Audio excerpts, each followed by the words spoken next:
Welcome back to Homestead-Miami, Florida, where we are at the AMR Homestead-Miami Motorplex getting set to go main event racing action here live with the Micro Swift class. We're going to go green here in a moment, then we'll send it down to our Jenna Tommy in the scales, who has caught up with our pre-final winner, X30 Senior driver Mateus Morgado. As the leaders make their way around, let's take you through the starting lineup for our Micro Swift drivers. First up, starting on the pole here after a nice run in the pre-final, is the number 17, Alessandro Truccio, and the Parallel USA entry will be joined by the number 95 Nitro card of Ashton Woon. Row 2 will be Jaime Garcia and Benja Fernandez. Row 3, Cameron Marcia and Drew Waltz. And we're green down to turn number 1. Main event racing here for the Micro Swifts. Truccio gets away with the lead down the backstretch, and a nice start here for Alessandro Truccio.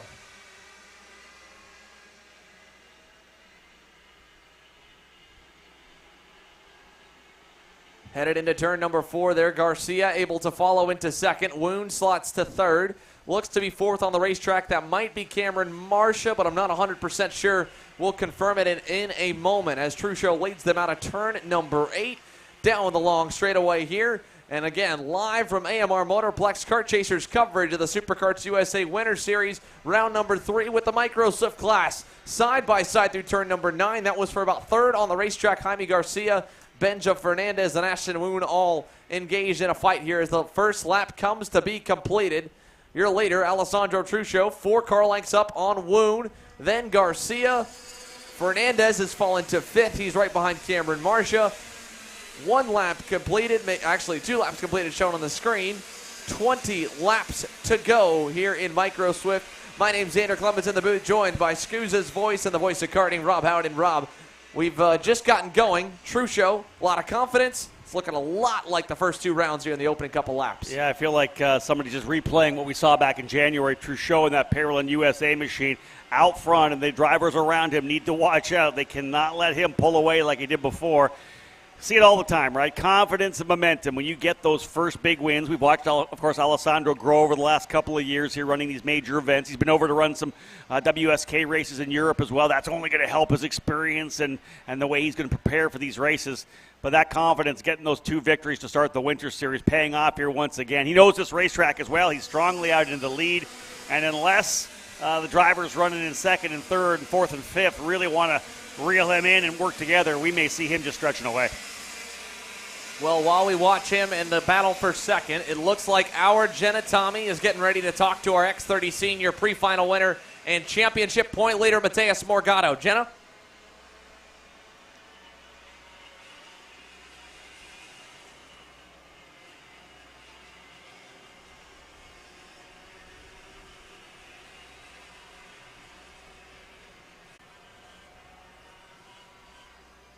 Looks like we just lost it for just a moment here. We'll see if we can pull back with our championship point leader and pre-final winner, Mateus Morgado. But Rob here, like you said, looking like a bit of a repeat from January. The pre-final was pretty close.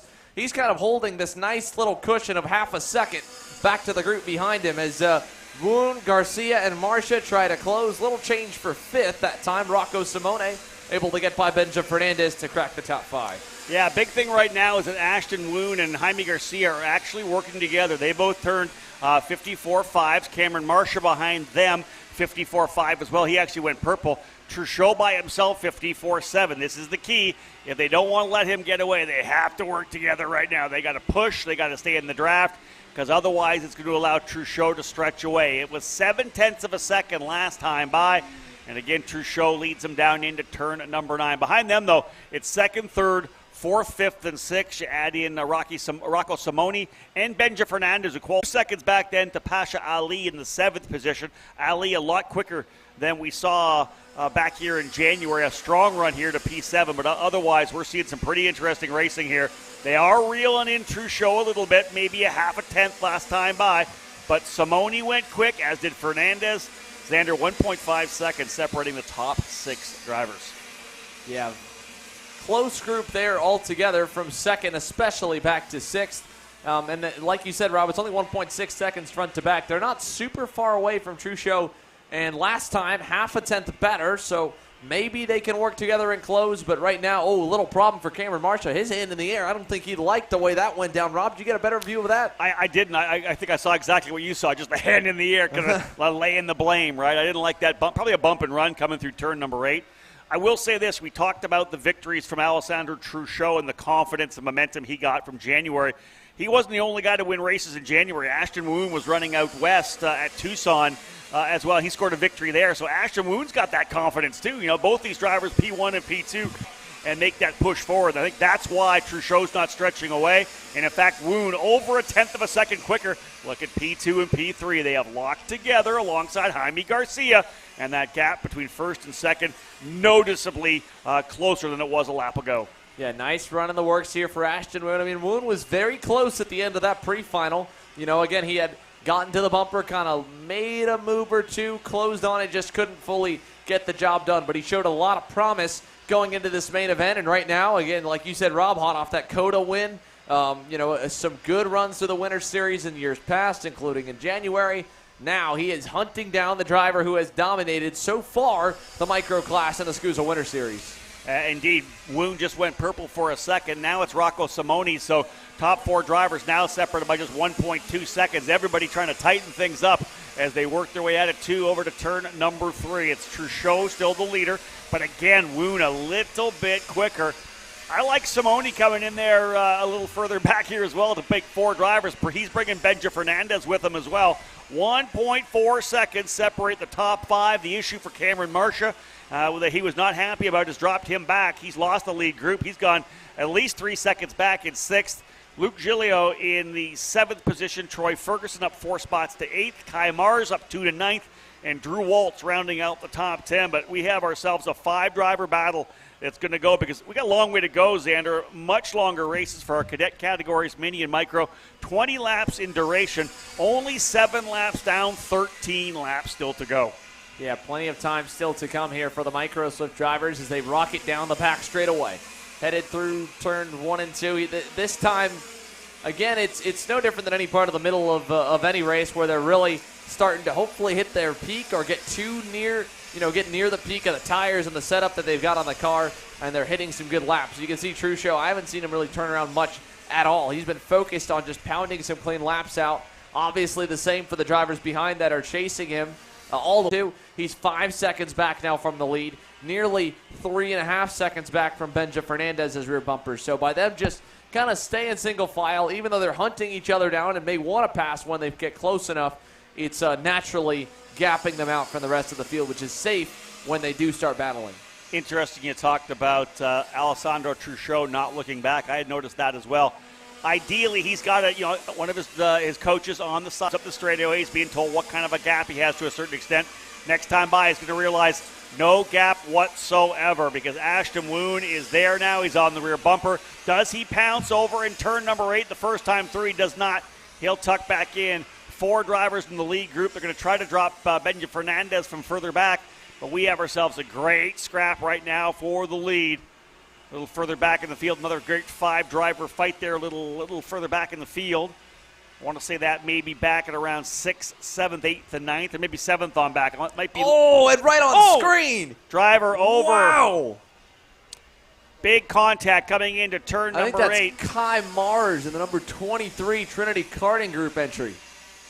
Kai getting out quickly. That's what you love to see. Contact coming over there into turn number 8. Driver to the inside.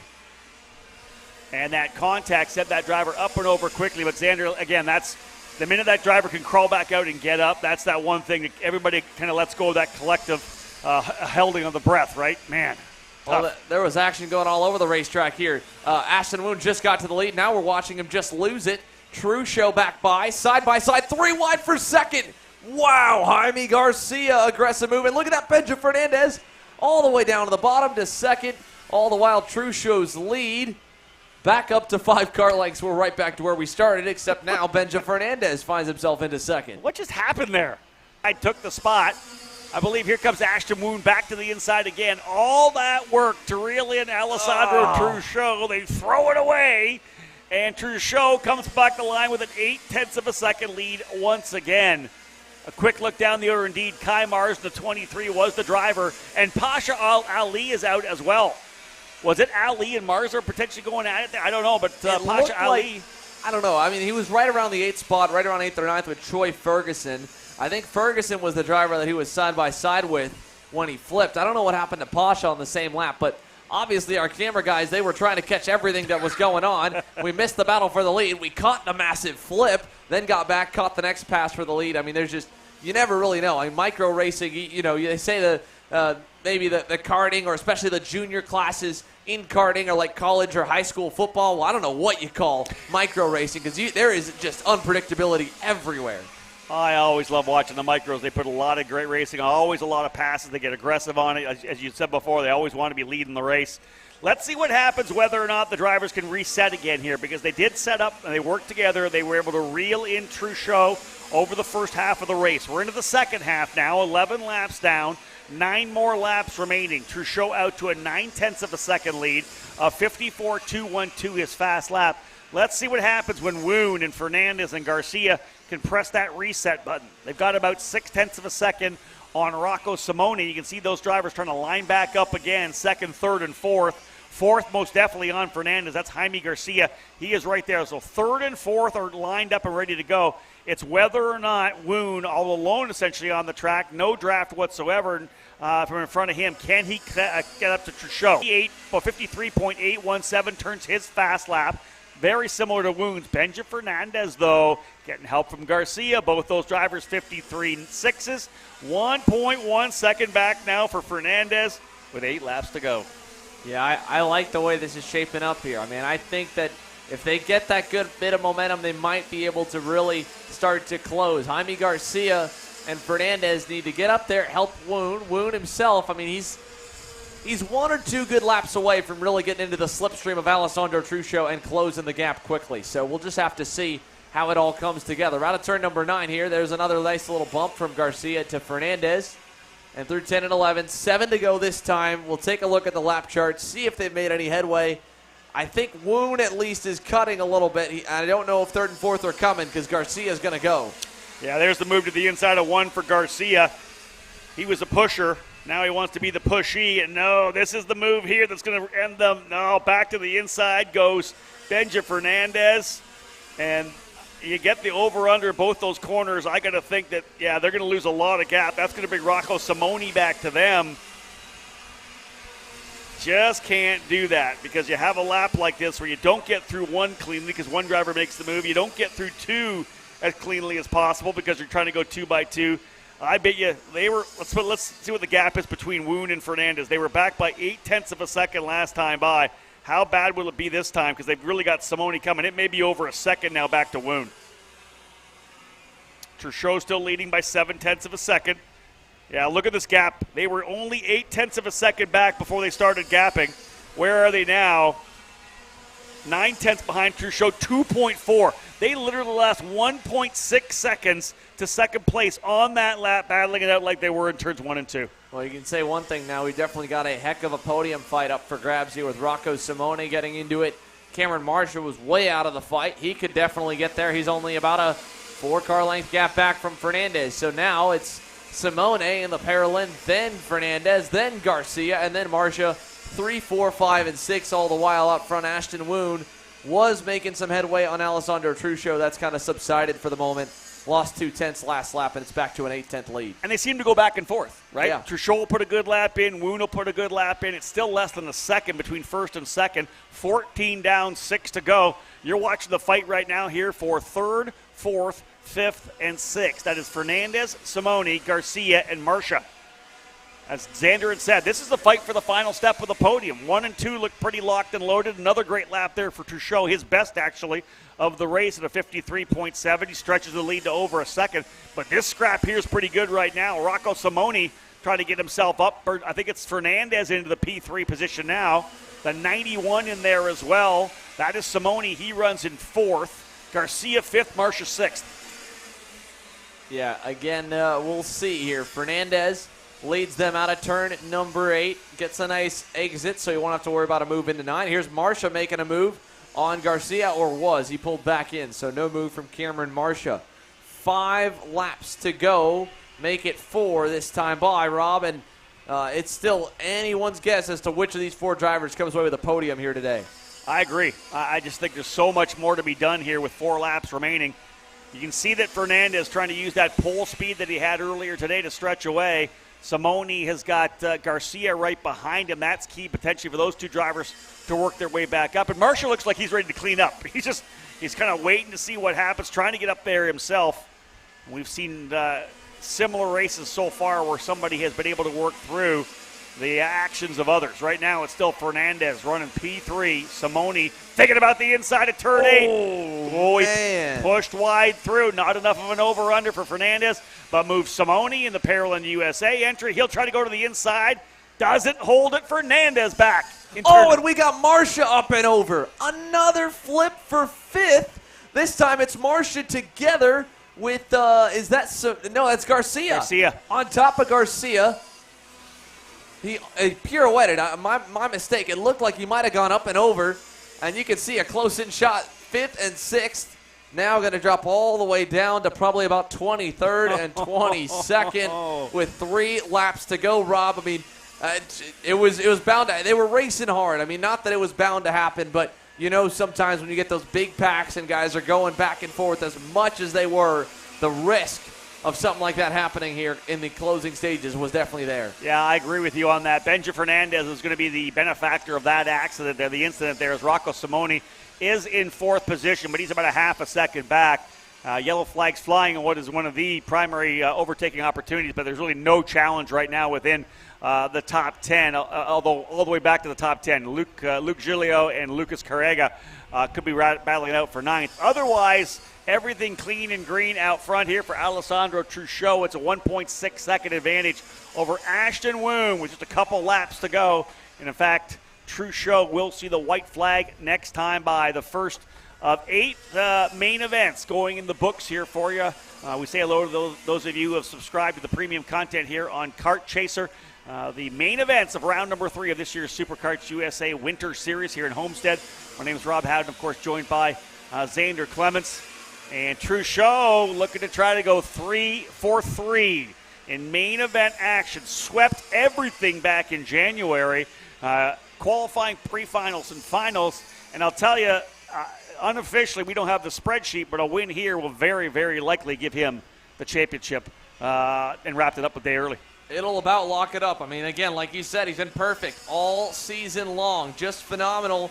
And to start off what could be a swan song in micro before moving up to mini. Again, as busy as his year is going to be, I'm sure the Paralympic guys have to be over the moon. And for the effort they've all put in, you know, his father, Teddy Truchot, the other half of Paralympic USA, they've spent a ton of time at the track together trying to develop across the world, now not even across the country, working on their driving, working on learning the sport, and really just diving in head first. And now to really start to see that pay off, the seat time, the sweat equity, all the hours here, this is going to culminate in a 3rd SKUSA Winter Series victory with about 3 more corners. Yeah, we talked to Yannick Roland yesterday about this and about the developing dealer network for the Paralympic chassis line. This is going to be another big win for them out of the final corner, folks, to get the checkered flag. The first winner on the day, back-to-back jacks for Alessandro Truchot, the winner in Micro Swift. The category brought to you by the Trinity Karting Group, and he is your winner unofficially as well, the series champion, 3 straight victories. No one else is going to be able to get a little higher there on point total. Truchot with the win, the margin of victory, 2.235 seconds over Ashton Woon, who continues his solid start to the 2022 season. And amidst all the chaos, Xander, Benja Fernandez somehow comes out of that battle, ends up P3, Rocco Simone in 4th, and Drew Waltz rounding out the top 5. Yep, we'll take them on down here the rest of the order, Kyle, as we've got the final results coming across the line. Troy Ferguson, we mentioned him, P1 in the slow group earlier on today, made up a lot of spots in the pre-final, ends up 6 positions to the better here in the main event, closes into 6th from P12. Royce Vega up 2 spots to 7th. Travis Pettit into 8th.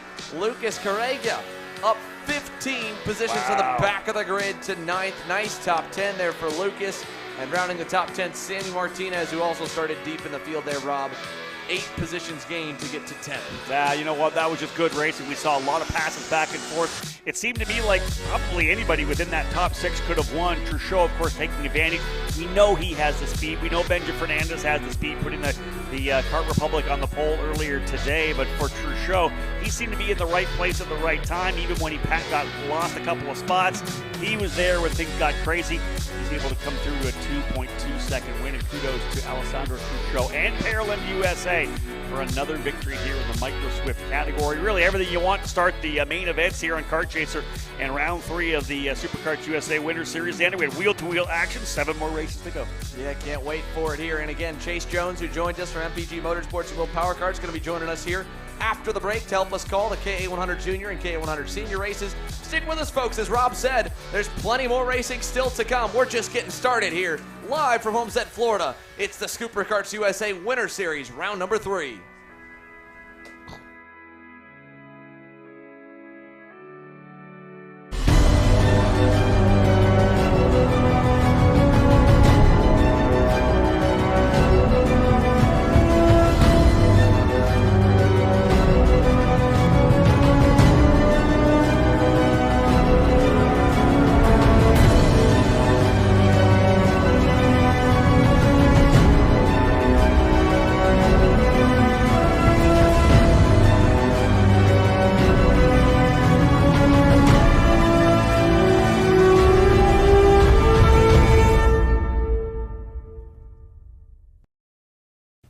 As the Western importer of the Praga and Formula K chassis brands, Leading Edge Motorsports is a high-performance kart shop and race team with a simple mission: teach others the joy of high-performance driving, supply our customers with the highest quality products and services, and most of all, win races.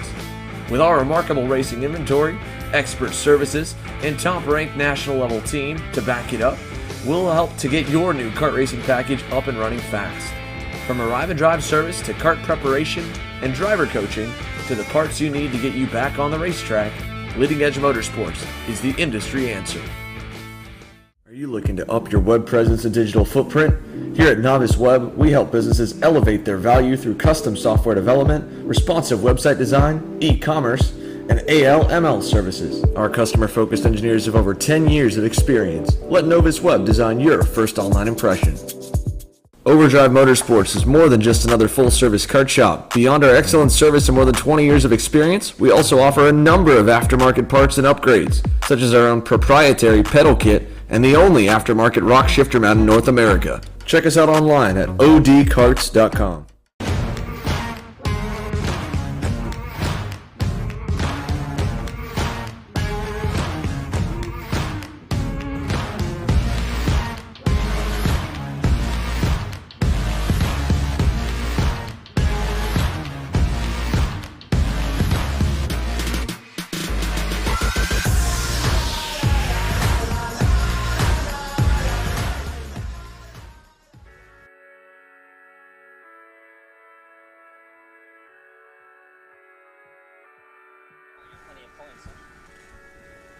Welcome back, ladies and gentlemen. Live coverage here of the SuperKarts USA Winter Series here on Kart Chaser. Engines firing up behind me. Let's have a look at the grid and the drivers here in the KA100 Junior category, brought to you by Bennett Kart. We'll start from the tail of the grid here and work our way forward. Starting 29th will be Ava Hansen, 28th Nathan Dupuis. Alongside him will be Victor de Alencar. Row 13, Gabriel DaCosta on the outside, starting 26th. Zachary Hitchcock on the inside in the 25th position. Row number 12, 24th and 23rd, respectively. Sebastian Newberg on the outside. Colin Aiken on the inside in the 891. Row 11, Raheem Alabai in the number 825. And Chris Aiken on the inside in the number 811. We'll go now to the top 10 rows. Row number 10, it'll be Charlie Steins in the 884 on the outside. And Naomi Garcia inside, starting 19th. Row number 9 will have Arrington Grimm alongside Azar Torres Jr. That's 17th and 18th. Row 8, Reagan Seville, the Texan, in the 819, starting outside. Walter Jenkins, the 4th, on the inside in the 843. Moving now to row number 7, Jake Giordano in 14th. Inside of that row, the driver moving up the most in the pre-final, Gabriel Cower, moving up 11 spots, started 24th. Good jump up into 13th, the potential to battle for a good top 10 position. Row number 6 will have Anthony Rivera starting on the outside, P12. And on the inside, one of our winners from the opening rounds, it's Stephen Miller in the 873 starting 11th. Into the top 10 now, Diego Guillat starting in the 10th spot outside of row number 5 alongside Adam Brickley. While inside of that row, rather the next row, will be Ernesto Rivera and Austin Jers. Keep an eye out for Jers in the 803, 2 podiums in round number 1 and 2 in January. Max Schweid in the 889 going to start 6th alongside Luke Welcome, a former Winter Tour winner. And then we've got Ivana Richards and Valentino Garber. Taylor Gaffera with the race win, but a position penalty or a second penalty for swerving and warming his tires up. He'll start second. Max Taylor on the pole. Green, green, green into turn number 1. And they'll go through a couple drivers using the curbing on the inside. Not too bad through turn number 1. The big run down the back straightaway for turn number 2. And they'll work their way through for the first time. Looks like Taylor goes to the lead early. Gaffera from the outside of the front row sliding down into that 4th spot. Couple drivers making big moves early on. Gabarino, one of them, I believe he has gone into the 2nd spot. But there is your leader right now, Max Taylor in the LN cart.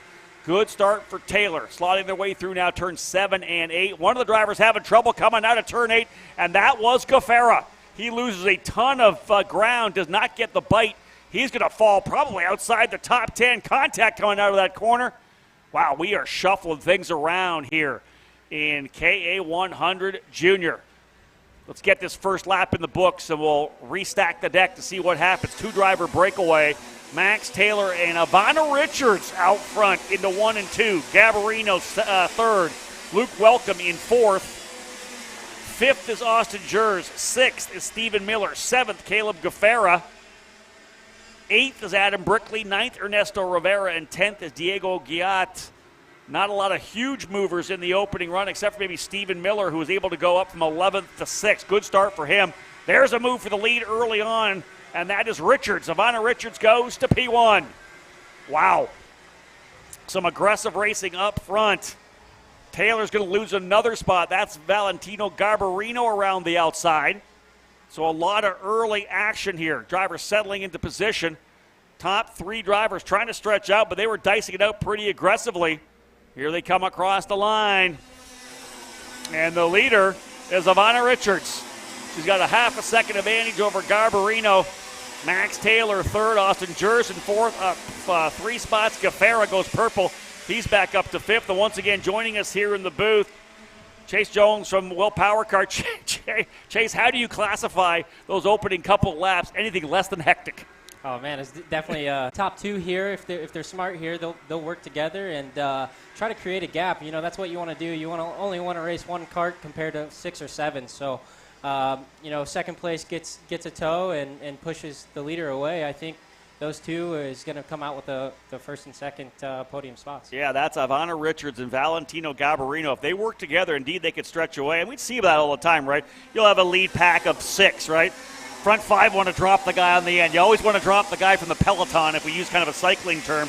If you can get it down to just 2 drivers, then you're both battling it out for the race win. These guys don't have to worry about dropping anybody else. We're only starting lap number 4, and they already have a pretty good lead. 1.1 seconds over Max Taylor and Caleb Gaffera, but another purple lap for Gaffera. That's 2 races in a row. He started on the outside of the front row and just didn't get what he needed on the opening circuit. He worked his way back to the front. I think he got a 3-second penalty for scrubbing his tires, which was tough for him. That's a mindset that you and I talked about that in the races you had before, man. To get these kids to have the mindset to put that behind them and move forward. That's another one of the struggles that you guys deal with, you know, as a team manager and a coach. Yeah, man, it's definitely important to just take a deep breath. You know, forget about what happened in the pre-final. Put your head down for the final, and it's all you can do, man. That's it. You can't control what happened before, but you can control what happens in front of you. And what a great move for Gaffera. He's now up into the 3rd spot. Well, folks, we got a little break here because we've got Alessandro Truchot standing by with our Kendall Hedge in pit lane.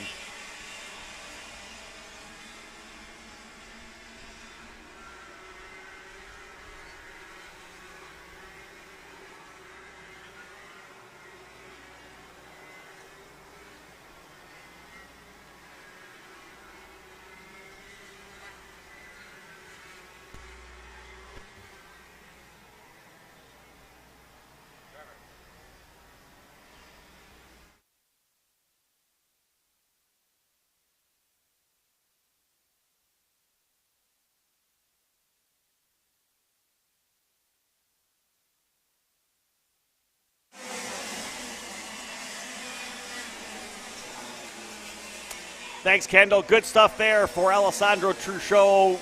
Watching the battle up front here right now. Caleb Gaffera, while we were on the break there, has worked his way forward and eventually got back to the lead. I'll tell you, that's the mindset you need as a young driver. Don't worry about what happened before. He fell back to, I want to say, about 6th position, 7th, I think, at one point after having trouble coming out of 8th.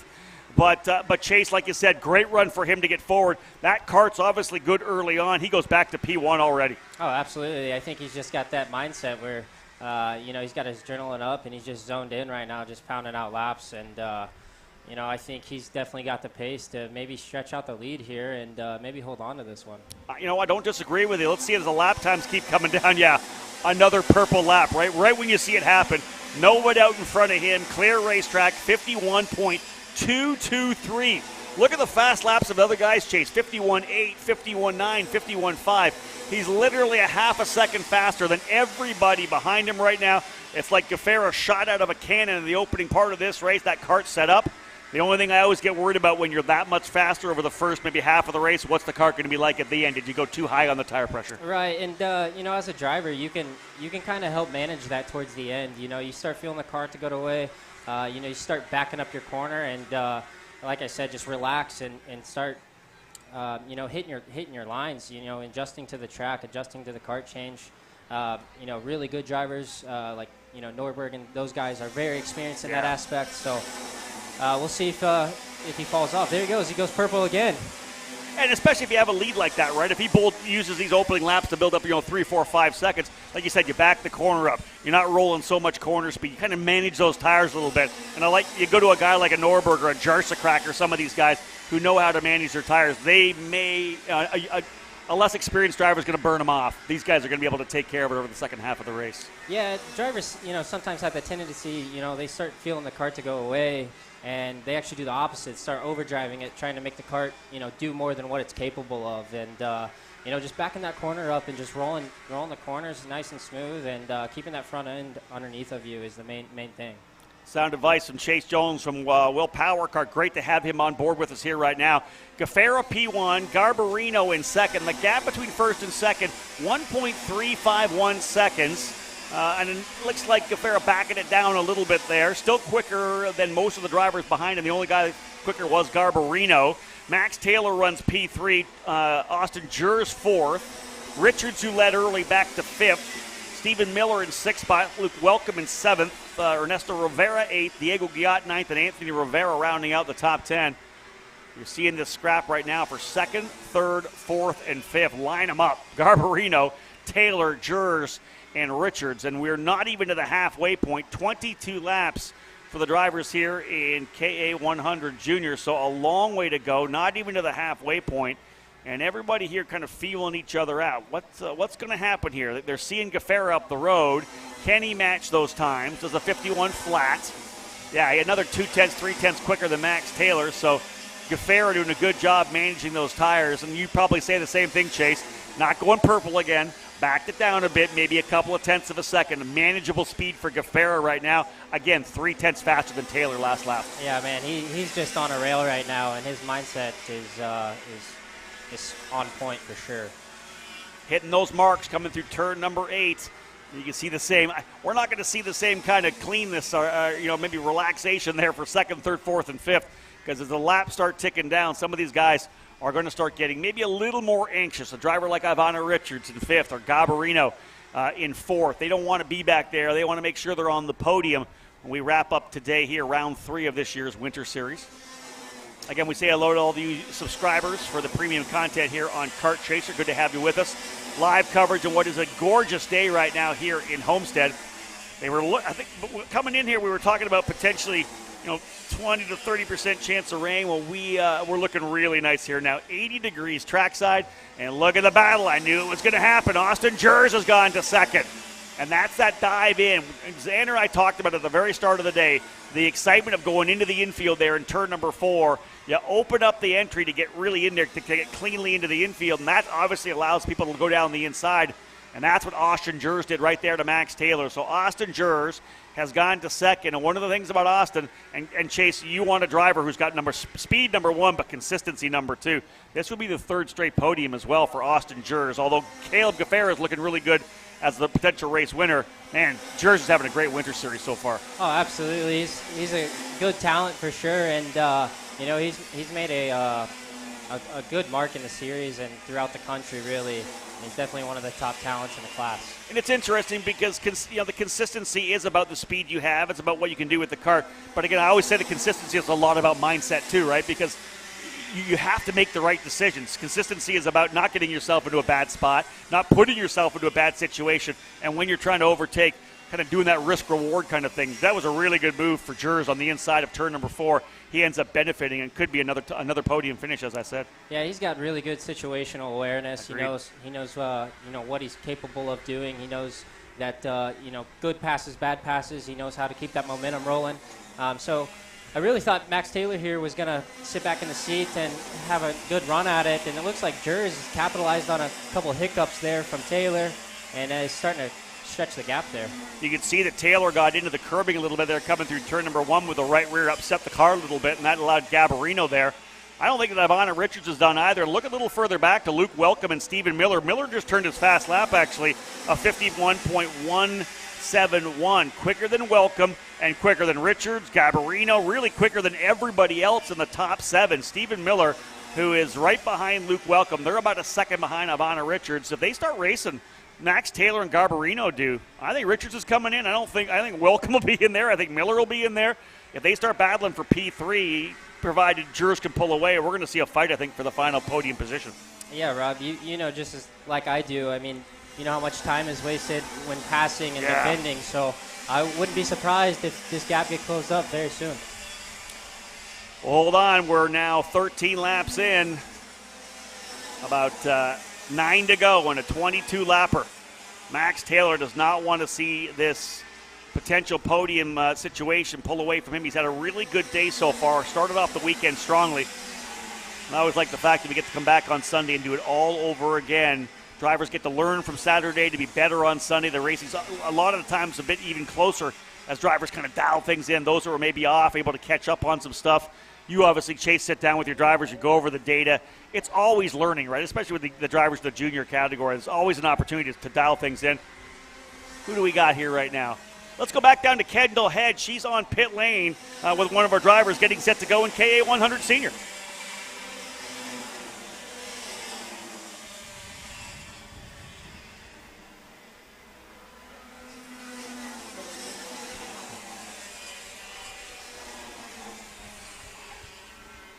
Kendall, I don't think can hear us. Kendall, it's all you. Fire it up.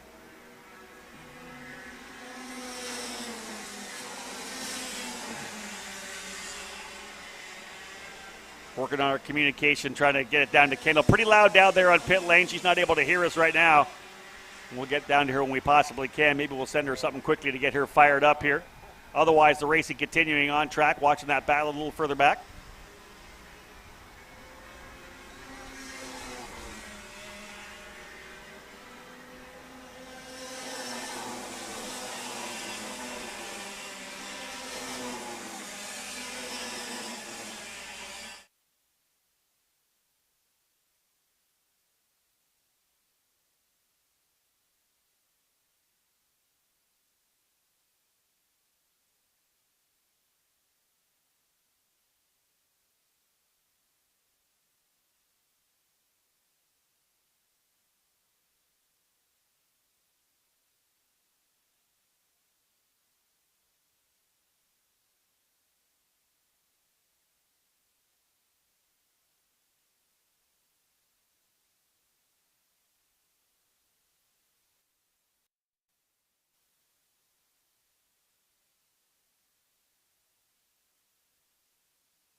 Drivers battling it away here up front. We talked about the fact that Caleb Gaffera now to a 4.6 second lead. Massive lead for the young driver to North Carolina, but we got lots of racing happening further behind him. Max Taylor continues to run in that second position. Or I believe that it will be third. Austin Jers up the road in second. This is that battle for third, fourth, 5th, and 6th. And there's 7th closing in. Luke Welcome is there too. What a battle. And in fact, kind of stretching back and forth here right now. Garbarino and Taylor able to pull away a bit. Ivana Richards in the middle of a fight here with Luke Welcome. A number of those drivers turn their fast laps here on lap number 16. 6 laps to go. Huge lead for Gafera as he comes into turn 1 already. Yeah, where is Austin Jers? Something happened with Austin. I thought he was up the road. He has fallen down to P5. Not sure what we saw that. We were talking with Kendall down there on pit lane. Trouble with Austin Jers. He was up the road, but he has fallen back into the clutches in the middle of the fight with Richards and Welcome. It's Max Taylor and Garbarino now in 2nd and 3rd. So some kind of an issue there with Austin Jers. And you look at, he's in the middle of this scrap here. Stephen Taylor is in there as well. Stephen Miller, rather. Miller, who was a winner in round number 2 back in January. That's the scrap right now for 4th, 5th, 6th, and 7th. And they'll go 2 to 3 wide. Miller down the bottom. Big run for Welcome. He's going to come out of turn number 9 with that position. That's P4. So give it up there for Luke Welcome. A big over-under as they all scrap around him. Wow. Gafera with the lead, another purple lap. So, Chase, there you go. I talked about Gafera maybe going too fast, too early, maybe high at the tire pressure. I really shouldn't second-guess the guys at Rawlison Performance Group, right? They kind of know what they're doing. He goes purple again here on lap number 18. Gets down to a 50.712. He was 0.6 of a second quicker than Garbarino. Whatever they got going on, however they got that cosmic dialed in, he and Gafera, they are just melded together. Oh, absolutely. Gafera is definitely pounding out some great laps, and this is nonetheless a dominant drive and very impressive. I do not think this battle through 2nd through 5th is over yet, though, Rob, and I think it's going to get pretty dicey. I think 2nd and 3rd, yes, but 4th, 5th, 6th, 7th, 8th, no. I think you're bang on. That's what it's crazy right now.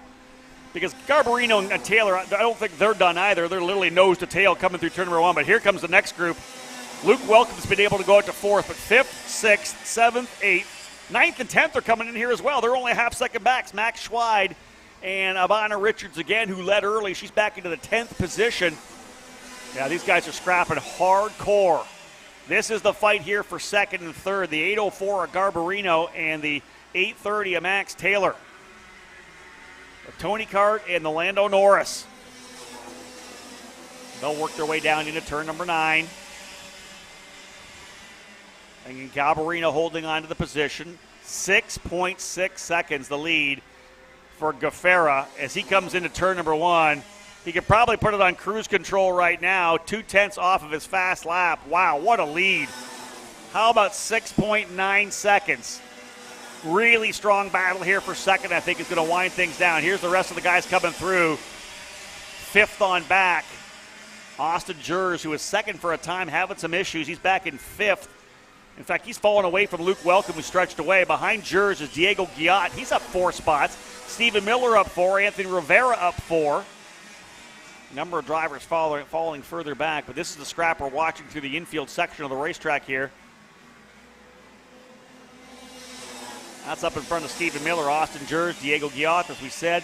Jers now in that 5th position.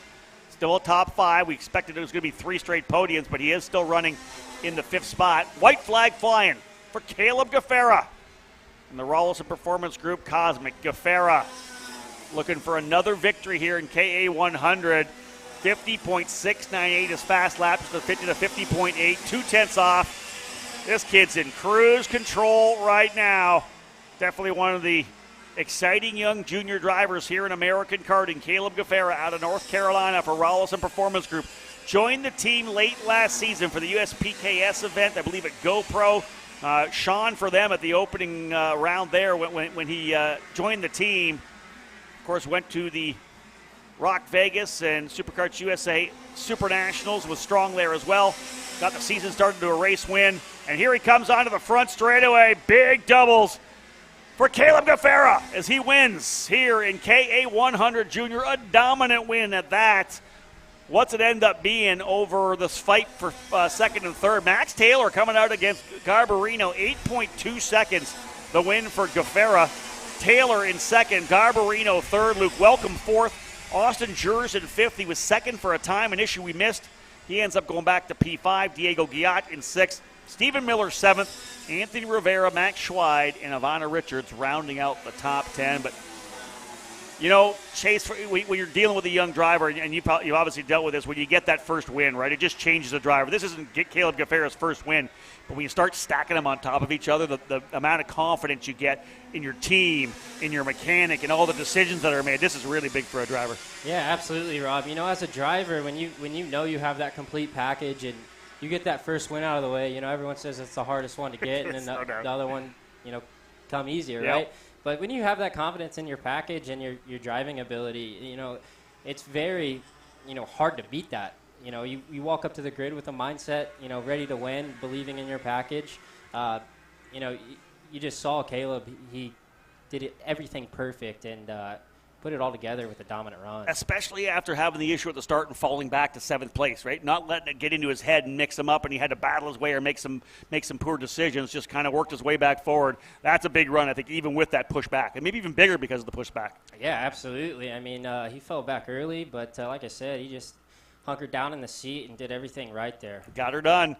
Caleb Gaffera with the win, 8.226 seconds the victory. As we said, Max Taylor ends up in 2nd. Valentino Garbarino rounding out the podium finish. Luke Welcome, a good drive to get himself to 4th, and Austin Jers. 3 straight top 5s here in KA100 Junior. 2 down, 6 more races still to come. The next one's going to be a good one, folks. Stay tuned here on Kart Chaser. KA100 Senior with a 22-lap main event up next. I'm David Serra, 18-time Australian karting champion, and we're launching Kart Class. Kart Class is an advanced digital training program that suits a driver who's just starting out in the sport, all the way to the driver looking to win a national championship. In this program, you're going to be learning about how to find the ideal racing line and what an apex is, braking and throttle markers, wet weather racing lines, and how to overtake other competitors. We target how to brake in the wet weather, and we look on the mental side of kart racing as well with our mental skills coach. At the completion of this program, you'll be lighting up purple sectors in qualifying, know when to defend on the opening laps, and how to pressure your opposition into mistakes. We teach you the tools to be resilient and how to get in the right frame of mind before a race. We look to complete the whole package by getting a strong mindset, a driving style to suit all conditions, strategizing your race, and getting the last 1% from your team. We'll teach you how to win the final lap of a race, driving the wet like Max Verstappen, and creating the perfect bubble for yourself to mentally be in the zone. To find out more, click the link below.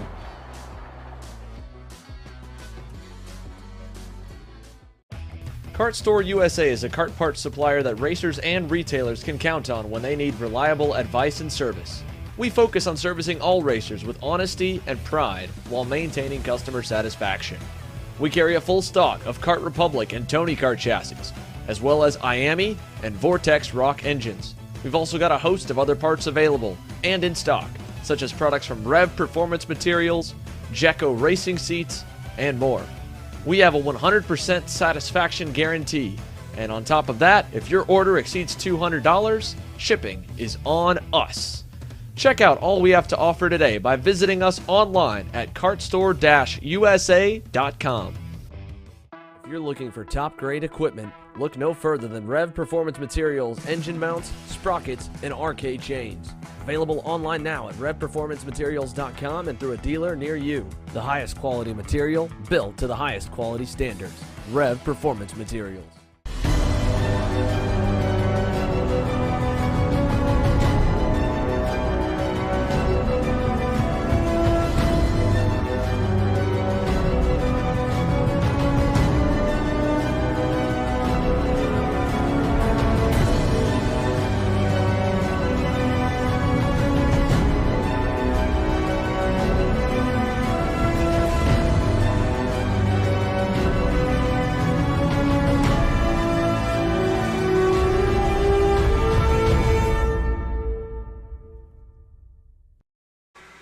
Back live here in Homestead, Florida for round 3 of the SuperKarts USA Winter Series. Couple of races in, 6 more to go.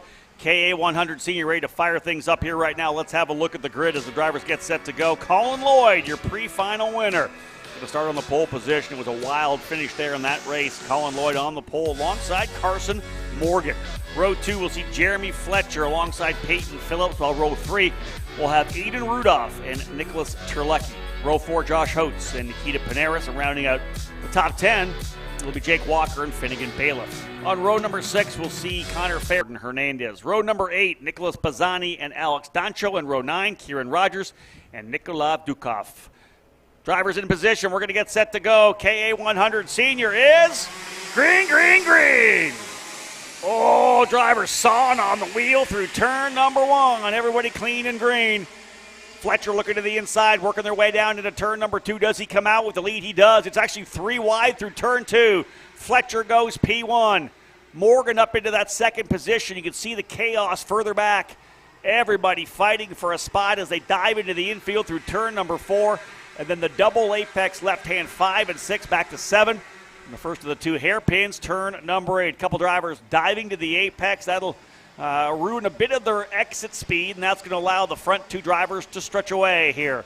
Fletcher and Morgan go 1-2 coming out of the gate. Everyone else sliding in single file, almost single file for the first time down in to 10, 11, and 12. We'll restack the deck for you coming out of turn number 12. And again, what kind of a lead do we have? Fletcher by 0.3 of a second over Morgan. Colin Lloyd, pole sitter, into third. Terlecki up to 4th. Rudolph 5th. 4 spots up for Finnegan Bailiff in the Trinity Karting Group Kart Republic. He'll go to 6th ahead of Josh Holtz in the Franklin Motorsports Merlin. Peyton Phillips dropping down to 8th. Jake Walker 9th, and a good start for Jordan Hernandez. He goes up into the 10th position. So opening circuit in the books. Everybody's settling down. And a light true driver breakaway. Maybe about, I want to say, 0.9 of a second between Fletcher and Morgan. Back to Colin Lloyd.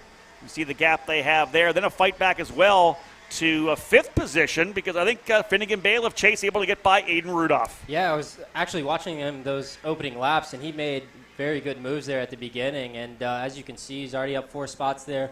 I believe he just picked up a couple more this last lap, so we'll see if he can charge towards the front here, Rob. From Will Power Kart, Chase Jones taking the seat of Xander Clemens. Here's our driver analyst as we're into the main events here right now. Had a good battle there we saw in the KA100 Junior category. Expecting more of the same here with the seniors as the top 4 drivers lining up. Now the question is, these drivers are a little older, a little more experienced. Do they work together or do they take the gloves off and start beating on each other? Let's say it's going to be a fight because a move to the inside already further back. Colin Lloyd to the inside of Morgan in turn number 8. There's your leaders through turn number 9 as well. They've got to settle in here now. Terlecki on the Merlin for Franklin Motorsports. Now they're into the 3rd spot. We'll check out what the gap is from 4th back to 5th. We'll look at lap times to see whether or not this front-running quartet can hold their positions. Gap about 1.6 seconds, but Peyton Phillips just went purple as well in that group right behind Bailiff. That second group looks good. It's Bailiff, Phillips, Rudolph, Holtz, Cicero, Walker, Hernandez, Ferris. Literally everybody's lined up through the infield of the racetrack once again. Looks to be like Colin Lloyd has gone back to P1. Indeed, he has. Lloyd, a pretty good run here. And I'll tell you, Chase, you get a guy like that, does well in the pre-final, gets to the pole, goes back to P4. As a driver, do you have in your mind, I'm up front. I started on pole. You guys shuffled me back. I know I could sit P4, but I'm going back to the front. I got to show you guys. Package, like I said, you know what you have. You know what you can do with it. Well, you can see Lloyd was aggressive, and you're right. He made some really strong moves, immediately went to the front, and they still have the gap, so the pace is there. It's not like they let that next group through, because we most definitely have a 4-driver breakaway. They have almost 2 seconds from Morgan back to Peyton Phillips. So they don't race together too hard here. They may be able to pull away, but there's Morgan with a move up and over the curbing on the inside of turn number 4 to get by Fletcher. We're going to watch the lap times because Peyton Phillips isn't that far back now. It was, again, almost 2 seconds last time by, but look at this, too. Not surprising, lap number 4. Everybody in the top 11 turning their best laps. Yeah, this field is just so competitive, and, any race you go to at this level is always going to be super close. And like you mentioned earlier, Rob, it's the final, and the gloves are definitely going to come off, that's for sure. That's it. It's time to scrap. Yeah, in the pre-final, you can think about, where do I want to start the main event?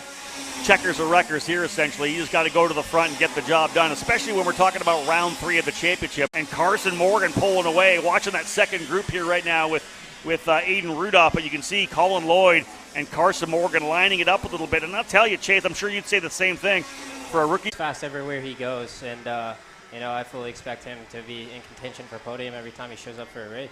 For me, it's the patience, right? Because you wonder when a junior driver comes in, they have all this pressure put on them to perform. I won all these junior races and these junior championships. When I come to senior, I want to get the respect. I want to drive hard. Some juniors come in and you see them in the top 10. That's pretty impressive. For a guy like Morgan, he's coming in right now. He's going to look to the inside, potentially go to the lead here. This is the guy, I think, that really believes he can come in and make a winning impact from the get-go. Oh, absolutely. And, when you move up to these new classes as well as it was for me, you get that itch to go compete with the big boys. It's the guys that you looked up to and got all the coaching from and advice from, and now it's your time to shine on this platform. That's exactly it. It's my time. Oh, one driver going off the racetrack. You just saw coming out of turn number 8 into the grass. And though, as the driver's coming down here onto the front straightaway, yeah, things are stacking back up again. Morgan went by Lloyd, and guess what? They're all back on top of each other right now. It's 4. It may end up being 5. Remember, Aiden Rudolph, who runs P5 right now, was the top driver yesterday afternoon in happy hour. Of course, he's got his dad, Alan Rudolph, the veteran driver, one of the legends in our sport. The Alan Rudolph Racing Academy, a driver instructor. Look at Rudolph going to the inside, thinking about trying to get by Fletcher. Tucks back in, and that 2-driver battle out front is now 7. Morgan, Lloyd, Fletcher, Terlecki, Rudolph, Phillips, and Bailiff. Chase, if that was your driver up front in that lead group, would you be pissed right now? Oh, man. I would be. It's tough to touch on. You guys could have pulled away. Yep. You guys could have pulled away. I see it all the time. And even as the commentator, I get frustrated knowing they could have pulled away. But when you race like that, you bring everybody back in. I hate giving guys second chances once you've beaten them down already. Oh, absolutely. And, it's way too easy to think smartly, right? Yeah. I know. That's exactly it. But the guys behind them are fighting it out amongst themselves, so that's kind of letting them pull away again. Fletcher's gone back to 3rd, Rudolph up into 4th. This is letting Morgan and Lloyd pull away again. So I guess that was tit for tat. They battled and they brought everybody back in. They're battling behind and allowing those guys to stretch away. I think that may be Rudolph now up into 3rd. 979, indeed. Aiden Rudolph on the Burrell Art for PSL and Speed Sports, now up into 3rd. Lost the spot back again to Fletcher. So they literally just paid it right back. Morgan and Lloyd had a big lead. They lost it. Now the guys back in 3rd, 4th, and 5th.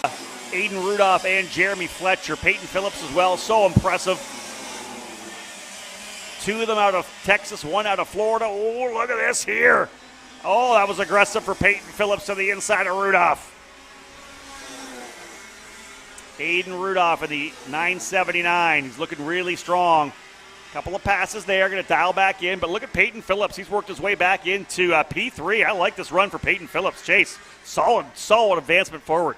Yeah, he fell back early, and, he's making a charge here forward. And Aiden Rudolph has come alive towards the end as well, and he's starting to make a charge. I think if those two can hook up, there could be a possibility at the end when these two up front start battling. But we'll just have to wait and see. That's it, right? You have to have that understanding in your head. You got to dig, because eventually those leaders are going to fight. And a track like this, when you have a big, wide entry into some of the corners, that passing opportunity slows both of you guys on the exit. That's what brings everybody back into the fight. Colin Lloyd, though, a veteran driver. We know that. Settling back in. Laps ticking away as we're just to the halfway point. 11 down, 11 to go. 22-lapper for KA 100 Senior. We'll see the Mini Swift drivers roll out for their race next. Carson Morgan, again, that resume, so impressive through his years in the cadet and junior categories. Last year, of course, so impressive on the SuperKarts USA Pro Tour. Leading the way right now here to the second half of KA 100 Senior, the category brought to you by AM Engines. Looks like things maybe have calmed down a little bit. Morgan, I think, really wanted the lead. Some drivers want to be out front and lead. That's just where they want to be. Colin Lloyd's gone to the front, but it almost feels like I was the guy here. I went to the front. All right, you're P1 now. We let them all come back in. I'll be the guy that settles down. Colin Lloyd right there, P2. Take care of those tires a little bit, and let's see what kind of a charge we have over the last 5 laps. Yeah, Rob, and if you watch throughout this race, towards the end of the race, you're going to start seeing these drivers running a more narrow line. I think Carson Morgan's one of the best. Made a mistake in turn 8 in the 180. They both set up too wide for it, left the door open, and lost some position from it. So we'll see if they learn from that. That's right. We saw that in the pre-final. Both these drivers had leads, but didn't defend in turn number 8. Allowed drivers to dive down the inside on essentially consecutive laps. Kind of caught us off guard to see it happen. Lloyd took advantage of it first, then did it himself. Then he opened the door himself. Why would you do that? We don't get it. We'll see what happens when the laps start winding down. It's got to be in Morgan's mind. It's going to be in Lloyd's mind. They've got a good advantage right now, 2.5 seconds back to Jeremy Fletcher, who, despite going purple with a 50.648, seems to have kind of an insurmountable gap up to the leaders as long as they don't race. If they start going head-to-head again, then we could see Fletcher going back. But Fletcher, Phillips, Terlecki, Rudolph, those guys have been going back and forth. Gia Cicero there putting the pressure on Rudolph now. Oh, here goes Lloyd. He wants to go back to the lead down into turn number 2. Book it. But did he hold him back? He does. This time it's Lloyd to P1. What you're thinking there, Chase? He was kind of comfortable there in second. Is it just, do you do that sometimes just to make sure you can? Do you want to make a feel for what it's like down to the inside? I don't know if he's made a pass there yet today.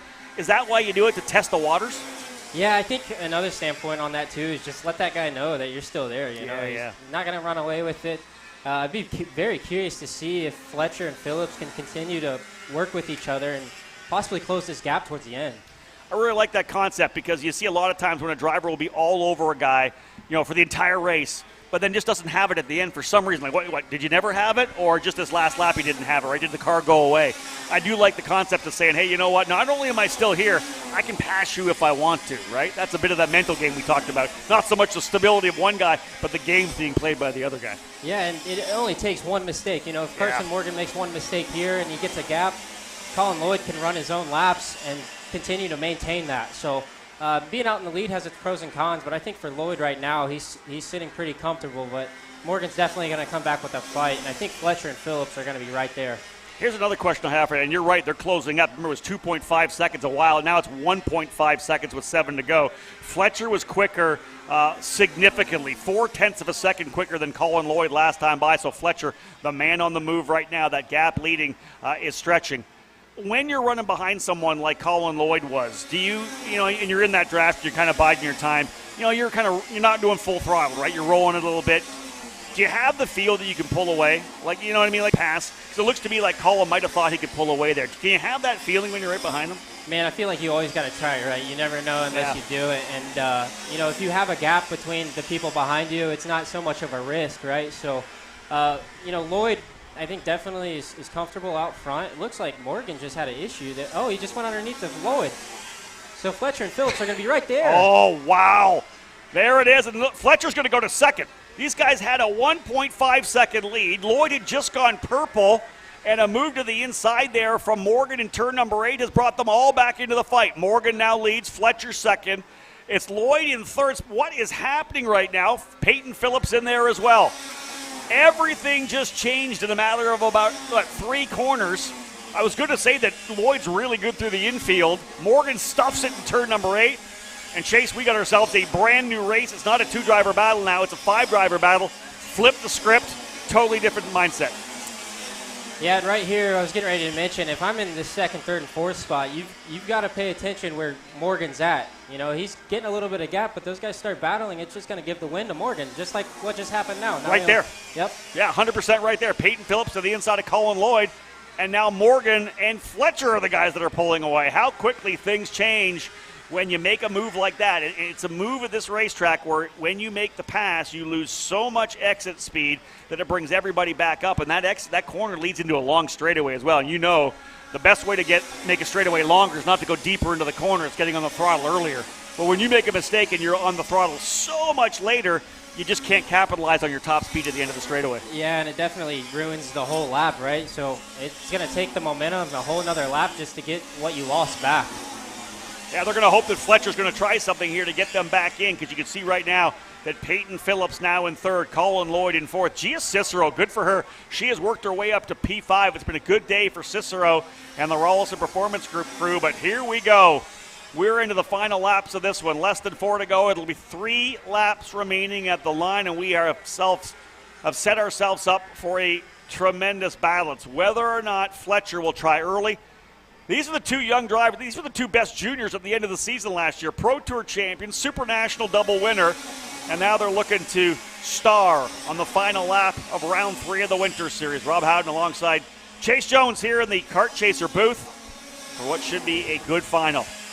Chase, you've won a lot of races. What do you do if you're Jeremy Fletcher? Do you wait for the last lap? Rob, are you a guy that goes early? Oh, man, I always want to be leading, no matter what. Yeah, okay. But, there he goes. There's those Fletcher to the inside. There it is. Fletcher makes the move to the inside. Book it. And just like Chase Jones, he wants to lead. And he does. He's on top of them, but he's not. The gap's still there. Colin Lloyd wondering what could have been at this point. Here comes the move back down to the inside. Side by side. Morgan goes to P1. This is crazy. 2 to go. Colin Lloyd does not like himself back in P4. I think he'd like to be another spot forward, at least 3rd, to be able to first big national win as well. The Texan running 3rd behind Fletcher. Morgan out front. I like this lineup. Couple of Florida drivers, a Texan and a Californian. SoCal leading the way, and Carson Morgan. Oh, Fletcher to the bottom of turn number 9. He takes the spot. Fletcher back to P1. Can Fletcher pull away? As Chase said, he likes to be leading. Fletcher's kart looks pretty good here in the late running. Gia Cicero just went purple. She's P5. White flag flying this time by. Fletcher's got about 3 kart lengths as they come into turn number 1. And he's got a lot of run down into one of the primary passing opportunities into turn number 2. Phillips can't go by Morgan either. And this could be trouble for Colin Lloyd. Look at Gia Cicero coming up. P5. She's almost there. Look at that. She is. Cicero P5 into the fight. Here comes Fletcher. Look for Morgan to stick it down the inside. No, Fletcher's going to run the inside. Who gets the better run? Nice corner for Fletcher, even though he had to pinch it. He'll hold the spot. No, Morgan to the bottom, side by side, bit of contact. Still Fletcher. Morgan's going to have trouble. Phillips comes out. He's onto the grass. Here comes Cicero around the outside. She gets into the inside of Morgan.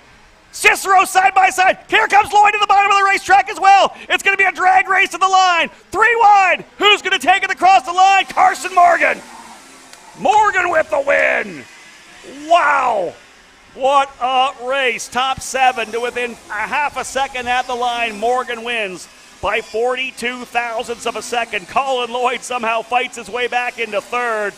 Gia Cicero threw everything at him in 10, 11, and 12. She comes away with nothing. She almost got herself to 3rd, but just didn't have enough get-go out of turn number 11. Chase, everything you would have wanted out of a last lap battle. Man, that was very exciting. The whole race, really. I mean, how many times did we see the gap, between different groups and come back to one? It was a violent effect there, and I'm honestly very shocked that Fletcher left the door open just a bit for Morgan to kind of squeak underneath of him there. Indeed. And I kind of thought that when that would have happened, Phillips would have been there with a really good, long, wide run, but I think he was worried about 3rd, right? He's worried about Colin Lloyd throwing it to the inside. So, hey, all in all, that was a tremendous battle.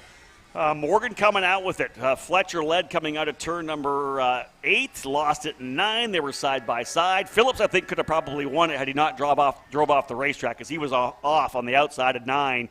Back to 10, just lost all his drive, and that allowed Cicero to come around the outside. I don't know. That's exactly what I wanted at a K100 Senior. I love it when I'm giggling at the end of a race, because that means it was awesome. Carson Morgan with the win by 42 thousandths of a second. Jeremy Fletcher 2nd, Colin Lloyd 3rd, Peyton Phillips and Gia Cicero rounding out the top 5. And as you can see, our next race, Mini Swift getting set to go, folks. Don't go anywhere. These drivers will roll off the grid momentarily, and we'll have the race for you here on Kart Chaser.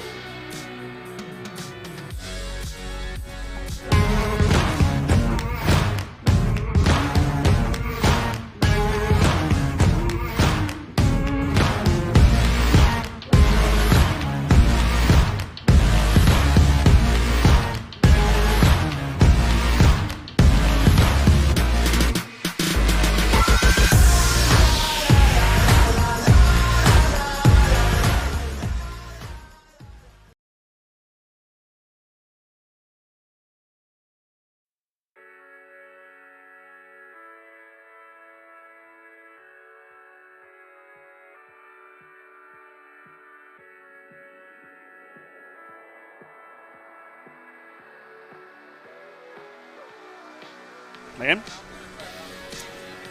Let's get back at it here live from Homestead, Florida. Round number 3 of the SuperKarts USA Winter Series. Big thank you to Chase Jones helping us out there in the analyst chair. Xander Clemens will be joining me once again here in the Kart Chaser booth as we get set to go with the drivers who are ready to fire things up here in the Mini Swift category. We're expecting this one to be most definitely a barn burner. Just like we saw in KA100 Senior, we have so many talented drivers in this field here from Mini Swift. Let's have a look at the grid. I'll start from the tail of the field and come through. We have time, I believe.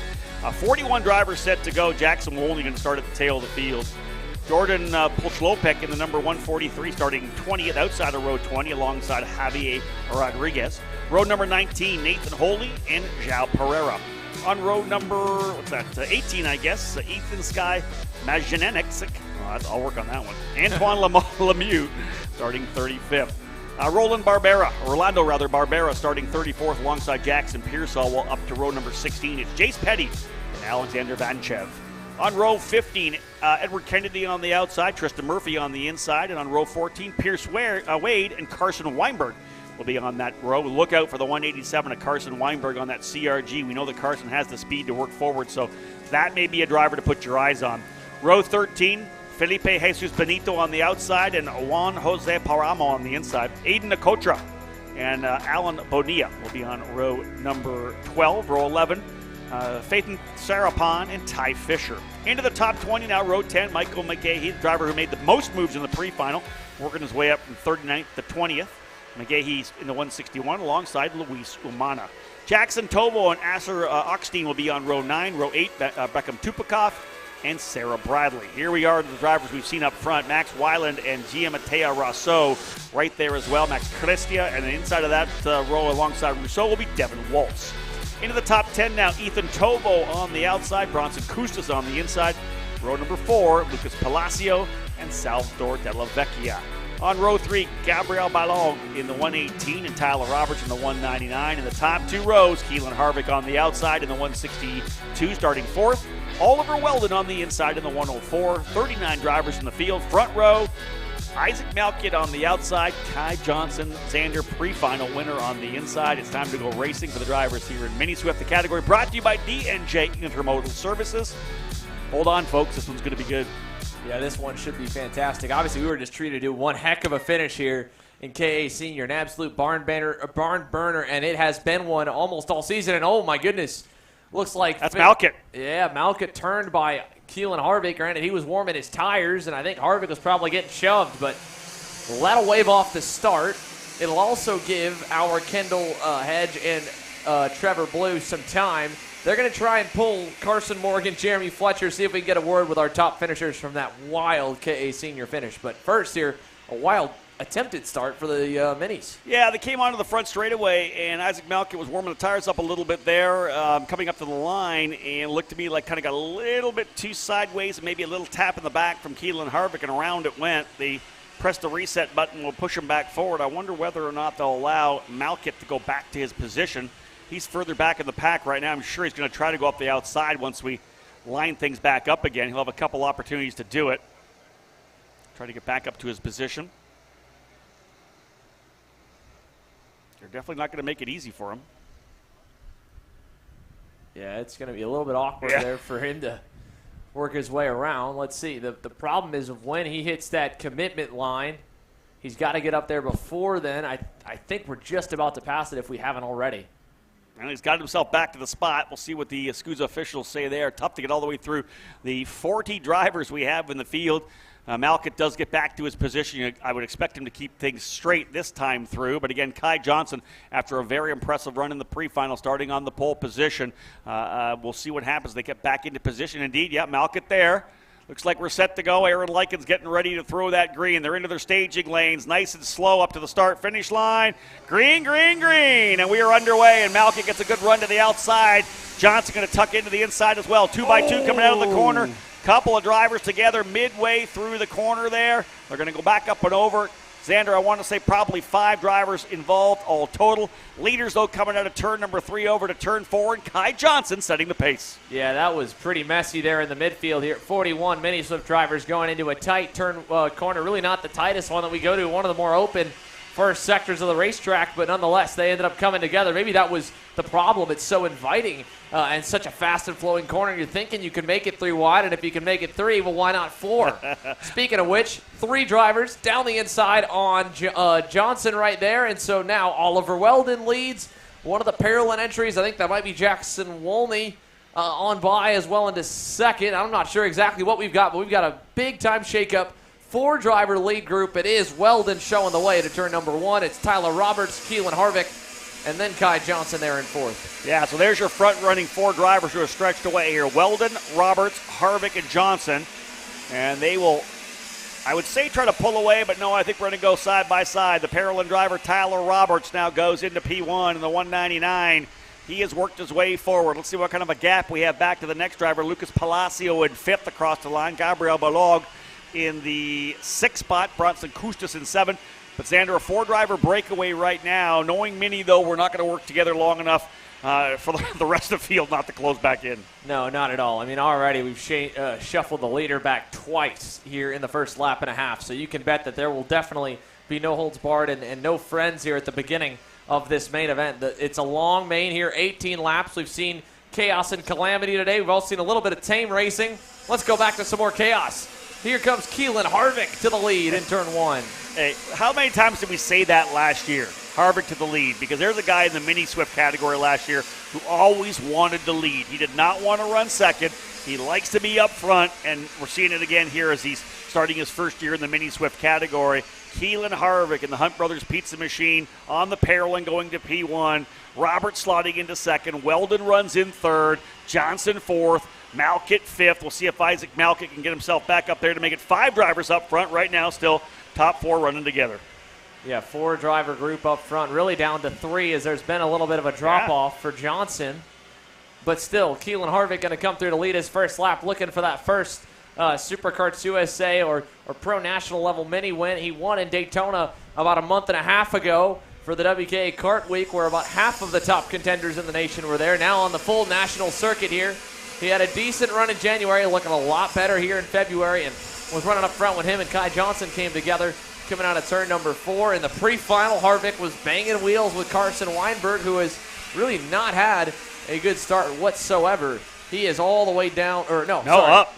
Had the trouble in the pre-final. That's right. But has worked his way forward, yeah. That's right, yeah. Problems for Weinberg. So 15 spots. Wow. For Carson Weinberg here in the first 3 laps. And he's surprisingly not that far back. I mean, we've seen 3 and 4 second gaps this early kind of get eaten up by the race end.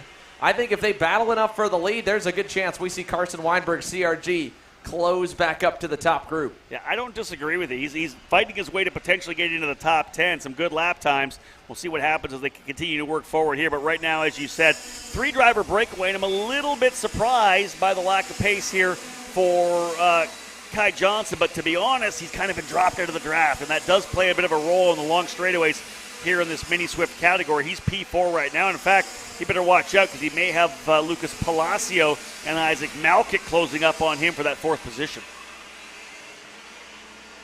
Well, as they come into turn 7 and 8 here, still single file, and it looks like as they work their way over to turn number 9, it'll remain that way. No one really wanted to tuck out of line. They're happy, it seems to be, in the positions they are, and nobody forcing the issue, although I say that. Here comes Weldon. Trying to force it on Tyler Roberts. Can't get by into 10. He'll cross him up through 11 and 12 and get through, though, and that'll give a nice little gap to Harvick. Oh, that was nice. That was the pressure to the inside of number 10, then the over-under at 11. Really nice pass there for Weldon, who knows this track well. There's a lot of driving here at Homestead, and I like that a lot. A lot of momentum there.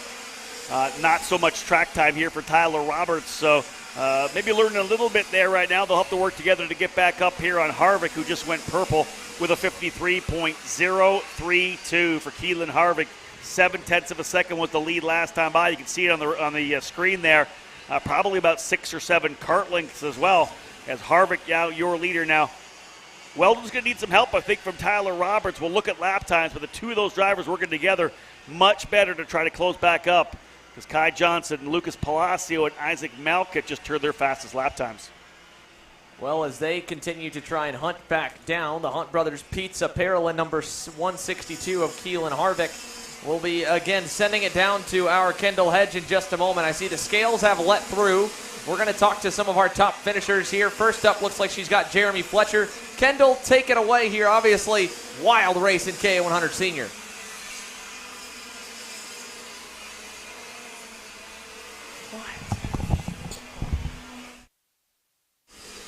Xander going to head back out, having some issues with our audio there down on pit lane here right now, so not picking up Kendall and Jeremy Fletcher. We'll try to reset that for you so we can get back at it once again. Watching the drivers push away here, trying to work their way forward. You can see, no doubt, that Weldon slowly chipping away. 0.8 of a second last time by. Has closed it up quite a bit here on the leader, Keelan Harvick.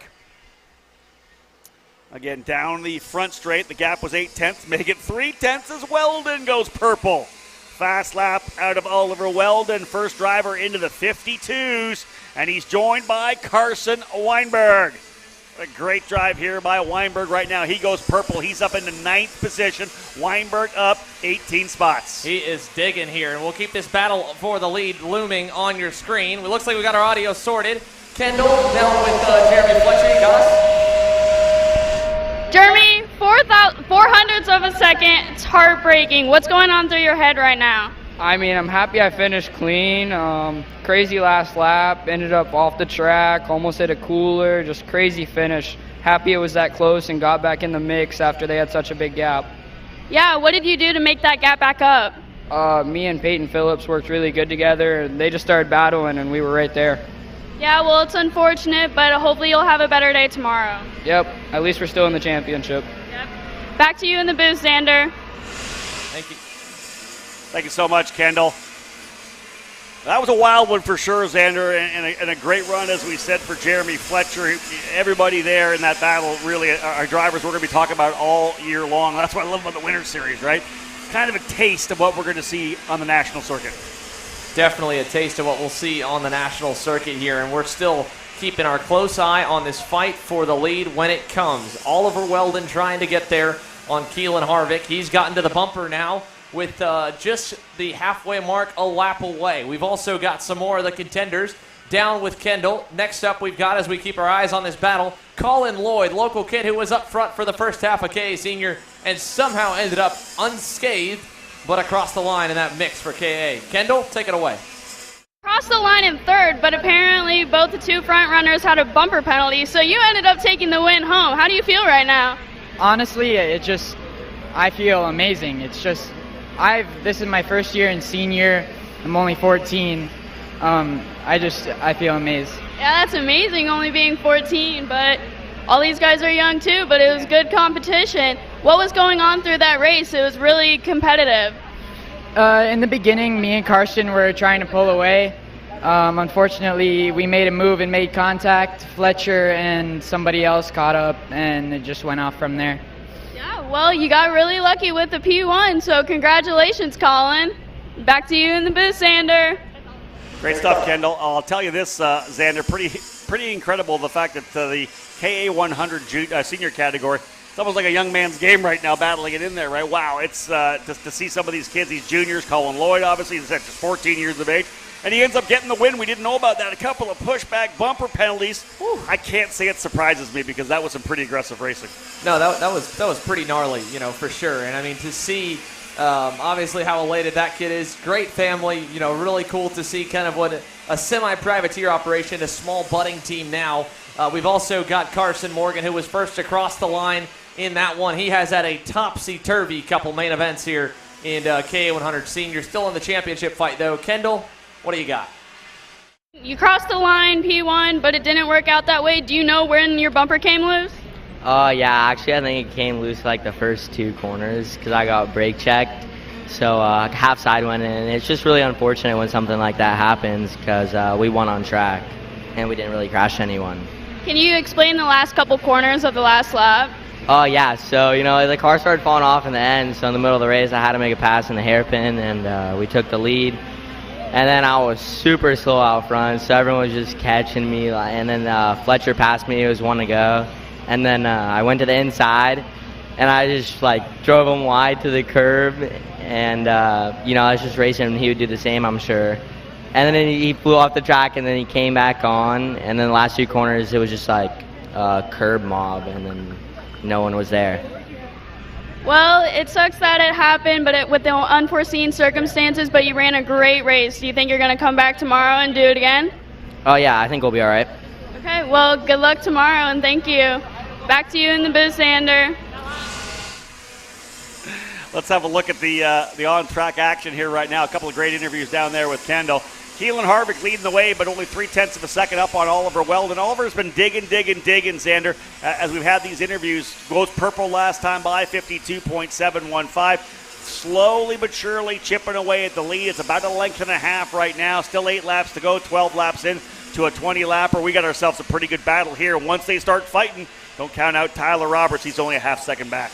Yeah, definitely don't count him out whatsoever here, especially, like you said, only a couple car lengths away. They pass one time for the lead. It'll open up here. We're coming to 7 laps to go. We've got one more driver we're going to do a quick soundbite with here. It's AR2. Aiden Rudolph joins the crew, and we're going to talk to him. We tried to talk to him a little bit in the pre-race. Kendall, take it away.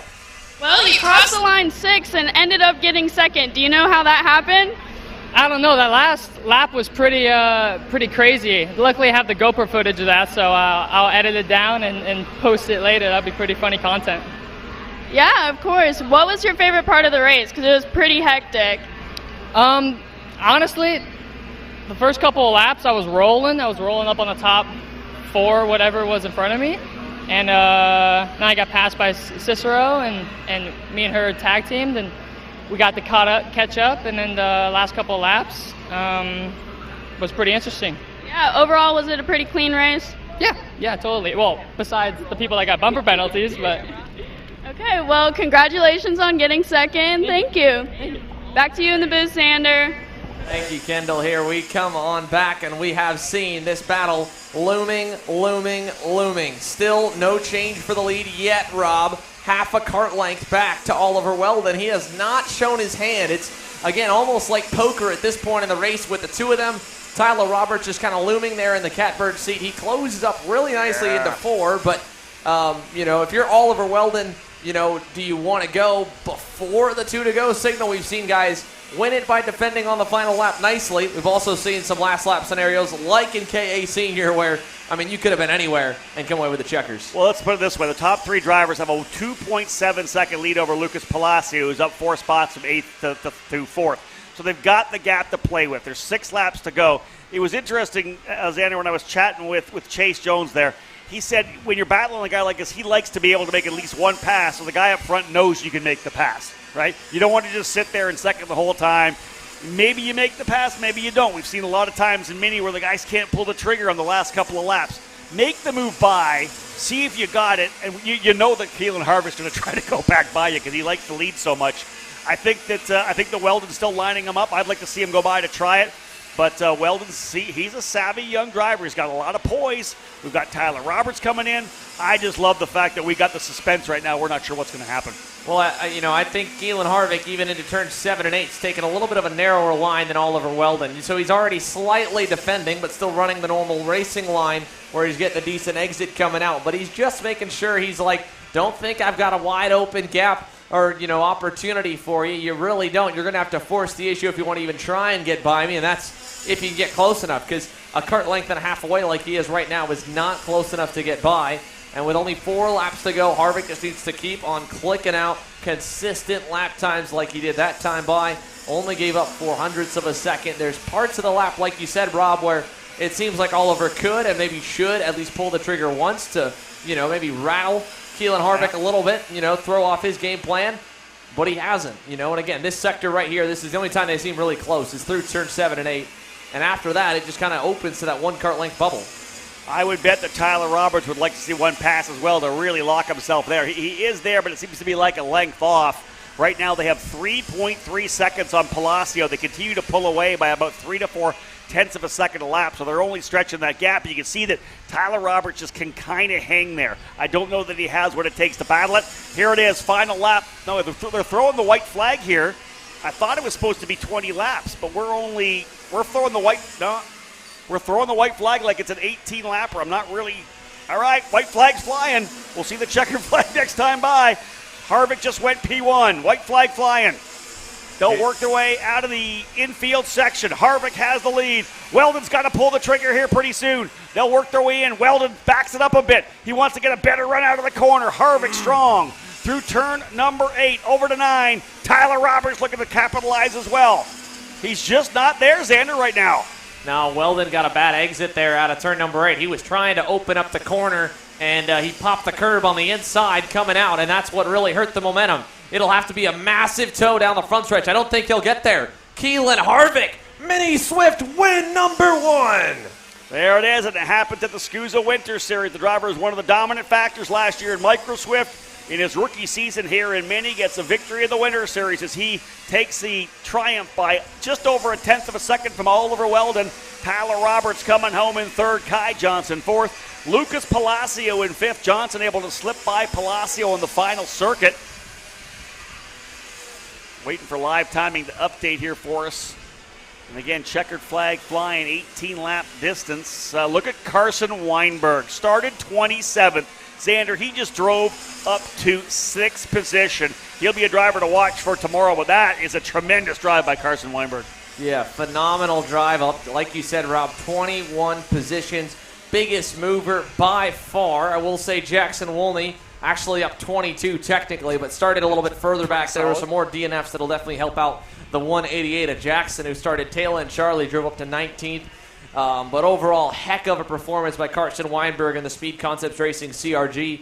Devin Walton, the number 133. The Motaz Sport Barellard driver up 4 spots. Isaac Malkett, just really an unfortunate, race for him. Drops back 6 from his starting position to 2nd, but it already kind of got thrown a lot of whack on that attempted start. Hopefully no penalty coming his way. He can at least keep the top 10. Then, of course, Salvador De La Vecchia and Gian Matteo Russo round your top 10. But Keelan Harvick, like we said, first career Mini Swift win.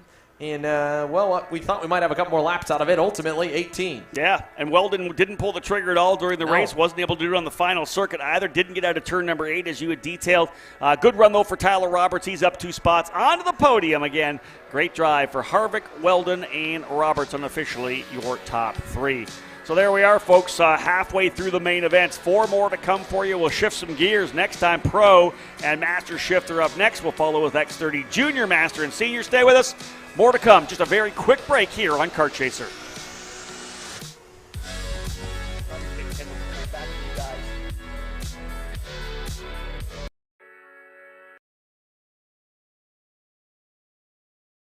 I'm David Serra, 18-time Australian karting champion, and we're launching Kart Class. Kart Class is an advanced digital training program that suits a driver who's just starting out in the sport, all the way to the driver looking to win a national championship. In this program, you're going to be learning about how to find the ideal racing line and what an apex is, braking and throttle markers, wet weather racing lines, and how to overtake other competitors. We target how to brake in the wet weather, and we look on the mental side of kart racing as well with our mental skills coach. At the completion of this program, you'll be lighting up purple sectors in qualifying, know when to defend on the opening laps, and how to pressure your opposition into mistakes. We teach you the tools to be resilient and how to get in the right frame of mind before a race. We look to complete the whole package by getting a strong mindset, a driving style to suit all conditions, strategizing your race, and getting the last 1% from your team. We'll teach you how to win the... Back here live from the SKUSA Winter Series in Homestead, Florida. Rob Howden alongside Xander Clemens. Thank you for tuning in here on Kart Chaser. Alan Isambard. You just can't say enough about this local driver and what he's doing. He's essentially battling it out against the number 1, number 3, and number 4 ranked drivers in the country on ekartingnews.com. The only guy in the top 4 that's not here is Jake French, but otherwise he's going to start alongside 2-time SKUSA Pro Tour defending champion AJ Myers. Behind him, 6 Super Nationals wins, 2 for Danny Formal, 4 for Billy Musgrave, surrounded by talent. Isambard Myers, row 1, Musgrove Formal, row 2. We are getting ready to go racing in the Pro Shifter. Green, green, green. And they will rock it off the line. Good start there for A.J. Myers, I believe. Did he pull the trigger? I think he may have. Here come the Master Shifter drivers as well. The split start, they'll work their way through turn number 1. Skitchy Barnes getting the whole shot, battling it out as well here with Scott Presti. But again, great start there for A.J. Myers, he goes to P1, and David Cole, of course, coming over to correct me, always does. Danny Formal, 3 Super Nationals wins, 4 for Musgrave, so obviously 7 wins total at the Super Nationals for the guys behind Alan Isambard. Well, he's just making himself feel useful, you know? I mean, there's no doubt. not a lot he's doing nowadays This is at true. all. Phoning it in today. Yeah. A.J. Myers, though, with the hole shot, not surprising. This guy gets off the line really well. But let's see what Isambard's got, because he showed really good pace in the pre-final. He was flat out quicker than those other 3 drivers. We talk about rattling cages. I mean, right now you can even just see the height. When you turn around and you see Danny Formal behind you, he's a whole helmet higher in the go-kart than little Alan Isambard. And Alan's had a couple seasons of running senior level karting here locally at AMR Motorplex and across the state. But it still would intimidate just about any driver. A.J. Myers is a pretty big guy himself, so he looks like a David versus Goliath, and that's a perfect analogy of what we've got here. We've got 3 of the best factory level, U.S. pro level shifter drivers. One of them dive bombing him, going by. That's Formal on Isambard, and going into this race, especially after his performance in January. I think January he struggled a little. Oh, was there contact? Billy Musgrave just trying to really. I don't know if I've seen anyone try to pass there before into turn number 11, but Billy tried it, didn't work. Looked for a second like he might have sent them both on the barriers. Luckily, all clean. Myers, Formal, Isambard, Musgrave, top 4. Makita Farnica into the 5th spot. Amy Rule up into 6th. David Greco 7th. Kyle Kennedy 8th. Calvin Mig and Justin Salazar rounding out the top 10. Scott Presti taking the lead on Skitchy Barnes. About 3/10 back is Patrick Otto Matson. So we have a 3-driver battle in the Masters category as well. But up front, we talked about A.J. Myers. Here we are here, the 608 of Presti leading the way. So this will be 1st, 2nd, and 3rd in the Masters shifter class. Skitchy Barnes tries the inside, a little tighter run through turn number 8, closing up a little bit here. And I like that. That's 1, 2, 3 in Masters on top of each other. Presti, Barnes, and Madsen. Yeah, nice little battle here, and big credit to our camera guys for keeping up with this dual fight that's on the racetrack here. The Master Shifter battle on screen at the moment. Then on the other side of the racetrack, we've got 1, 2, and 3 here in Pro Shifter. Myers, Formal, Isambard, Musgrave. Ooh, that's a pass attempt for 6. That was David Greco going down the inside on Annie Rule. Not sure if he made it stick. Tried to get the job done, but again, that's after that corner, you're heading back to the left, right? Oh, yeah, and speaking of that same corner here, battle in the Master Shifter class. Skitchy Barnes was under fire from Patrick Otto Madsen, and luckily fended him off, and now goes back to work on Scott Presti. That separated them. Oh, he looks like he might have missed a shift there. Yes, he did. Didn't get out of turn number 8 nearly as good, and that allowed Madsen to come right back in. It's good to give Presti a little bit of breathing room. Yeah, it's going to be nice here. Scott Presti, again, hot off a very successful January with already 1 shifter win here in the books and trying to put another Master Shifter win on his season. We're watching the pros head on through here. Danny Formal last time by, 2/10 quicker than Florida's A.J. Myers. And so these 2 drivers who really grew up racing on the Florida Winter Tour now getting ready to go at it. Look at Formal, man, popping these massive curbs that have just been put in, and he's gaining time doing it too. Back into the Master Shifter category. Here are the top 3 fighting it out. A little further back there as well, you've got Farshad Bagari and Robert Fige running in 4th and 5th. But this is the lead group here right now. Skitchy Barnes, who is challenged by Madsen quite a bit there, now has got his focus back forward again, driving the HMD TB kart. What's the chassis for Scott Presti? Xander, you got that one lined up? The TB kart as well. Yeah. Privateer effort for him. Freddie Remrev was one of the drivers we expected to run Masters. He lost a bit of weight, I'm told, and decided he was going to run in the Pro Shifter class. He's running 10th position right now as Freddie Remrev, one of the drivers. I think he came second, I believe, in the championship last year in the Masters Shifter class. He and Barnes battled it out through all 4 rounds. And I know that Skitchy was really looking forward to battling with Freddie, but he's got his hands full right now with the local driver, Scott Presti, as well. So lots of work to be done here for Skitchy Barnes. Back up front, have we not seen these guys battle it out before? It's A.J. Myers versus Danny Formal. And guess what? Alan Isambard's kind of hit the rebound button a little bit here. Yeah. Just set his personal best last time. Was the quickest of the 3 of them. So he is Danny Formal's biggest fan right now, hoping that he makes a nice and aggressive dive bomb on Myers, slows them both up, and kind of parts the seas for Isambard to get by. Let's see if he pulls the trigger here into 7 and 8. He's a half cart length back. Looking, not going to go. Myers covers it off nicely. And Formal just kind of taking his time. Both drivers, again, treating this like a test session. Their eyes are not on any championship. Neither of them competed in round 1 and 2. They are trying to prep their chassis for the Iveco tires and for the KZ motors that they'll see on the SKUSA Pro Tour this year, which should have a stacked KZ class at New Orleans. Yeah, if the Super Nationals was any indication, it's going to be fun. Here goes Formal to the inside of turn 1. Book it. He is through. Good pass there for Danny Formal. Pulling the trigger. Look at that. I thought that Myers was thinking about it back in turn number 3. And what do we say about Isambard? Thank you so much. Here I am. 1, 2, 3. As Musgrave still battling back there, P4. Nice to see you guys again here. Again, Alan Isambard, he doesn't have really much confirmed. I know he'd love to try and, prove himself up front. Obviously, the 2 drivers in front of him, supported by 2 of the biggest shifter brands in the country. There's Magic's A.J. Myers back down the inside. Formal gets tripped up.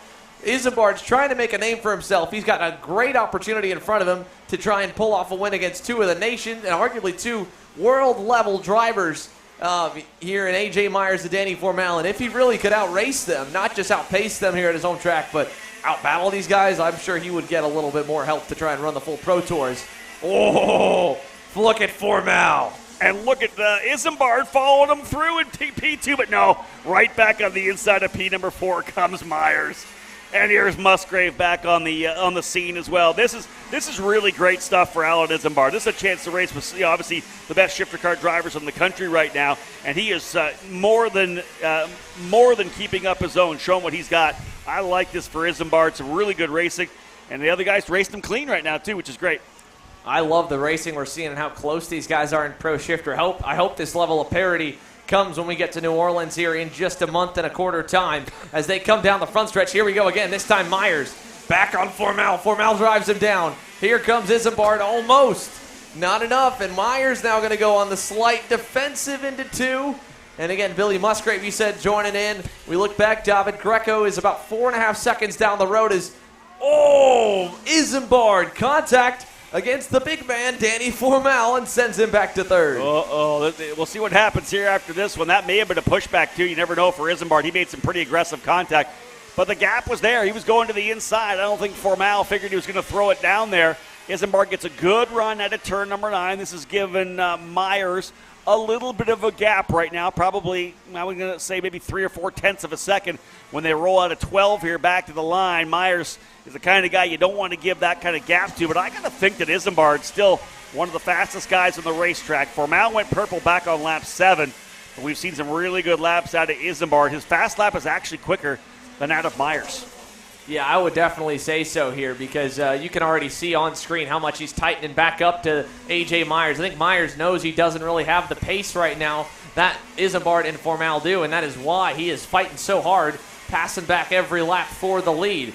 He got a good exit that time, good launch out of turn number 8, but overall that gap is still only a couple car lengths, and I bet is going to be a little bit shorter, a little bit smaller when we come by the start-finish line this time, and Formal not going away easily either. He's closing back to Isambard, saying, all right, kid, you want to get at me? How about you go up there and get A.J. Myers, and I'll follow you through this time. That's right, yeah, and you better get going on it because if you're going to wait too long, if he's pulling away, I'm going by you.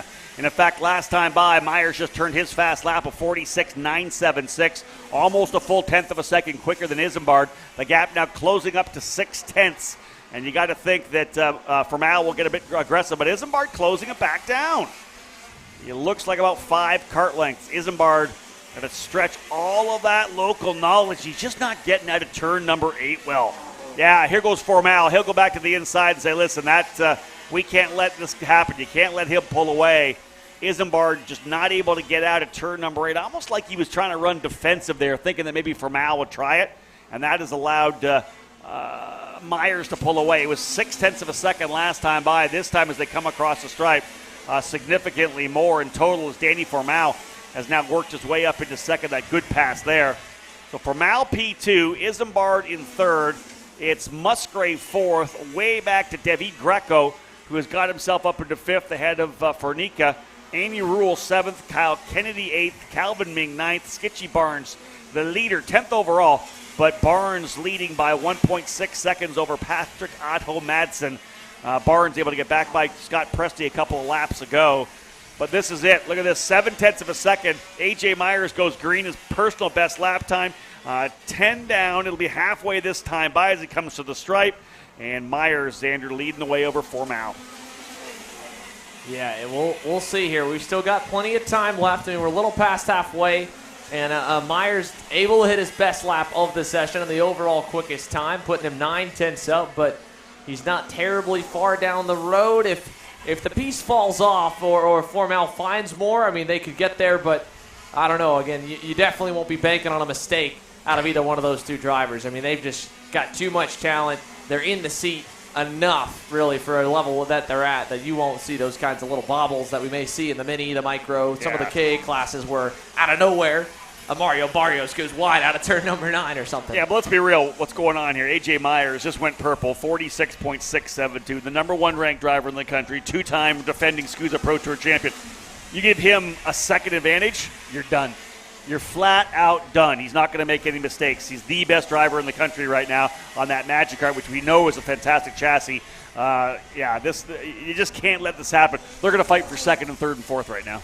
Yeah, I mean, that's what it looks like here. Formal that time, 47 flat. Isambard a 46.8. And Musgrave trying to kind of put some pressure on Isambard. He just can't find a way around him. Out of turn number 8 and headed over to 9 this time.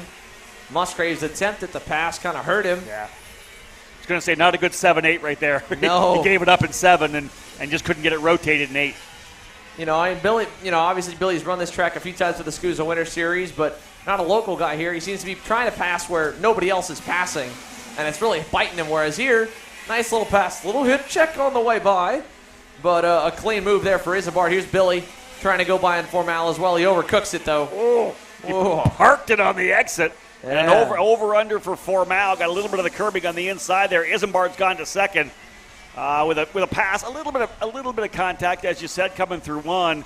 But Isambard rather back to P2. But again, now it's 1.6 seconds up the road to A.J. Myers. You just cannot give an A.J. Myers that kind of a gift. No, he's got a nice piece. Obviously, they were going to try and come in for the second half of this final. That's where they felt that they needed to have that level of pace. And so for him to be able to consistently hold them back until his kart was ready just shows how smart of a driver he is and why he is a multi-time national champion, multi-time defending SKUSA Pro Tour champion, because he knew that he would have the piece to win if he could just keep it up at the front of the field and give himself a small margin. Like you said, Rob, that gap last time by now updated to over 2.5 seconds. 4 drivers out of the race early here now. Freddie Remrev, Farshad Bagari, Brandon Reed, and Justin Salazar out of the race. In the Masters category, Skitchy Barnes across the line. He just went green, a 48.187. Barnes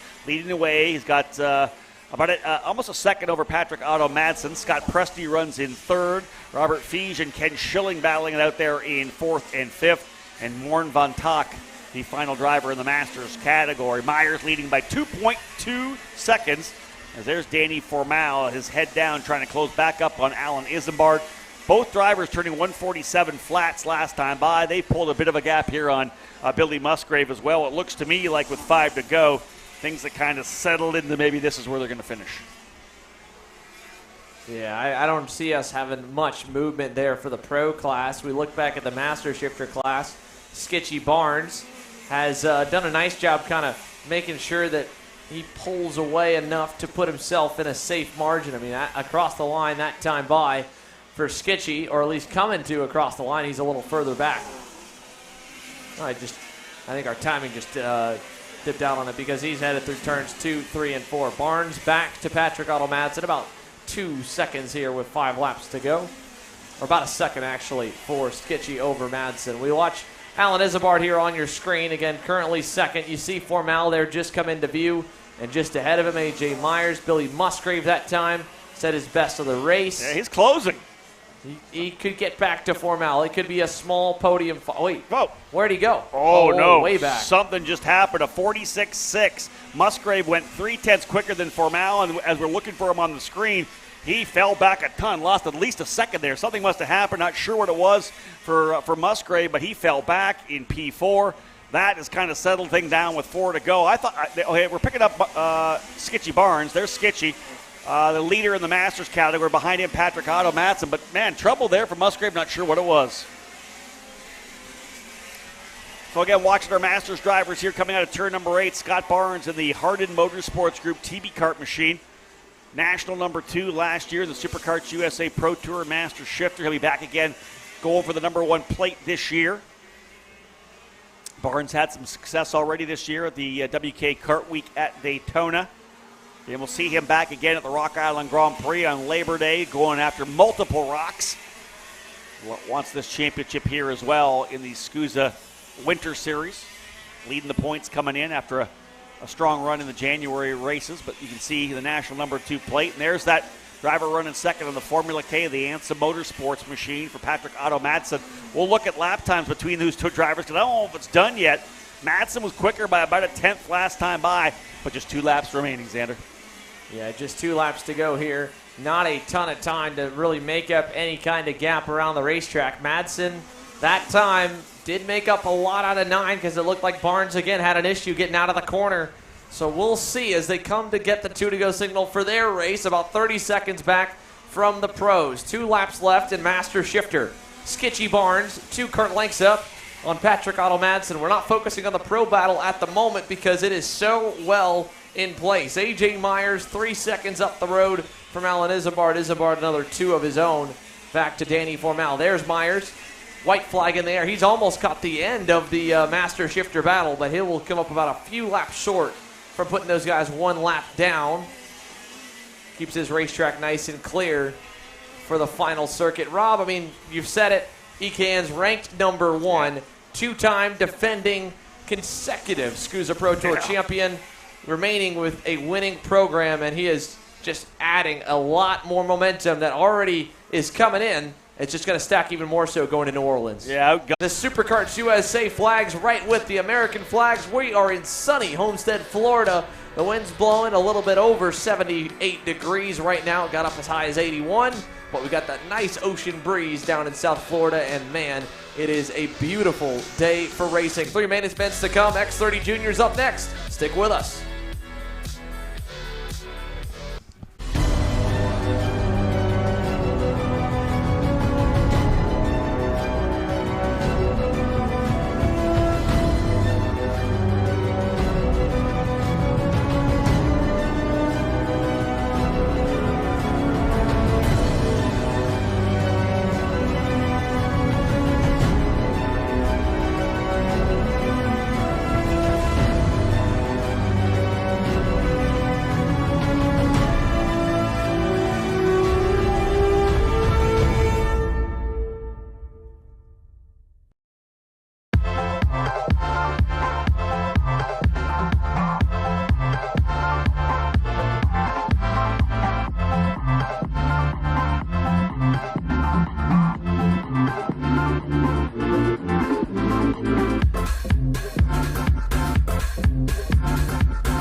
Welcome back here live from AMR Homestead-Miami Motorplex. It is the Superkarts USA Winter Series live on Kart Chaser Premium. Make sure to continue sharing this link, sharing it around here with your friends so they can join, become a member for $9.99 a month and be able to watch the main events live from Homestead. We've got, of course, the X30 Junior class lined and ready to go. And it should be another barn burner. We've been treated to some fantastic racing action, especially our KA100 Senior and KA100 Junior classes. Caleb Gaffera was up front in KA Junior all day long, came away with a nice result through the morning that led into his main event. He's going to be up front here once again, but he's not the only one that's going to have a really good shot at this win here. Of course, Brandon Carr, super impressive, coming all the way again from England. And the United Kingdom-based driver with Team Benek had himself and Michael Costello up front to start the pre-final. Costello, big-time mistake, dropped him back down the order. Let's go ahead through your starting lineup at least for your X30 Junior class presented by Speed Lab Racing Engines. It's a big one. Throwing back 39th, we got Max Taylor in the 733, and moving up to row number 18. Row number 18. Row number 19 for Hudson Schwartz and Ricky Dominguez. Moving up to P36 and P35, it's Frederick Lemieux and Christian Garduno. Then it's Aiden Ingrata and Major Maikovskis. Then we go to Anthony Martella and Amelia Chandler, and we crack the top 30 with Austin Perrin and Isaac De Silva. Moving forward, Caleb Campbell in the 775. The Prime Power Team driver was upside the top 10, has a long way to go to get back there. Then it's Grayson Greaves, Gavin Witt, Lorenzo Castillo, Jensen Burnett, and Ernesto Rivera, Alex Mercado, Julian DaCosta before we get to the top half of the field. Starting at the edge of the top 20 is Ethan Goulark and G3 at Gyros, Leo Escorpioni, Beckham Jasir, Diego Ardiles, Stephen Miller, the top 15, and your leaders coming across are underway. As we didn't get to finish the full starting lineup because there's so many, and there's a couple in the barriers here in turn number 1. One of them looks to be the 747, and I'm going to guess that looks to be a little bit further down the road. That was Austin Perrin that went around in turn number 1. The field is green, though. Brandon Carr leads over Christian Miles, and the Lando Norris cart with a nice start. And we've got problems for the leader, Brandon Carr. The right rear bumper already disconnected here on lap number 1. And so Brandon Carr has found himself out in front, but the issue from the start and all the shoving, he just took a look back, and I'm sure he's got to be absolutely disheartened because the driver who was up front qualified on the pole and has been so strong all day today now has a mechanical issue. Here comes the train down the inside. They'll freight train him, and he'll stay out there as long as they'll let him, but that's eventually probably going to be a meatball flag. Christian Miles, your new leader. We stay on Brandon Carr here. He's dropped down to 4th. Actually to P4 on the racetrack, nearly P5. Side by side for second. Caleb Gaffera down the inside on Max Garcia. He takes over the spot. Garcia back to 3rd, just ahead of Aiden Ingrata. Or no, is that Michael Costello? No way. Michael Costello up already nearly 2 spots. And make that 3. Ingrata to 3rd. Costello to 3rd. Garcia back there. Ingrata, the driver that had to start deep in the field after his wreck. We'll see where he's up to. He's up 9 spots, up to 25th so far. Max Taylor up 10. Ricky Dominguez up 10. They're up inside the top 30. And as the field goes down to turn 1, already a little defending here, Rob. Christian Miles taking Caleb Gaffera down the inside. I'm sure Gaffera, I thought he would go by. There he goes. Looking late move. Got him, turn 2. Hey, you wonder whether or not, or how much, I think maybe the benefactor is for Caleb Gaffera. Getting that big win in KA 100 Junior, out to an 8.2 second victory. Confidence, getting a feel for what he wants out of the chassis. Wants to have it happen here as well. There's got to be a lot of similarities in terms of chassis setup. Caleb getting that big win, already out front here and pulling away a little bit on this lap. Again, right at the very start of this one, way too early to say what's going to happen. But when you can go P1 like that early, it bodes well for what could be a good run for another victory here for Caleb. Bodes very well here for Gaffera. And, we keep our eye on Michael Costello. We mentioned how far backwards he went in the pre-final. I think at one point dropped outside the top 10. So nice start here to this one. I'm sure that's got to give a lot of confidence as well for him to have the drive he did to get back to 6th. As we see the pass for 3rd now, Garcia on Miles. Max Garcia from Coconut Grove, Florida, just about 30 minutes up the road here from Homestead. And there is Sebastian Weldon in a fellow Lando kart to Christian Miles, takes over 4th. Not sure what happened just up here, Xander. Brandon Carr all the way down to 17th. Aiden Ingrata's out. Oh, Ingrata no. out of the Ingrata race. gone. Yeah, Brandon Carr, he had the broken right rear bumper, so it was a matter of time. No. Yeah, and that was off the start, Rob, off about 4 corners in, unfortunately. Oh, he's been so good all day. Oh, man, that was some heavy contact there at the bottom of that shot in turn 8. And, unfortunate for Brandon Carr, but I don't know what happened to Aiden Ingrata. He was digging. He was up 10 spots. Yeah, you mentioned that, right? Good start from the opening couple of laps for Aiden. Picked up about 10 spots, got to about 24th as we see a pass for the lead just up the road here from this battle for 3rd. New leader, Michael Costello, trying to, help out Team Bennick and do right on Brandon Carr after unfortunately losing out one of his teammates to a mechanical issue. Michael Costello says, you know what, fine, I'll put the team on my back. Let me get the blue and orange guys to the front. I got you. He's done it right now. Let's see if these two drivers can pull away right now. We talked about how good Caleb Gaffera was. Got that confidence off the win in KA 100 Junior. Jumped out to an early lead, but again, you said it, Xander, we can't count out the Bennett guys. They've been so good, qualified really well, ran strongly in that pre-final as well. And I think Costello very comfortable out front. He's getting chased down. Max Garcia's in the scrap. Sebastian Weldon's in there as well. Christian Miles led early. Garcia goes purple right now.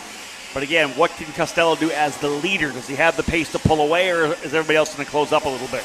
Yeah, I don't know here. Max Garcia is closing up. In fact, Gaffera felt Garcia there and just off of feeling the push, tried to defend. Now he's going to lose another spot. Is very nicely done. Sebastian Weldon carves through, and, shades of round one where Weldon kind of followed Garcia. In this case, Garcia got through fully, whereas round number one, Garcia was off the racetrack with Ingrata, and Weldon took advantage. Yeah, Gaffera's getting swallowed up right now, and it wasn't his fault. I think Costello is just not that fast right now. Costello did a 50.466. Garcia's 0.4 faster than the leaders. And you got to see if what happens as they roll here. Does Costello find some speed? No, he's at 50.7 again. Garcia's fast time was super quick. Watch for Garcia to reel in Costello here. That's some big moves further back, and Gaffera gets swallowed up by the Lions coming from the back here. Yeah, good recovery for Caleb. He was able to kind of put Jacob Kolar now into the fray, because Kolar was going to look on him, then didn't, and then Kolar got swallowed back himself by Teddy Musella and company. So with all that shuffling, it's kind of eat or be eaten, and Gaffera was able to get back in front of Kolar, and now you can see on screen here, there's Enzo Vidmontien going by. I think that is, I'm not sure which of the Lando kart that is. That is going to be Cameron Brinkman in the Mike Doty Racing Lando kart, and now he gets passed by Cooper Beasley. And it's just, again, pass or be passed. It's still so early in the race right now. You can see everybody's doing it, right? The minute you get there, they're diving, they're moving. Pass or be passed. Nobody's settling in at all. They're all pushing hard. They want to get that clean air. And we'll pick up that battle for the lead momentarily again. Here's that 795. Vidmontien there just ahead of Musella. So they're trying to reel in this group we're going to focus on, because Max Garcia and company have caught Michael Costello. So it's Costello, a car length to Garcia's Will Power kart, then Sebastian Weldon in the JC Karting Lando kart. And we go back a little bit further. Fourth, Christian Miles, a fellow LN Racing kart, and then Caleb Gaffera. So Gaffera, again, shuffling Kolar back, has allowed him to really hang on to this lead group and keep himself in the fight with 8 laps complete. And the big thing, I think, is the gap now between 5th and 6th. Top 5 drivers have checked out, essentially, as they come across the line to put 7 laps in. 1.2 seconds back to Enzo Vidmontien, who has Teddy Musella behind him, Cooper Beasley, Cameron Brinkman, and João Vergara, who turned the fastest lap on lap 6, capping off the top 10. Vergara up, 3 spots. But again, top 5 drivers, Xander. Oh, yellow flag flying. Driver spun over in turn number 1. Driver around, coming through turn 1. Yellow flag there. That's the 721 who has gone around in the Charles Leclerc machine. That's Amelia Chandler. Now, she went around and won. This is the lead battle. This is going to be a lot of fun, because we're literally so early in this race still, Xander, and they're all dialing in. Garcia's gotten to P1. Max Garcia is always so good here at Homestead, but man, he seems so confident here to start the 2022 season. Just behind that camera angle, we saw Caleb Gaffera get by for 4th on Christian Miles. So his recovery drive getting himself back up to the top 3. You can see how close they are headed through the infield. Sebastian Weldon just kind of watching Costello, waiting to see when he needs to get by. He needs to make sure that he doesn't lose Garcia, as you mentioned, so good here on his home racetrack. But Costello, regularly frequents down to this state to come and run. Weldon just relocated down here to Miami, have been running down here a lot with the JC Karting Fort Lauderdale-based team already. So you got 2 drivers that now live nearby. Costello races a good bit down here. Gaffera is one of the ones, along with Miles, that don't spend a ton of time down here. Then again, though, it's not like any of those other drivers mentioned would not be fast at other racetracks. We're seeing a very characteristic, very on-brand lead pack for X30 Junior. Yeah, this is it, right? These are the drivers we're going to expect to see run up front and win races throughout the entire season. Gaffera just went by Weldon, I believe, or did he? Yeah, he went by Weldon for P3. So move Caleb Gaffera up to 3rd. kind of a run can he get through 8 to clean up on those leaders?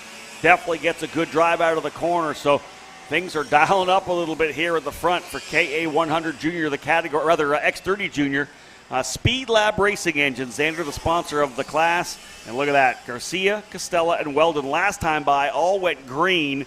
Let's see what they do here at the crossed halfway flags.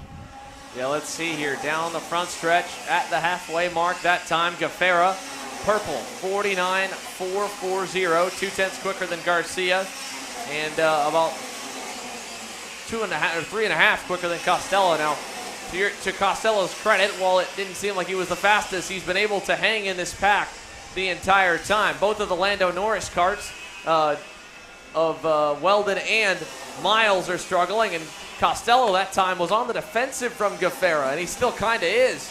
Gafera's finally going to deal with him here in 9. He'll get by.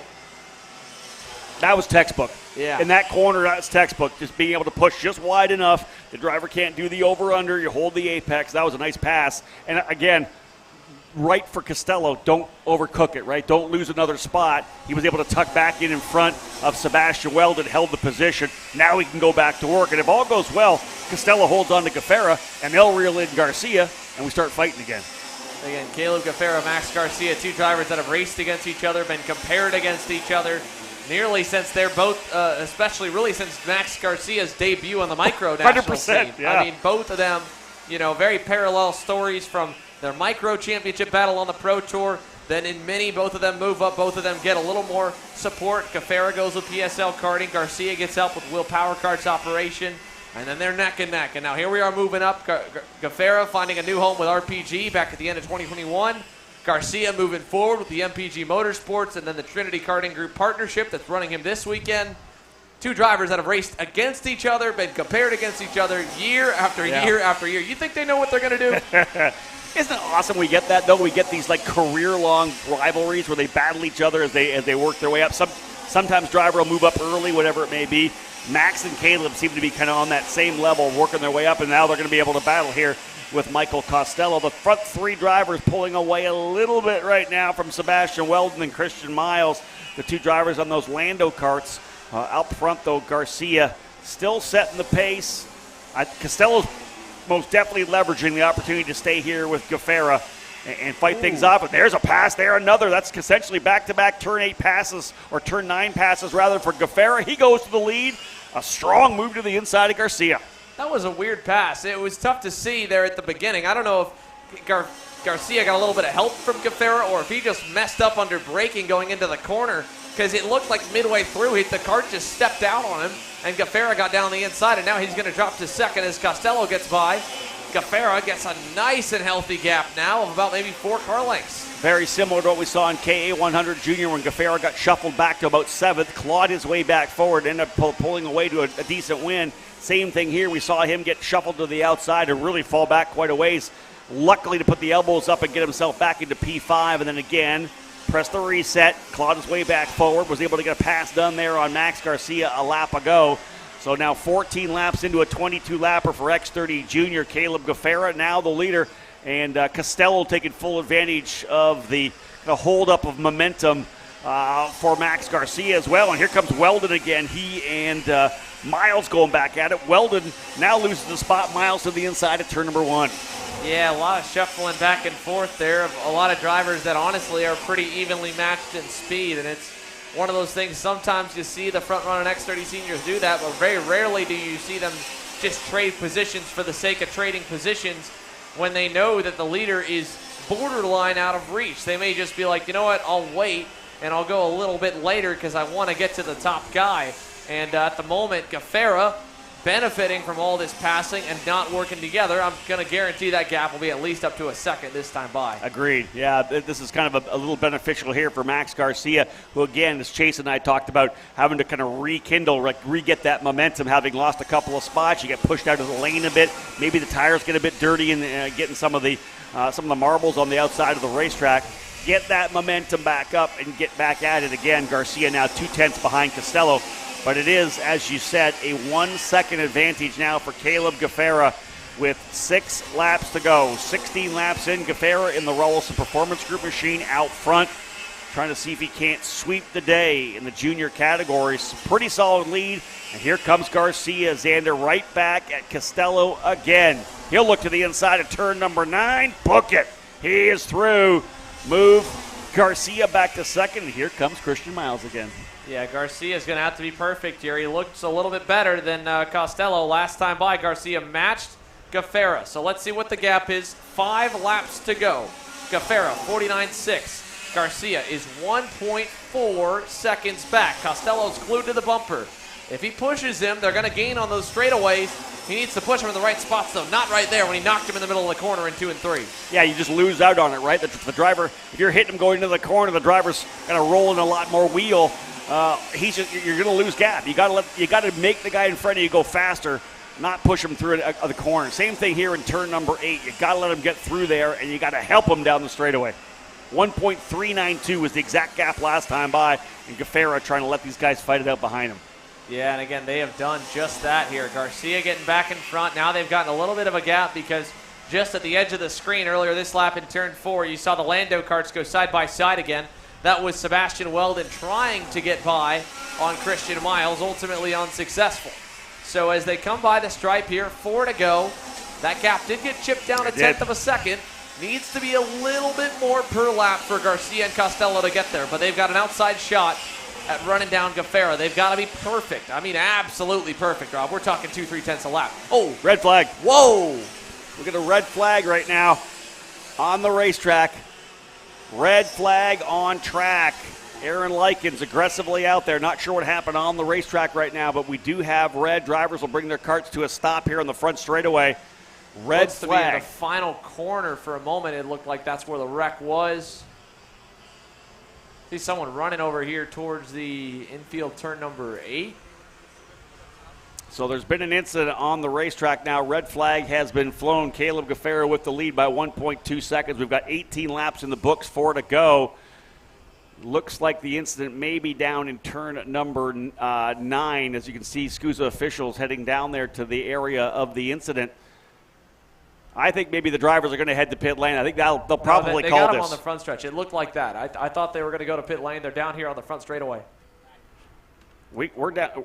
Are we not down over here? Yeah, we're down potentially.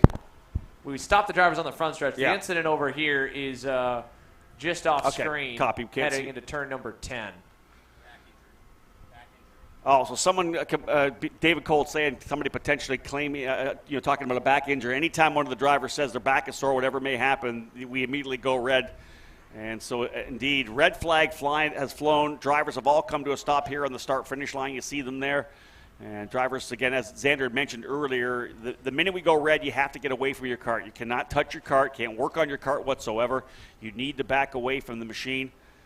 And, indeed, 18 laps done. And 4 laps remaining in this race. We still have a lot of time here still. It's 4:02. Next race up would be Masters 4:05. We're right on time here right now. But again, Superkarts USA officials working on this one. Let's go to a quick break, Xander, right now. I think we'll come back and try to kind of reassess what's going on. You're watching the Superkarts USA Winter Series live here on Kart Chaser. When we get back, we'll try to provide you with an update for the incident on track.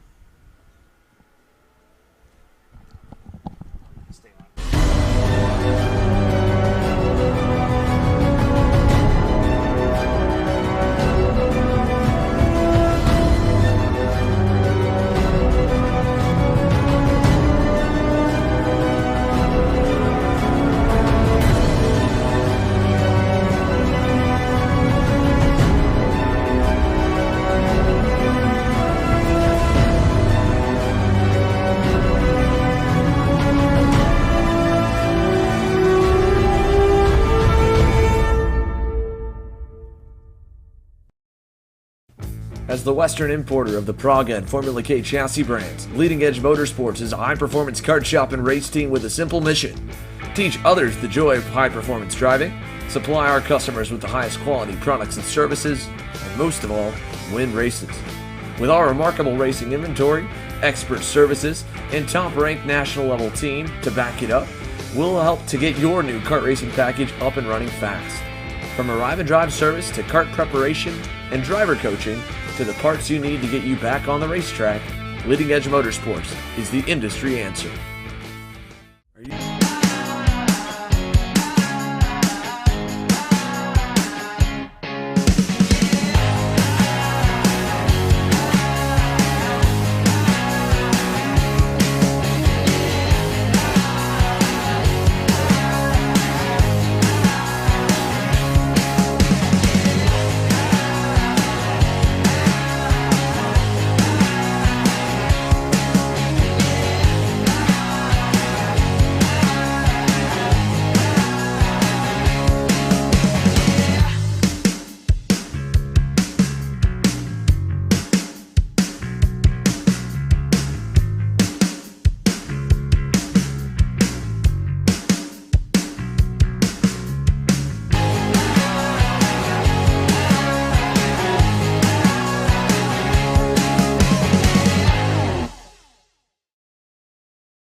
Parallel USA, a top-level performance team with unmatched hospitality, offering a full-service driver development program with year-round testing available in Miami, Florida, and the official North America racing team of Parallel Racing Chassis.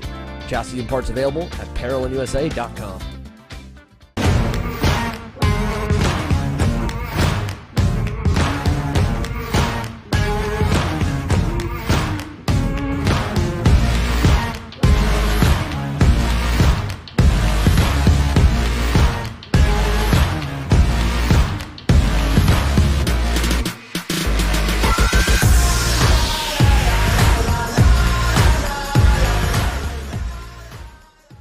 I'm David Serra, 18-time Australian karting champion, and we're launching Kart Class. Kart Class is an advanced digital training program that suits a driver who's just starting out in the sport, all the way to the driver looking to win a national championship.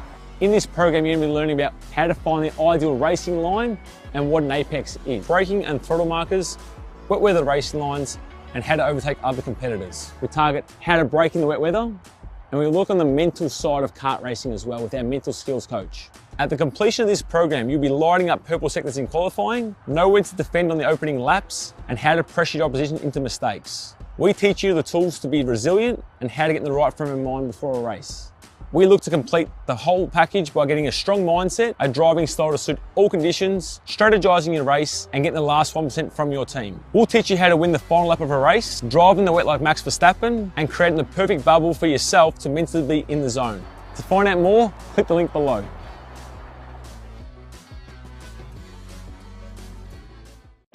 Kart Store USA is a kart parts supplier that racers and retailers can count on when they need reliable advice and service. We focus on servicing all racers with honesty and pride while maintaining customer satisfaction.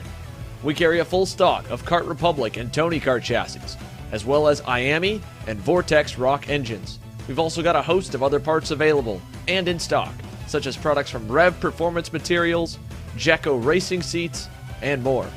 We have a 100% satisfaction guarantee, and on top of that, if your order exceeds $200, shipping is on us. Check out all we have to offer today by visiting us online at kartstore-usa.com.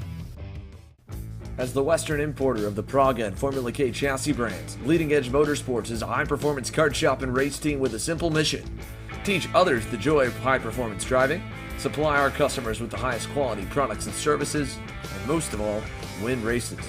With our remarkable racing inventory, expert services, and top-ranked national-level team to back it up, we'll help to get your new kart racing package up and running fast.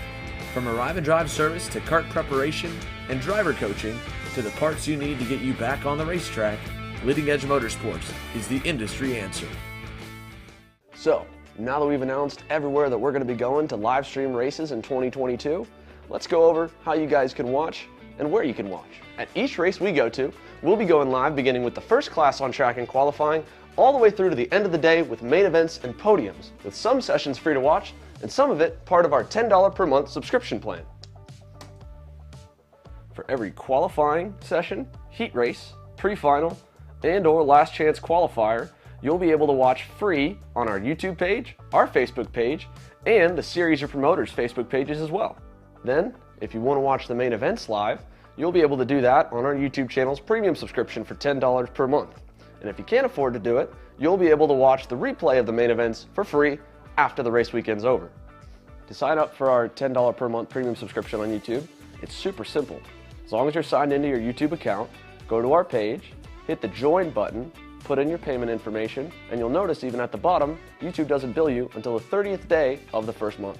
Now you may be wondering, why even do a subscription plan at all? And the truth is, broadcasts are expensive. We've got a big team to put on these productions, and even with the help of the series and event promoters and advertisers, it still costs a lot. And we also want to do them bigger and better every single event we go to. And hey, if you can't or don't want to join the $10 per month subscription plan, you can still watch all the racing sessions with qualifying, heat races, pre-finals, LCQs live for free, and of course the main events on replay after the race weekend. But if you do want to join our $10 per month subscription membership plan and you join before we go live on Saturday, January 8th at AMR Motorplex in Homestead for our first event of the year, you'll be entered into a t-shirt giveaway for our limited edition Kart Chaser Miami t-shirt, the first of the City limited edition t-shirts we'll be doing this year. In the end, we're only here because of all the love and support you guys have shown us and continue to show us, whether it's liking, commenting, and sharing on all of our posts, supporting us through our apparel options, and any other way following along with the journey so far. And we can't wait to get the year started live from Miami. Are you looking to up your web presence and digital footprint? Here at Novice Web, we help businesses elevate their value through custom software development, responsive website design, e-commerce, and AL/ML services. Our customer-focused engineers have over 10 years of experience. Let Novice Web design your first online impression.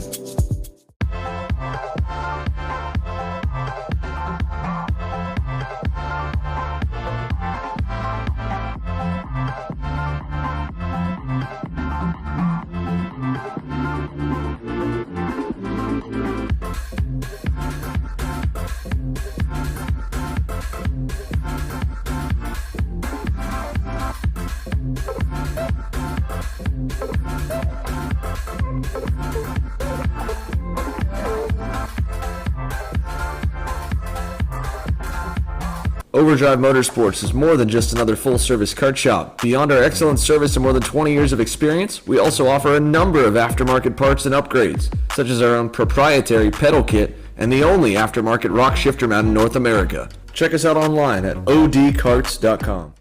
If you're looking for top-grade equipment, look no further than Rev Performance Materials engine mounts, sprockets, and arcade chains. Available online now at revperformancematerials.com and through a dealer near you. The highest quality material, built to the highest quality standards. Rev Performance Materials.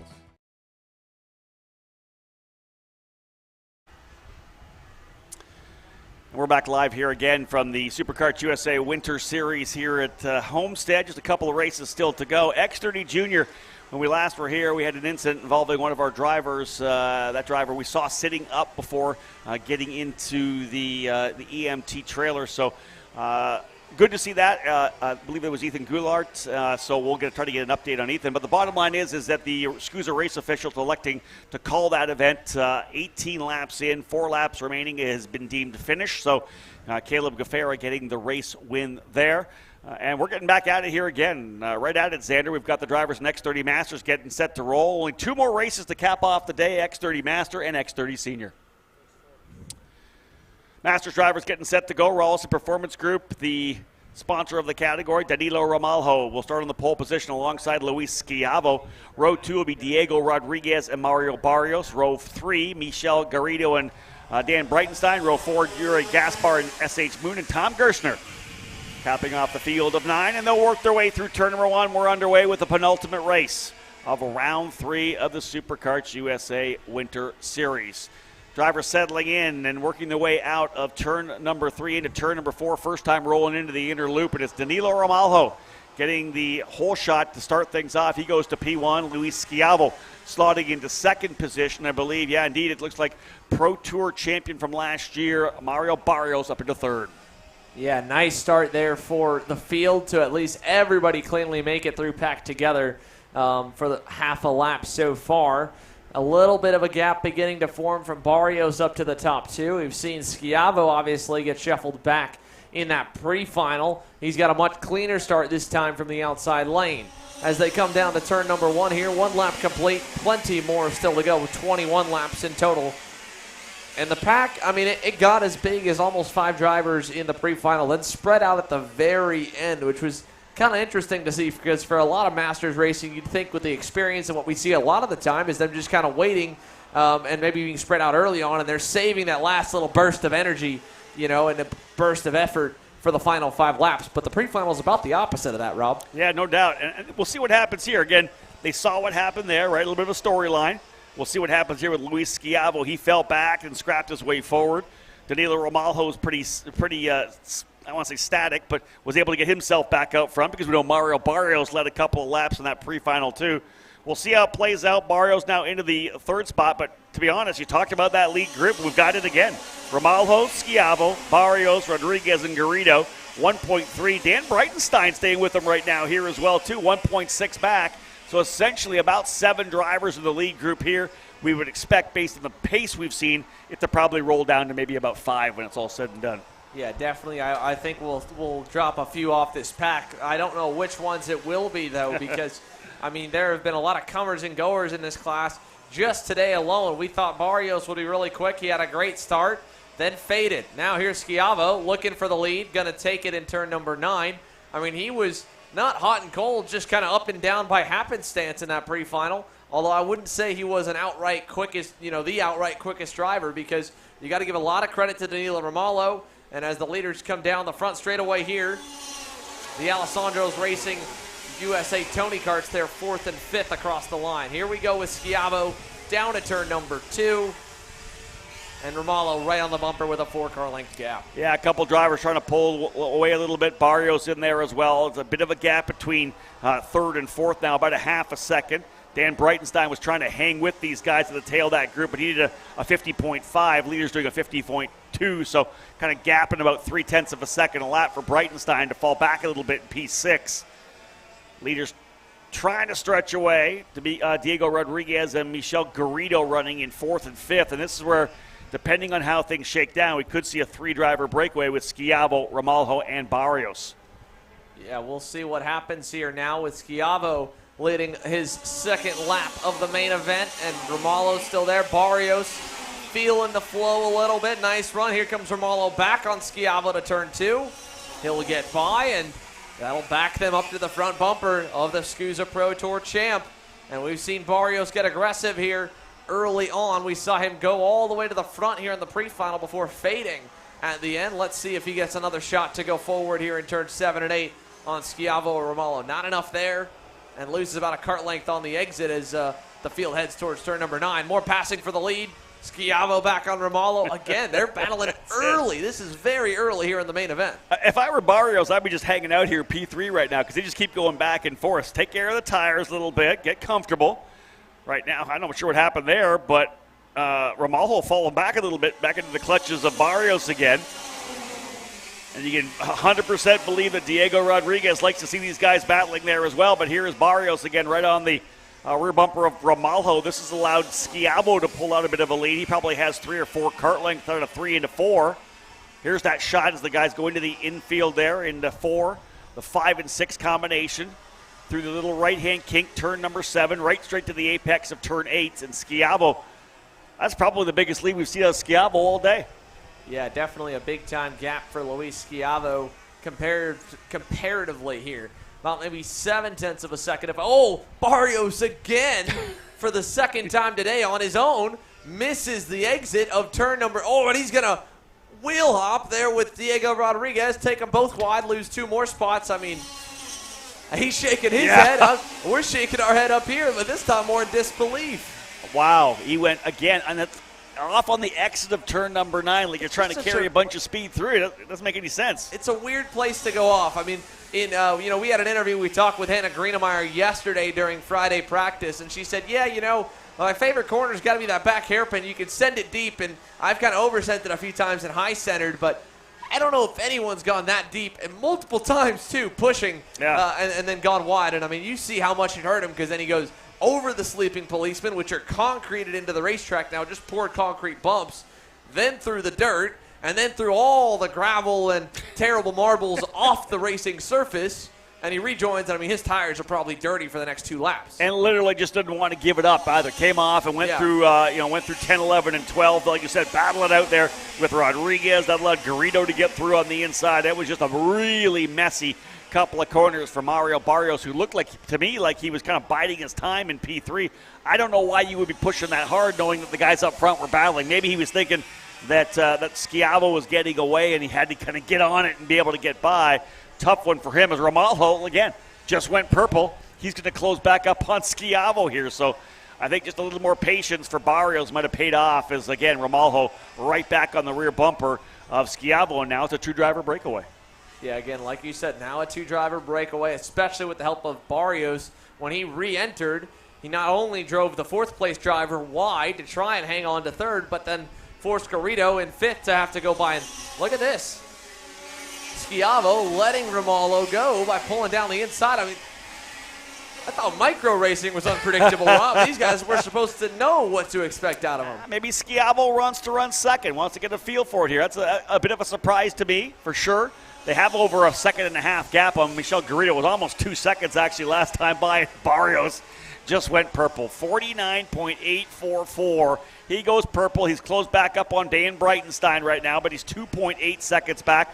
Last time, 0.2 of a second faster than the leader, Romalho. So can Mario Barrios somehow fight his way back up? He's by Breitenstein. He's back into 4th. Open racetrack to get to Michel Garrido, and you're right. If we thought Mini Swift and Micro Swift had some surprises for us, the Masters guys just said, hold my beer. Let me tell you, Barrios that time kicked up more dirt coming out of the final turn than I think all these guys combined. He is living on the ragged edge right now, putting every new piece of runoff here at Homestead to the test. And again, even with the pass that time, a 10th quicker than the leaders. So he still managed to hold that gap to a lower 2.8 seconds, nearly 2.7.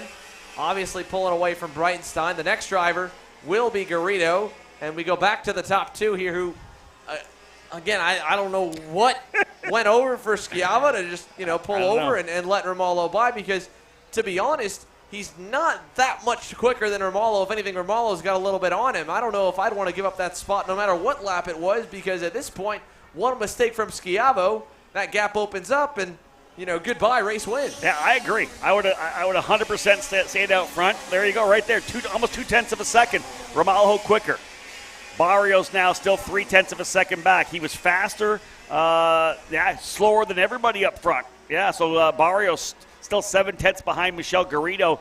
And even though he has the purple lap from lap 8, just a little under 3 seconds back of Romalho. Well, it looks like our Kendall Hedge is down with Marian Kremers, and we'll see. Definitely. Yeah, well, good luck. Thank you. Yeah, thank you. Back to you guys in the booth. Thank you. A little bit at the end, so we'll send him on down here in a little bit more and make sure that we get ready to go for a live interview in just a few moments. But nonetheless, out front, Schiavo back to the lead through that quick little interview. Romalho second, half a cart length away, and then a little bit of a gap back to Michel Garrido, who is just about ahead by 2 car lengths over Barrios there. And here we go again for the lead, Rob. Yeah, no doubt. This is Romalho back down to the inside. So we're seeing a little bit of racing up front. Schiavo, as we said, kind of surprised us letting him get by and be able to work his way into the lead. Schiavo took the position back for a moment, and then Romalho back to P1 again. Worked their way through the infield part of this racetrack, back to the hairpin of turn number 8 again, and down that straightaway. Laps winding down, 11 laps to go right here at the halfway point of what will be a 22-lapper for the drivers in this X30 Masters class. Leaders having a pretty good run. It's Barrios chipping away at it, 2.6 back now. He was probably 0.4 faster than Michel Garrido last time by. Yeah, and I think we're going to see Barrios is already into third. Mario Barrios is into the 3rd position now, as he is close back up to P3, 2.9 seconds back. Lost a bit of time that last lap. And Barrios now with open racetrack to try to reel in these leaders. Now, Xander, this is it. Why these guys got to stop battling each other right now and go to the end before they fight, because Barrios trying to get back in it. Yeah, I mean, he very much could get there, and I don't know. Maybe they're just having a whole lot of fun. Either way, we're having fun. We've got Marian Kremers here. We've got Kendall Hedge on the mic this time queued up. We're not going to miss it, we promise. Here, let's send it on down to our Kendall Hedge.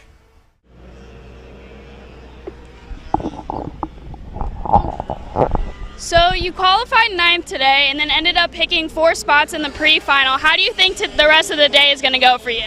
Well, hopefully I'm going to pick up 4 more spots and end the race in P1. It's going to be a long race, so I'm sure it's going to be more of the same as the pre-final, which was rough racing, but we've just got enough respect for each other to keep it clean, so hopefully it's more of that. Yeah, so overall you think it's going to be a pretty clean but competitive race? Definitely, yeah. I think no one's going to get away because the times seem very similar. Everybody's very close together, so yeah, it'll be rough. So do you expect the front pack to be quite big or only like 1 to 5? I think we can get away with just the 5 of us in the beginning, but it depends on how hard they want to race up front and how fast are we going to go.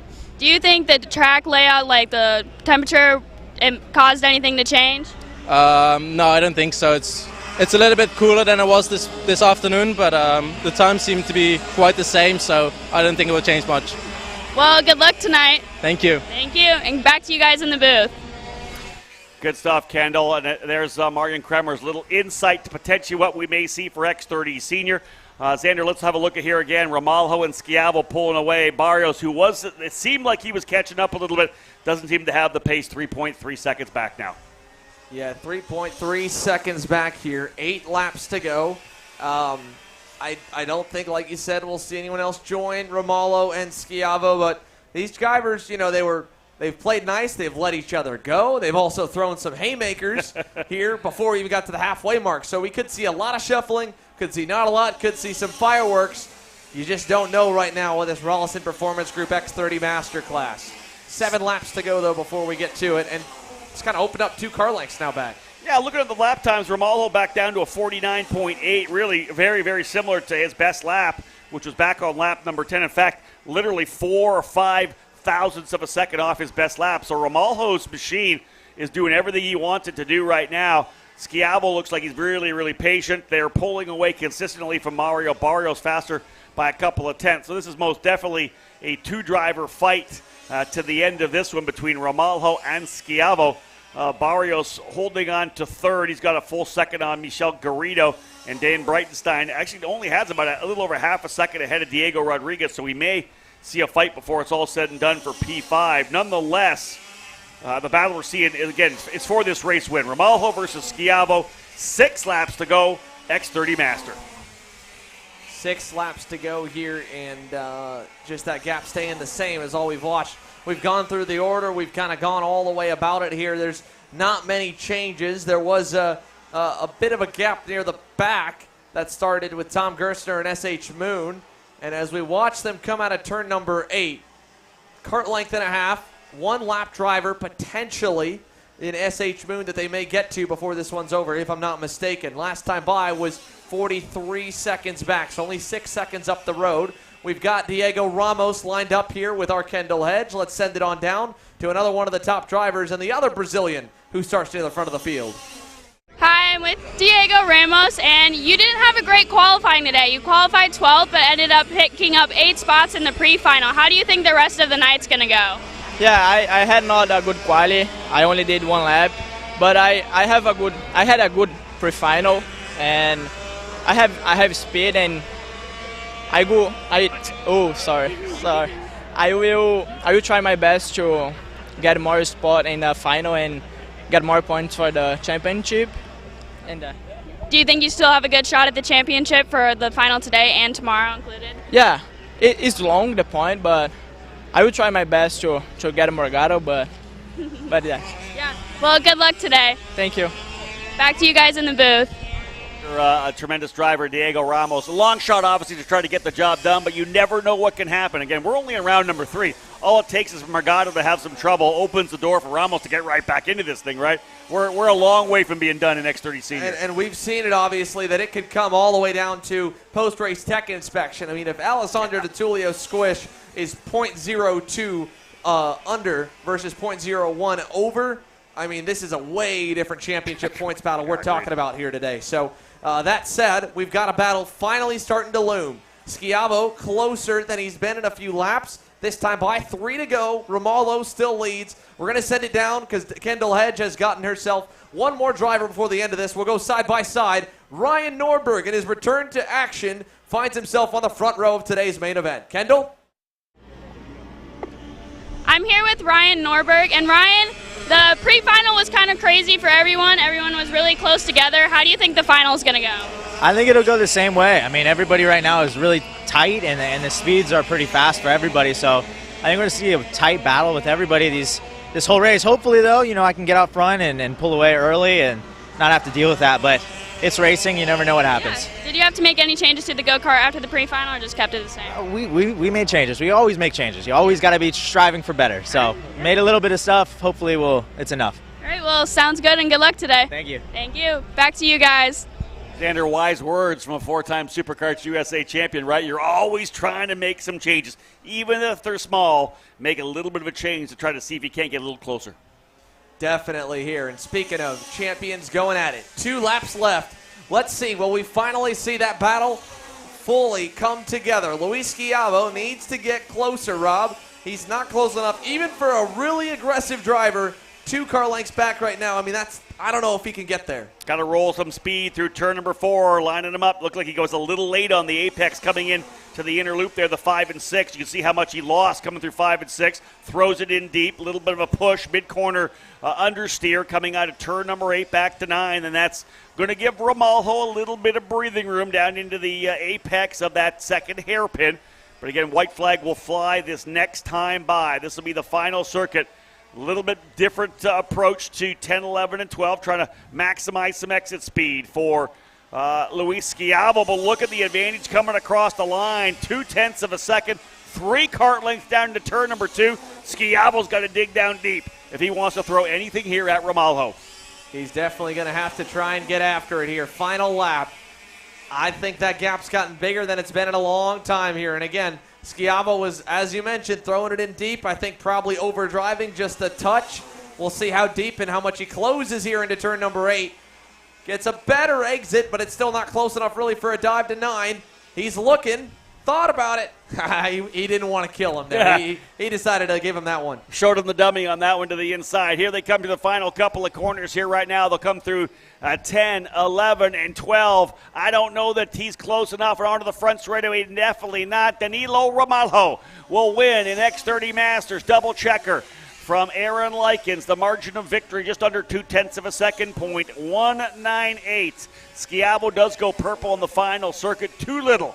Too late for the driver of the number 546. In fact, over 1/10 of a second faster. One more lap like that, and Schiavo could have been back on the rear bumper, but he doesn't get it done over the last couple of laps. Just fades off a little bit, folks, here. That's right. If you're watching X30 Master Complete, if you've kept an eye on the time schedule, the headline main show is coming your way next. X30 Senior, and guess who's joined us up here in the booth? USF 2000 Series champion, multi-time karting series champion, and multi-time Supercarts USA race winner, Braden Eves is here. He'll be joining us. Simon Sykes and a star-studded cast crew might come on the mic as well. We'll see if we bring some more race car drivers in and talk about the X30 Pro main event coming your way. Stick with us, folks, live on Kart Chaser. It's the Supercarts USA Winter Series, round number 3.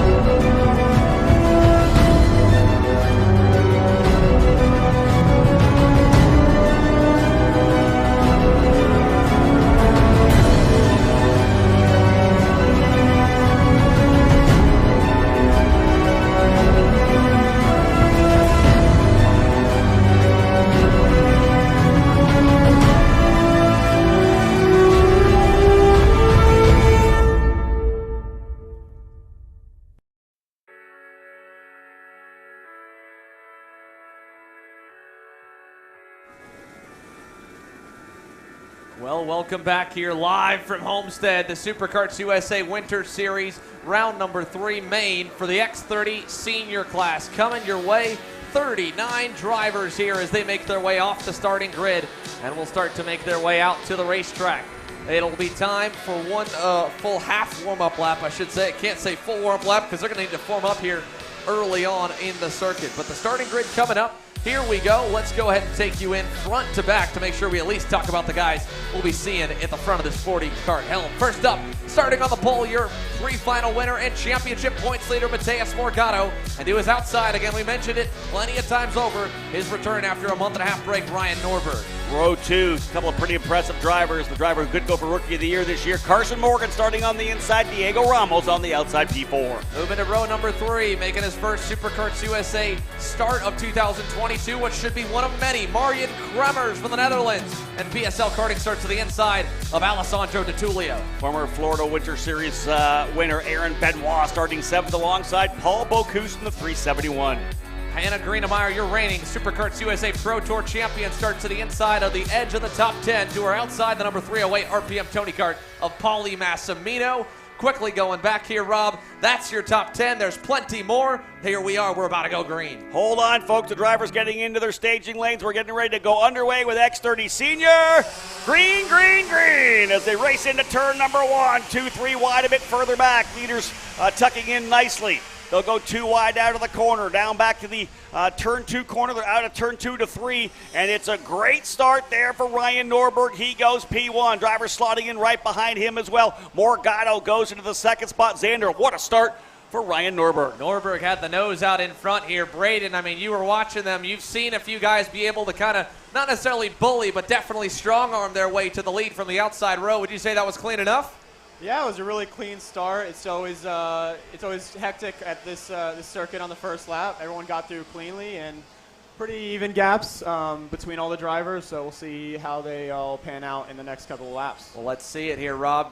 Morgado got it back in turn 9. Yeah. Norberg back to second. So that quickly gets righted.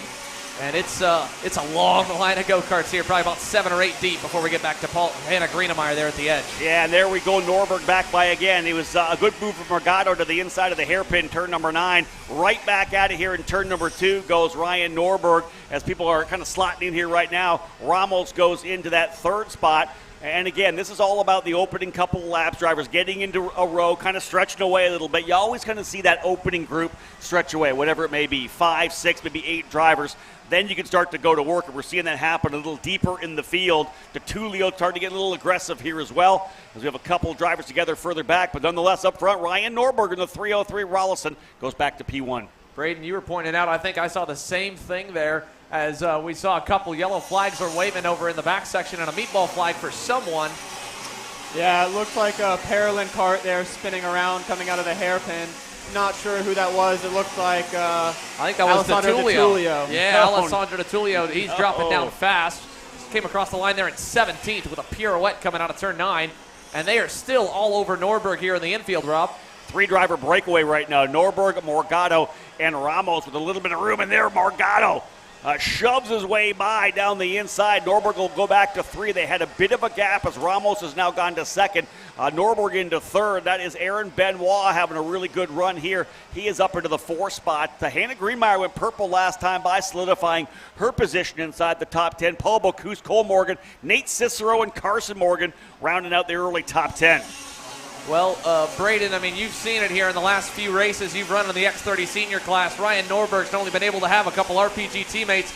He just kind of got teamed up there by the Brazilian guys there, Diego Ramos and Matheus Morgado. You can tell they typically drive each other a little bit cleaner and a little bit more respectful than they do the rest of the field.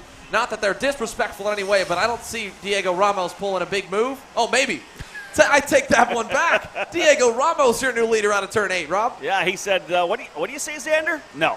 I'm going to go for it. He wants to win, too. You're right. He goes down to the inside. This is a pretty aggressive run early on. Marjan Kremmer's coming up here as well in that PSL Karting Burrell Art Machine. He actually went purple last time by, and that is Kremmer's at the tail of the lead quartet. A little bit further back to the national #1 plate holder, Hannah Greenemeyer. She's gone by Aaron Benoit, so move Greenemeyer up into the 5th position, and she had great points, Sandra, in the opening round. A couple of top 5 finishes, so she's most definitely the championship fight as well. As we said, you never know what can happen in the tech barn, on the racetrack. Morgado to the inside, book it. He goes back to the lead. Stack him back up again. Ramos back to P2. Braden, you have been the driver that has probably come out and jokingly, even with Norberg and the rest of them back at Miami Grands last year, is the guy that somehow wins these massive fights. Where do you want to be? What is going on right now here? Because Greenemeyer just got fourth, more passing for the lead with Morgado. I mean, what are you thinking right now as a driver somewhere maybe fifth or sixth in this line? Yeah, definitely. There's going to be a lot of holes opening up. The guy that's in front is going to be trying to back everyone up so that he can, people start battling and he can get a gap and get a lead. It's definitely not going to slow down anytime soon. These guys are battling back and forth. Now, everyone has an opportunity in the front pack to win this race, and they all know that, so it's going to be really aggressive here in the next couple of laps. And is there any secret to getting through this stuff? Yeah, good question. I think it's just a feel thing, knowing who the drivers are, knowing who's aggressive, who's maybe a bit too aggressive, who doesn't know how to be aggressive and get away with it. So it's always just knowing what to expect from the other drivers and looking for the hole and going for it when you have it. Ramos made a big move down to the inside of Norberg in turn number 8. Norberg crisscrossed him, got the better run out of the corner. He gets the lead back up to turn number 9. Ramos slotting into second. Morgado third. Kremer's kind of standing back there in the cheap seats watching this all happen, kind of letting things unfold. Braden, are you surprised by this at all? Because this is really hectic racing. We're 5 laps in. There's 17, 16 to go. Any surprise with how aggressively they're driving right now? No surprise here. I mean, I think it's going to calm down a little bit now that Ryan Norberg has a couple of kart length lead. Now these guys are going to know that they can't battle, or else he's just going to be able to get too far ahead. Is all this passing trying to be the disruptor, or are you trying to kind of shake everybody up to drop people off the back? Is that why you do it? Yeah, when you're in the front, you definitely want to battle, because so many times I've, just bluffed because I know somebody's going to try to make a move, and then third place goes for second. I get 2 kart length lead, and then check out from there. Interesting stuff. Again, Braden Eaves, we've watched him over the years do so many great things behind the wheel of a kart, and it's been great to see what he's been able to do in the road to Indy as well. We'll see him this year in the Indy Pro 2000 category with Jay Howard Driver Development. Looking forward to that battle throughout the season. We got a great one here, Xander Clemens, though, here on Kart Chaser. What a great finale, and as Braden kind of told us, it's all about getting in there and scrapping and trying to see what can happen. No shortage of excitement here early on in our final main event of the day. Yeah, and looking back, the battles are all over the racetrack. Here's Cameron Weinberg, your fastest in happy hour. Just put Louis Westover through the dirt. Westover's just been getting muscled. We caught a good angle of him getting moved around in the early part of the January event, and he now finds himself behind Alessandro D'Attulio as that pack exits turn number 8. Let's go back and see if we can dial ourselves towards the lead, because that's where the battle may still end up at. Looking over towards the final corner. Here is Norberg. That gap back to Kremers now in second. Morgado third. It's tightening up there for the top 5. Then you like Kremers kind of just settling in there, Xander. Kind of just relaxing a bit, watching what happened, getting himself back where he needed to be. Look at this fight here further back here as well. Is that Cole Morgan? Yeah, Cole Morgan started. He qualified nearly 20th. That is 6th, 7th, 8th, and 9th, Xander. Yeah. So Paulie Massimino, Carson Morgan, I think, is at the tail end of the group. Indeed. Yep. And then the leaders up ahead of them, headed through turn number 9 right now. That's Norberg still in the lead. Kremers second, Morgado third. Greenemeyer's worked her way to 4th. So damage control for the 301, as she is really the closest one besides Ramos to trying to get to Morgado. Here comes your battle for 6 coming around the final turn. And I really believe if they keep fighting like they're up front, you're going to see Greenemeyer back up there. Norberg's stretched out a little bit here, about 0.2 of a second over Kremers and Morgado, but still a long way to go. And you know that Marion Kremers is going to be able to manage this race distance. He's taking care of the Barillard here right now and is comfortable on the racetrack. They're, again, just coming to the halfway point. We're only 9 laps into a 22-lapper. Still a long way to go. Both Norberg and Kremers, veteran drivers. They run 1-2 right now. Morgado is in the 3rd spot. 4th is Greenemeyer. 5th is Ramos. 6th is Morgan. 7th, Massimino. 8th, 9th, and 10th, Morgan, Bocuse, and Cicero. Yeah, just a close battle here as they work their way around. And coming out onto the front straightaway, Ryan Norberg. 3 car lengths, 4 car lengths, the difference there down the back. So again, drivers settling in. We're coming to the halfway point. Most of the drivers in the top 10 setting their fastest laps as last time by. Cameron Weinberg, though, going purple from the 13th. Started 19th. He's now up into the 13th spot. Goes purple, 48.495. Almost a 10th quicker than Norberg. He's 6.4 back. But for Weinberg, I think it's a battle to try to get himself and that CRG back up into the top 10 to kind of present himself for tomorrow, that he could be a guy that could race for a win. Yeah, Braden, you've actually coached Cameron Weinberg, so talk to me. What do you see about that kid? What impresses you about him? What do you think he has worked on and has been able to progress as a driver since you've worked with him? Yeah, he's really come a long way. Ever since I've worked with him, really impressed me, especially watching him this weekend. Quickest and happy hour on the CRG chassis with Speed Concept. He seems to really like that environment and seems to be thriving in it. This is what we talked about. How long does it take for a group to pull away a bit? And it's a 5-driver breakaway right now with Norberg, Kremers, Morgado, Greenmeyer, and Ramos. All that hardcore racing has kind of separated that front quintet. And it's actually Greenmeyer who went purple last time by. The Colorado driver doing a 48.439, up 5 spots from 9th. He runs P4 and trying to reel in Morgado. This time Morgado went purple, but still, I think more importantly, both Greenmeyer and Ramos quicker than Norberg. Now it's 1.4, separating first back to P5. Yeah, it's definitely tightening a little bit here. Greenmeyer was a 10th quicker. Second and third were 2/10 quicker. In fact, Mateus Morgado, purple that time by. We're right at the halfway mark, like you said, Rob. 12 in, 10 to go. This is right where you're hoping you're starting to peak or getting close to it. Braden, I've talked to you in depth about kart setup, especially back when both of us were driving a whole lot more, and how you always thought it was better, rather than trying to peak at the center of the race, have the car fall off hard, is that where the cart's just consistently getting better all the way to the checkered flag, where you're maybe 80% right now, maybe you're 90% on the final lap, but it's better than dropping down to 40 with 5 or 8 to go. Yeah, you never want to have that point in the race where you just don't have the tire at the end. It's always you want to be setting your quickest laps at the very end of the race. These guys, the gap has been fairly consistent. I think it's going to be tough for Kremers to be able to catch Norberg. Norberg definitely just seems to be hitting good laps every single time, and the guys behind are just working to get that extra 10th or 2, and they're going to be pushing their tires just a little bit higher than him because he already has that gap. So he's definitely in the seat you want to be in. And, looks like there's a... To the inside of turn number 9. But, Braden, let's come back to that a little bit. When you have a setup like that where it's going to keep getting better, you want it to be maybe the best over the last couple of laps, you really put it into your hands, right, the driver's hands. That's when the driver talent steps out.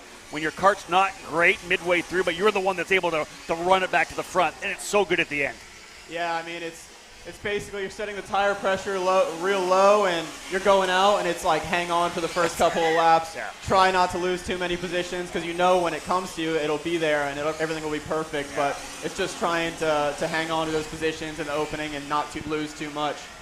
And this is why we've seen a driver like Ryan Norberg win 4 championships. A couple here in the Winter Series as well. You give him that kart, you give him that lead, he's going to be able to run away with it. He leads now by 0.6 of a second. He's not the fastest driver on the racetrack right now. A couple laps ago, that was Mateus Morgado, Xander, but a 0.6 of a second lead for Norberg, turning really strong lap times. This is not what you want to give the 4-time champion.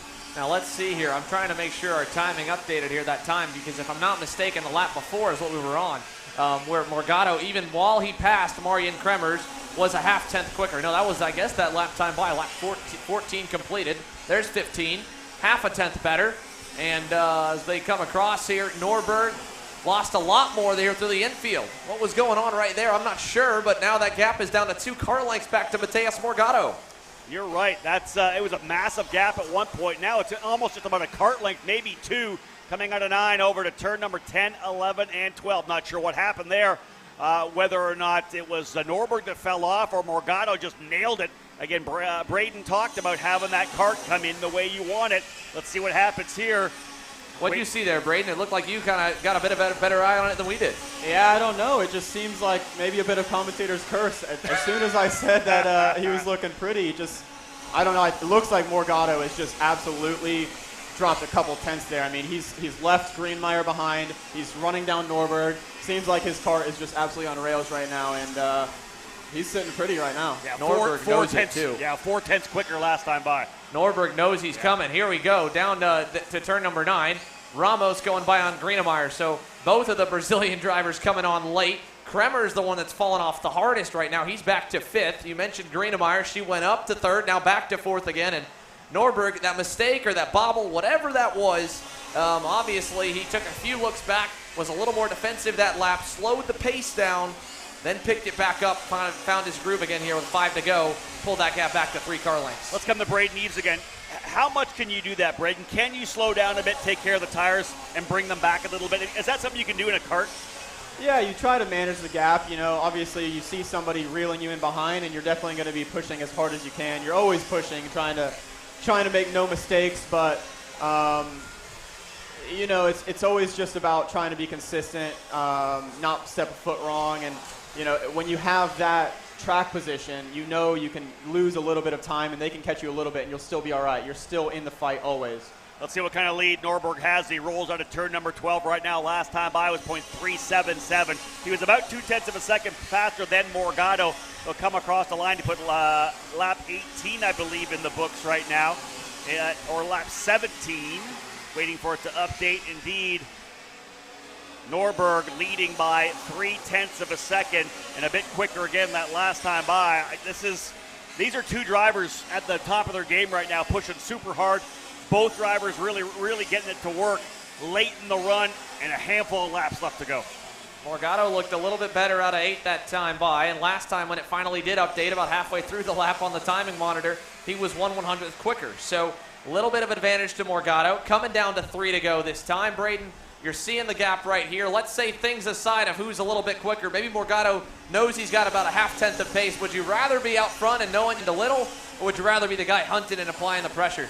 Yeah, I'd definitely rather be the guy out front. You know, Morgado's got to do a lot here. There's only 3 laps to go. He's definitely got to pull him in, but then also he's got to be able to actually get past. So it's going to be interesting. It's anybody's game here right now. I'm interested to see who's going to be able to come out on top. Well, this is all we wanted, Rob. You know, last month we didn't really get a lot of a last lap fight. Eduardo Villa tried to be close, felt the tires fell off. Norberg's been super strong out of that corner. Out of both of the hairpins, really. The bottom end power and the setup on the RPG Cosmic looks good. Coming to 2 to go. All Morgado has to do is get within 1 kart length and force him to block, and then it all opens up. So here we go. Double sticks in the air. Yeah, and the cool thing is Ramos is super fast right now, as is Greenmeyer. They'll work their way through turn number 1. Remember, Morgado second comes in as the point leader. A P2 position is going to put him in the catbird seat to win this championship. Wasn't here for the January round, but look at this. Morgado within a 1/2 length. We're getting ready to go. He went purple last time by, was 0.2 faster. Does he dive bomb him into 8? No, it's a move right to the apex out of the corner there for Norberg. White flag's going to fly next time by. Morgado not close enough here in turn number 9, and here come Ramos and Greenmeyer. This final lap could be interesting, Xander, rolling through turn number 10. Well, let's see it here. Braden, you said you wanted to be the leader because Morgado's got to do a lot of work. He's been digging. Little bobble it looked like through 12. That wasn't the cleanest exit. 3 or 4 car lengths through 1. He's got to be better in 1. He was decent. He'll pull the draft down to turn number 2. Final time around, Ryan Norberg in his return race. I mean, you talk about cementing a legacy in the sport. You take your time off. He's going to go undefeated from November through to February if he can pull it. But here's Morgado. Half a cart back. This could be it. These next couple corners, Rob. Oh, look at that. Norberg took a bunch of curb coming through 7 to try to make sure he had enough room. Can he get the job done? He'll run the inside of the racetrack. Here comes Ramos as well. Greenmeyer, good run out of the corner. Norberg looks over his shoulder. Morgado not quite close. Rolling the corner speed through turn 10 and 11. Coming out of turn number 12. 4-time SKUSA Pro Tour champion, Super Nationals race winner, kicks off the season with a win in X30 Senior at the Winter Series. Ryan Norberg, victorious over Mateus Morgado, 99 thousandths of a second at the line. Diego Ramos coming home there in 3rd. Hannah Greenmeyer turning her fast lap on the final one to go P4. That is 3 top 5s for Hannah Greenmeyer. Marion Kremers just didn't have it at the end of the race. He ends up 5th. Carson Morgan and Cole Morgan, the brothers Morgan, 6th and 7th. Cameron Weinberg up 11 spots from 19th to 8th. His last lap the best as well. Noah Baker up 6th to Tulio. An up and down day for the Paralympic USA driver. He ends up in 10th. But I'll tell you, Xander, everything we could have wanted there. So much racing back and forth. And a Norberg versus Morgado battle at the very end. Yeah, definitely a good fight there. And again, it was very similar to what we saw at round number 1 here with the SuperCar USA Winter Series. The 2 drivers, a high-speed chess match. We saw a lot of shuffling there at the beginning. We'll let them clear out here. Of course, Braden, your thoughts on that main event?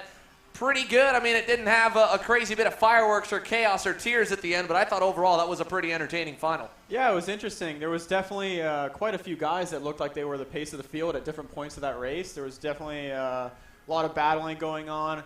I was looking to see if Morgado was going to try to make a pass around the outside in that back hairpin, similar to what Christian Brooks did a couple of years back, but didn't want to send it. So I don't know. It was close. I just think that he wasn't quite close enough on that last lap. So excellent job done by Ryan Norberg. Overall, really good race. Now, while they start to check all the bumpers and check for penalties, we'll be sending it down here in just a moment. I believe it looks like we're just about ready with Ryan Norberg. I'm hoping the connection will be good enough, so we'll try it out. If not, we'll send a commercial. But first, let's see if we can get a quick setup with Kendall Hedge and Ryan Norberg as they get ready to go on screen. A very, very happy main event winner.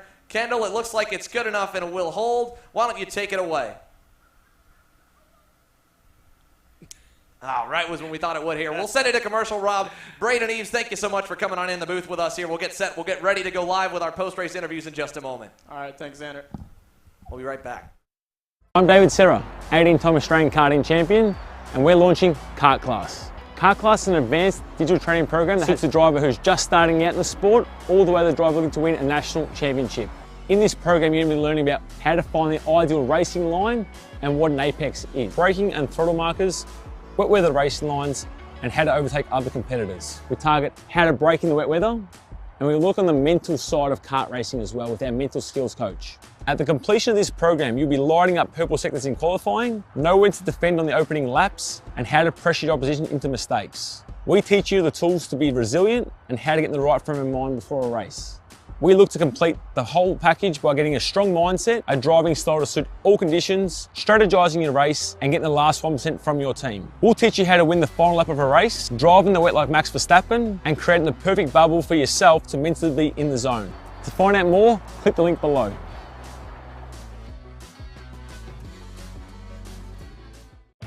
Kart Store USA is a kart parts supplier that racers and retailers can count on when they need reliable advice and service.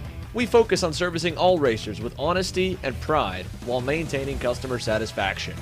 We carry a full stock of Kart Republic and Tony Kart chassis, as well as IAMI and Vortex Rock engines. We've also got a host of other parts available and in stock, such as products from Rev Performance Materials, Jecco Racing Seats, and more. We have a 100% satisfaction guarantee, and on top of that, if your order exceeds $200, shipping is on us. Check out all we have to offer today by visiting us online at kartstore-usa.com.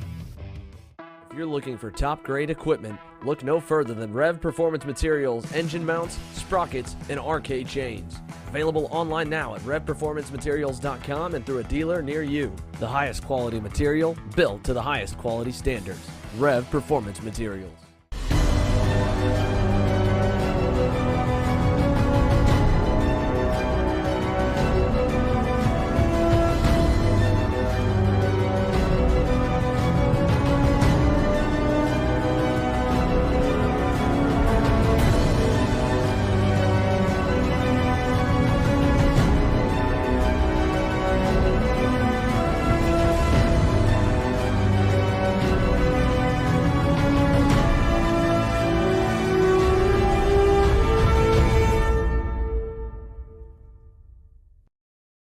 I'm David Serra, 18-time Australian karting champion, and we're launching Kart Class. Kart Class is an advanced digital training program that suits a driver who's just starting out in the sport, all the way to the driver looking to win a national championship. In this program, you're going to be learning about how to find the ideal racing line and what an apex is, braking and throttle markers, wet weather racing lines, and how to overtake other competitors. We target how to brake in the wet weather, and we look on the mental side of kart racing as well with our mental skills coach. At the completion of this program, you'll be lighting up purple sectors in qualifying, know when to defend on the opening laps, and how to pressure your opposition into mistakes. We teach you the tools to be resilient and how to get in the right frame of mind before a race. We look to complete the whole package by getting a strong mindset, a driving style to suit all conditions, strategizing your race, and getting the last 1% from your team. We'll teach you how to win the final lap of a race, driving the wet like Max Verstappen, and creating the perfect bubble for yourself to mentally be in the zone. To find out more, click the link below.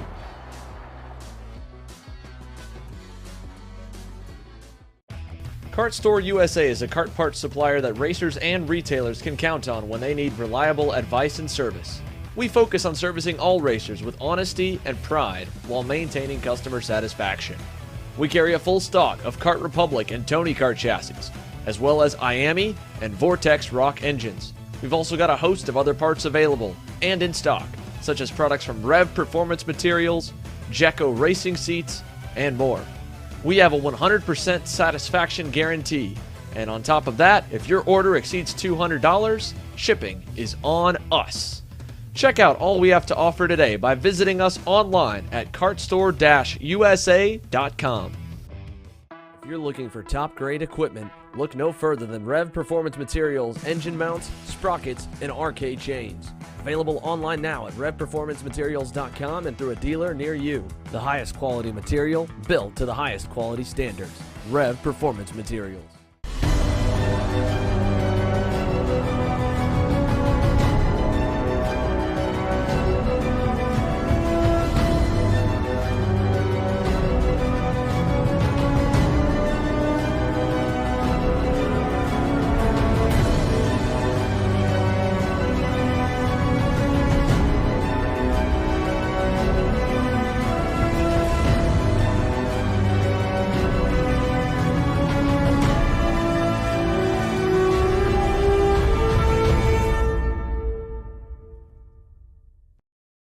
I'm David Serra, 18-time Australian karting champion, and we're launching Kart Class. Kart Class is an advanced digital training program that suits a driver who's just starting out in the sport, all the way to the driver looking to win a national championship.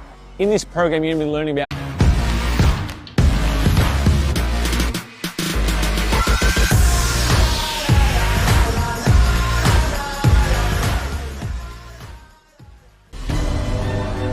Welcome back, ladies and gentlemen. We've capped off the day here, round 3 of the SuperKarts USA Winter Series. The drivers working their way through the scale area right now. Xander, some tremendous racing. Anytime we get a good X30 race like that. Earlier, but I was just pacing it a little bit. I thought I had pace in hand pretty much, but yeah, the car just fell off a little bit. Engine power was lacking a little, down to 5th, which is a shame. I think from that, but I think it was good, hard racing. I think those pushbacks really kind of solved the problems that were there for the first couple of rounds. And yeah, like I said, just super proud of my team, super proud of Ryan. He drove a really great race. And thank you to my parents, God, Bonner and Beanie, and everybody at Ralston Performance Group for everything that they're doing. Yeah, well, awesome, and congratulations today, and good luck tomorrow. Thank you. Back to you guys.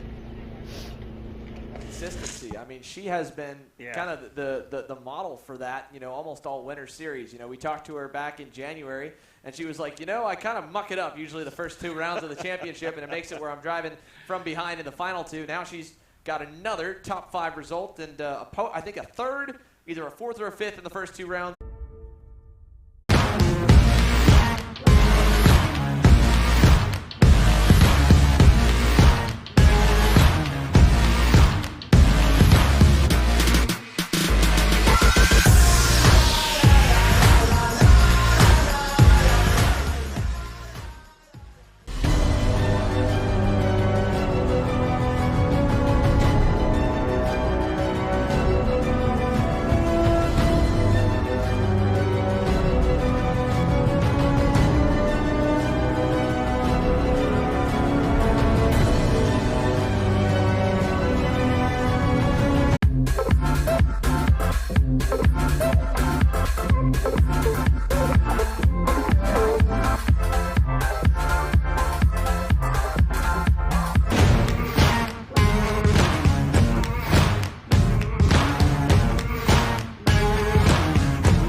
Parallel USA, a top-level performance team with unmatched hospitality, offering a full-service driver development program with year-round testing available in Miami, Florida, and the official North America racing team of Parallel Racing Chassis.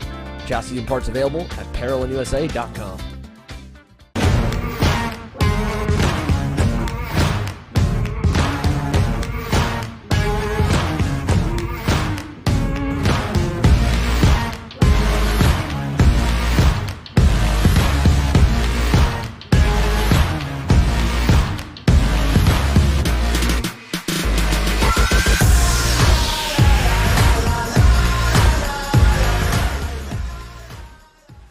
I'm David Serra, 18-time Australian karting champion, and we're launching Kart Class. Kart Class is an advanced digital training program that suits a driver who's just starting out in the sport, all the way to the driver looking to win a national championship.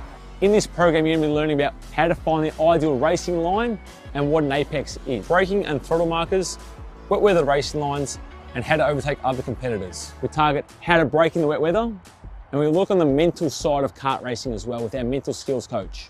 At the completion of this program, you'll be lighting up purple sectors in qualifying, know when to defend on the opening laps, and how to pressure your opposition into mistakes. We teach you the tools to be resilient and how to get in the right frame of mind before a race. We look to complete the whole package by getting a strong mindset, a driving style to suit all conditions, strategizing your race, and getting the last 1% from your team. We'll teach you how to win the final lap of a race, driving the wet like Max Verstappen, and creating the perfect bubble for yourself to mentally be in the zone. To find out more, click the link below.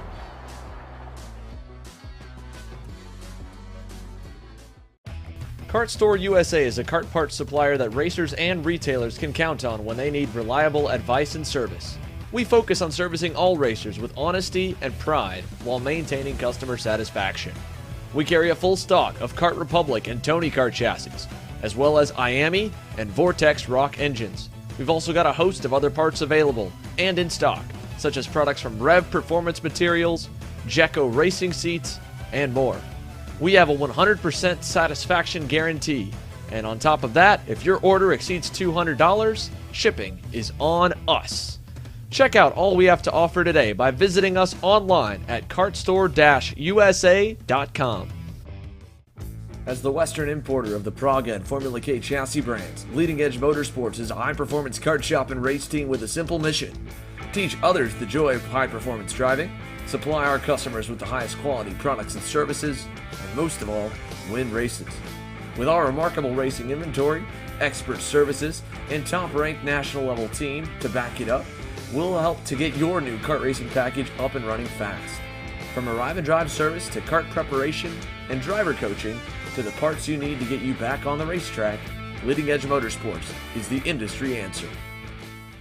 So, now that we've announced everywhere that we're going to be going to live stream races in 2022, let's go over how you guys can watch and where you can watch. At each race we go to, we'll be going live beginning with the first class on track and qualifying all the way through to the end of the day with main events and podiums, with some sessions free to watch and some of it part of our $10 per month subscription plan.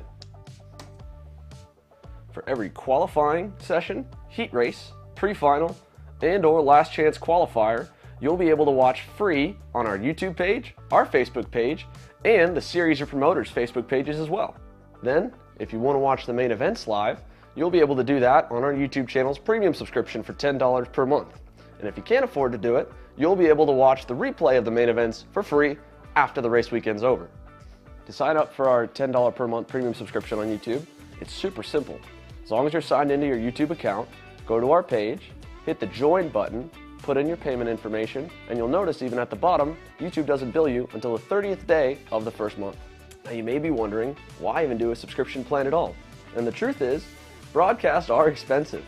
We've got a big team to put on these productions, and even with the help of the series and event promoters and advertisers, it still costs a lot. And we also want to do them bigger and better every single event we go to.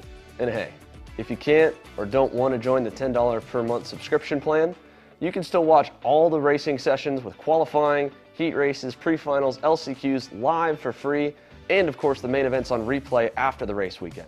But if you do want to join our $10 per month subscription membership plan and you join before we go live on Saturday, January 8th at AMR Motorplex in Homestead for our first event of the year, you'll be entered into a t-shirt giveaway for our limited edition Kart Chaser Miami t-shirt, the first of the city limited edition t-shirts we'll be doing this year. In the end, we're only here because of all the love and support you guys have shown us and continue to show us, whether it's liking, commenting, and sharing on all of our posts, supporting us through our apparel options, and any other way following along with the journey so far. And we can't wait to get the year started live from Miami. Are you looking to up your web presence and digital footprint? Here at Novice Web, we help businesses elevate their value through custom software development, responsive website design, e-commerce, and AL/ML services. Our customer-focused engineers have over 10 years of experience. Let Novice Web design your first online impression.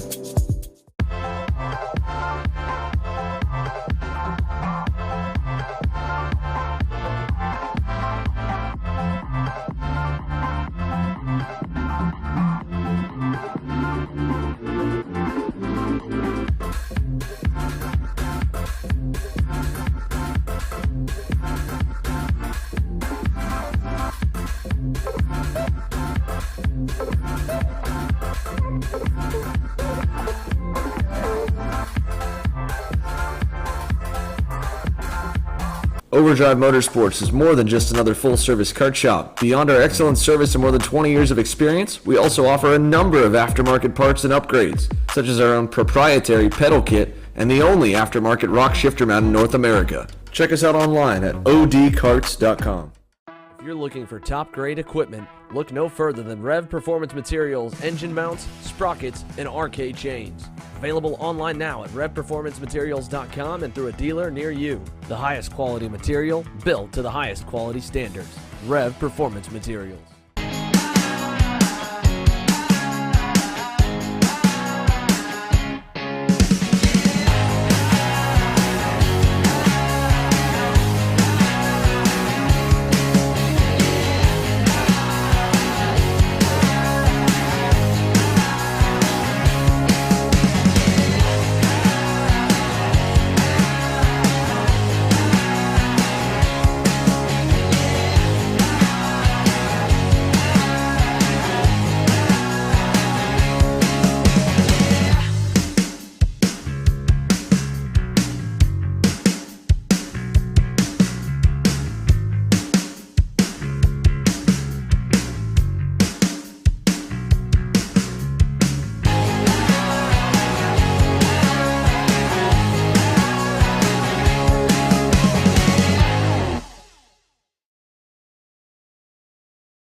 USA, a top-level performance team with unmatched hospitality, offering a full-service driver development program with year-round testing available in Miami, Florida, and the official North America racing team of Parolin Racing Chassis. Chassis and parts available at ParolinUSA.com.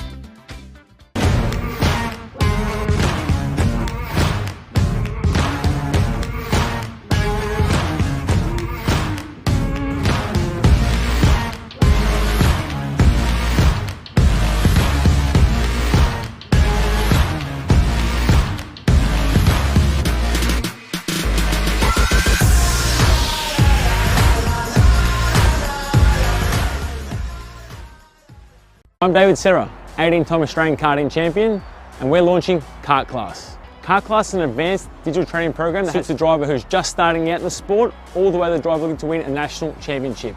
In this program, you're going to be learning about how to find the ideal racing line and what an apex is, braking and throttle markers, wet weather racing lines, and how to overtake other competitors. We target how to brake in the wet weather, and we look on the mental side of kart racing as well with our mental skills coach. At the completion of this program, you'll be lighting up purple sectors in qualifying, know when to defend on the opening laps, and how to pressure your opposition into mistakes. We teach you the tools to be resilient and how to get in the right frame of mind before a race.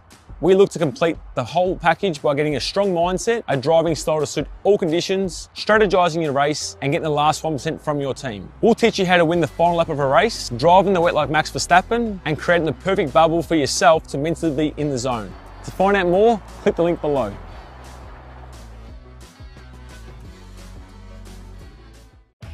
Kart Store USA is a kart parts supplier that racers and retailers can count on when they need reliable advice and service. We focus on servicing all racers with honesty and pride while maintaining customer satisfaction. We carry a full stock of Kart Republic and Tony Kart chassis, as well as IAMI and Vortex Rock engines. We've also got a host of other parts available and in stock, such as products from Rev Performance Materials, Jecco Racing Seats, and more. We have a 100% satisfaction guarantee, and on top of that, if your order exceeds $200, shipping is on us. Check out all we have to offer today by visiting us online at kartstore-usa.com. As the Western importer of the Praga and Formula K chassis brands, Leading Edge Motorsports is a high-performance kart shop and race team with a simple mission: teach others the joy of high-performance driving, supply our customers with the highest quality products and services, and most of all, win races. With our remarkable racing inventory, expert services, and top-ranked national-level team to back it up, we'll help to get your new kart racing package up and running fast. From arrive and drive service to kart preparation and driver coaching to the parts you need to get you back on the racetrack, Leading Edge Motorsports is the industry answer. So, now that we've announced everywhere that we're going to be going to live stream races in 2022, let's go over how you guys can watch and where you can watch. At each race we go to, we'll be going live beginning with the first class on track and qualifying, all the way through to the end of the day with main events and podiums, with some sessions free to watch and some of it part of our $10 per month subscription plan. For every qualifying session, heat race, pre-final, and/or last chance qualifier, you'll be able to watch free on our YouTube page, our Facebook page, and the Series of Promoters Facebook pages as well. Then, if you want to watch the main events live, you'll be able to do that on our YouTube channel's premium subscription for $10 per month. And if you can't afford to do it, you'll be able to watch the replay of the main events for free after the race weekend's over. To sign up for our $10 per month premium subscription on YouTube, it's super simple. As long as you're signed into your YouTube account, go to our page, hit the join button, put in your payment information, and you'll notice even at the bottom, YouTube doesn't bill you until the 30th day of the first month. Now you may be wondering, why even do a subscription plan at all? And the truth is, broadcasts are expensive. We've got a big team to put on these productions, and even with the help of the series and event promoters and advertisers, it still costs a lot, and we also want to do them bigger and better every single event we go to. And hey, if you can't or don't want to join the $10 per month subscription plan, you can still watch all the racing sessions with qualifying, heat races, pre-finals, LCQs live for free, and of course the main events on replay after the race weekend. But if you do want to join our $10 per month subscription membership plan, and you join before we go live on Saturday, January 8th at AMR Motorplex in Homestead for our first event of the year, you'll be entered into a t-shirt giveaway for our limited edition Kart Chaser Miami t-shirt, the first of the City Limited Edition t-shirts we'll be doing this year. In the end, we're only here because of all the love and support you guys have shown us and continue to show us, whether it's liking, commenting, and sharing on all of our posts, supporting us through our apparel options, and any other way following along with the journey so far. And we can't wait to get the year started live from Miami. Are you looking to up your web presence and digital footprint? Here at Novice Web, we help businesses elevate their value through custom software development, responsive website design, e-commerce, and AL/ML services. Our customer-focused engineers have over 10 years of experience. Let Novice Web design your first online impression.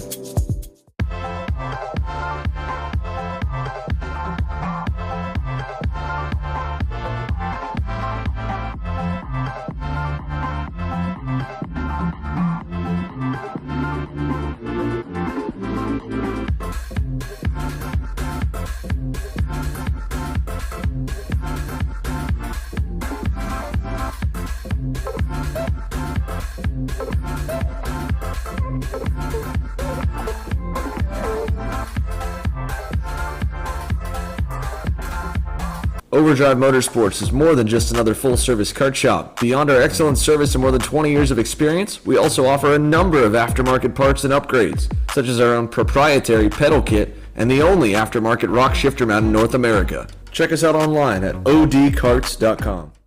If you're looking for top-grade equipment, look no further than Rev Performance Materials engine mounts, sprockets, and arcade chains. Available online now at revperformancematerials.com and through a dealer near you. The highest quality material built to the highest quality standards.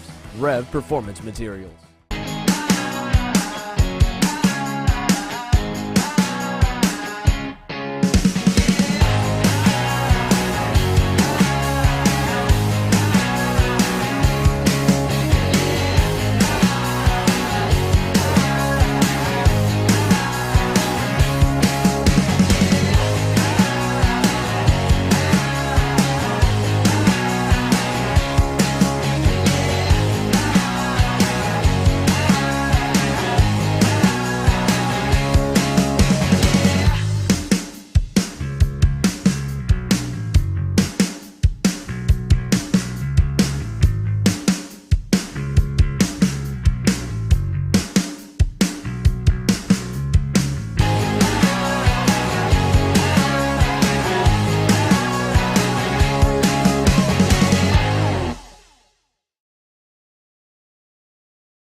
Parallel USA, a top-level performance team with unmatched hospitality, offering a full-service driver development program with year-round testing available in Miami, Florida, and the official North America racing team of Parallel Racing Chassis.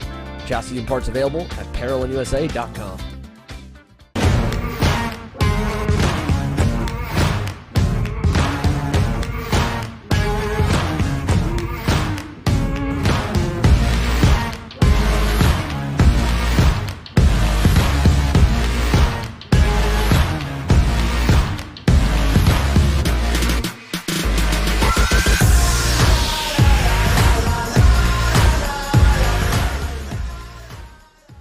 I'm David Serra, 18-time Australian karting champion, and we're launching Kart Class. Kart Class is an advanced digital training program that suits a driver who's just starting out in the sport, all the way to the driver looking to win a national championship.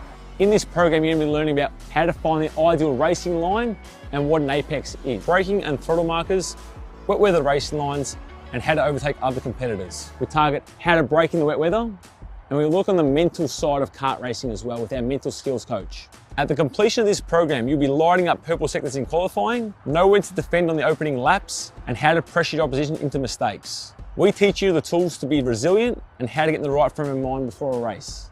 We look to complete the whole package by getting a strong mindset, a driving style to suit all conditions, strategizing your race, and getting the last 1% from your team. We'll teach you how to win the final lap of a race, driving the wet like Max Verstappen, and creating the perfect bubble for yourself to mentally be in the zone. To find out more, click the link below.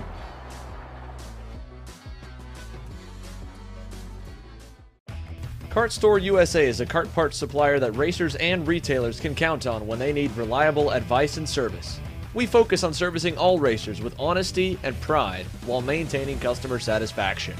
We carry a full stock of Kart Republic and Tony Kart chassis, as well as IAMI and Vortex Rock engines. We've also got a host of other parts available and in stock, such as products from Rev Performance Materials, Jekko Racing Seats, and more. We have a 100% satisfaction guarantee, and on top of that, if your order exceeds $200, shipping is on us. Check out all we have to offer today by visiting us online at kartstore-usa.com. As the Western importer of the Praga and Formula K chassis brands, Leading Edge Motorsports is a high-performance kart shop and race team with a simple mission: teach others the joy of high-performance driving, supply our customers with the highest quality products and services, and most of all, win races. With our remarkable racing inventory, expert services, and top-ranked national-level team to back it up, we'll help to get your new kart racing package up and running fast. From arrive and drive service to kart preparation and driver coaching to the parts you need to get you back on the racetrack, Leading Edge Motorsports is the industry answer. So, now that we've announced everywhere that we're going to be going to live stream races in 2022, let's go over how you guys can watch and where you can watch. At each race we go to, we'll be going live beginning with the first class on track and qualifying, all the way through to the end of the day with main events and podiums, with some sessions free to watch and some of it part of our $10 per month subscription plan. For every qualifying session, heat race, pre-final, and or last chance qualifier, you'll be able to watch free on our YouTube page, our Facebook page, and the Series of Promoters Facebook pages as well. Then, if you want to watch the main events live, you'll be able to do that on our YouTube channel's premium subscription for $10 per month. And if you can't afford to do it, you'll be able to watch the replay of the main events for free after the race weekend's over. To sign up for our $10 per month premium subscription on YouTube, it's super simple. As long as you're signed into your YouTube account, go to our page, hit the join button, put in your payment information, and you'll notice even at the bottom, YouTube doesn't bill you until the 30th day of the first month. Now you may be wondering, why even do a subscription plan at all? And the truth is, broadcasts are expensive. We've got a big team to put on these productions, and even with the help of the series and event promoters and advertisers, it still costs a lot, and we also want to do them bigger and better every single event we go to. And hey, if you can't or don't want to join the $10 per month subscription plan, you can still watch all the racing sessions with qualifying, heat races, pre-finals, LCQs live for free, and of course the main events on replay after the race weekend. But if you do want to join our $10 per month subscription membership plan and you join before we go live on Saturday, January 8th at AMR Motorplex in Homestead for our first event of the year, you'll be entered into a t-shirt giveaway for our limited edition Kart Chaser Miami t-shirt, the first of the city limited edition t-shirts we'll be doing this year. In the end, we're only here because of all the love and support you guys have shown us and continue to show us, whether it's liking, commenting, and sharing on all of our posts, supporting us through our apparel options, and any other way following along with the journey so far. And we can't wait to get the year started live from Miami. Are you looking to up your web presence and digital footprint? Here at Novice Web, we help businesses elevate their value through custom software development, responsive website design, e-commerce, and AL/ML services. Our customer-focused engineers have over 10 years of experience. Let Novice Web design your first online impression.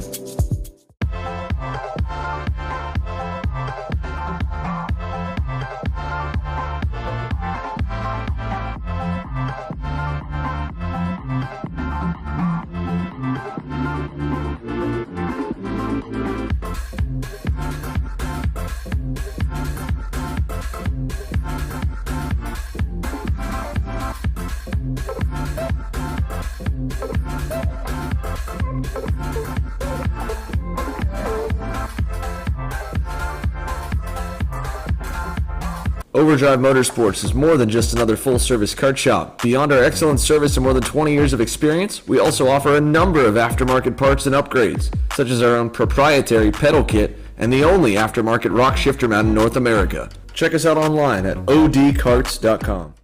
If you're looking for top-grade equipment, look no further than Rev Performance Materials engine mounts, sprockets, and arcade chains. Available online now at revperformancematerials.com and through a dealer near you. The highest quality material, built to the highest quality standards. Rev Performance Materials.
USA, a top-level performance team with unmatched hospitality, offering a full-service driver development program with year-round testing available in Miami, Florida, and the official North America racing team of Parolin Racing Chassis. Chassis and parts available at ParolinUSA.com.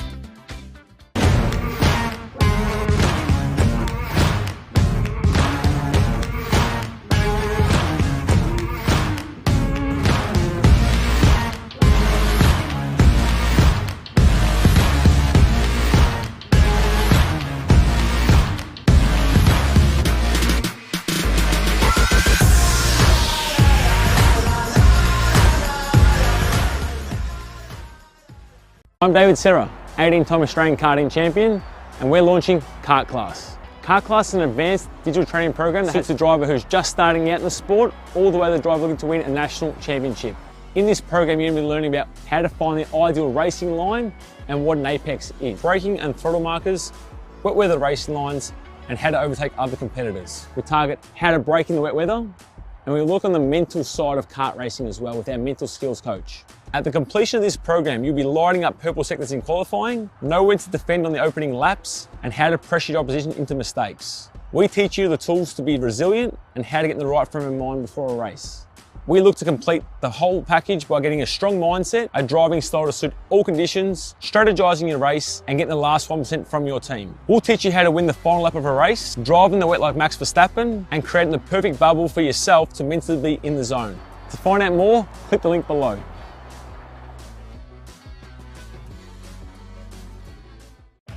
Kart Store USA is a kart parts supplier that racers and retailers can count on when they need reliable advice and service. We focus on servicing all racers with honesty and pride while maintaining customer satisfaction.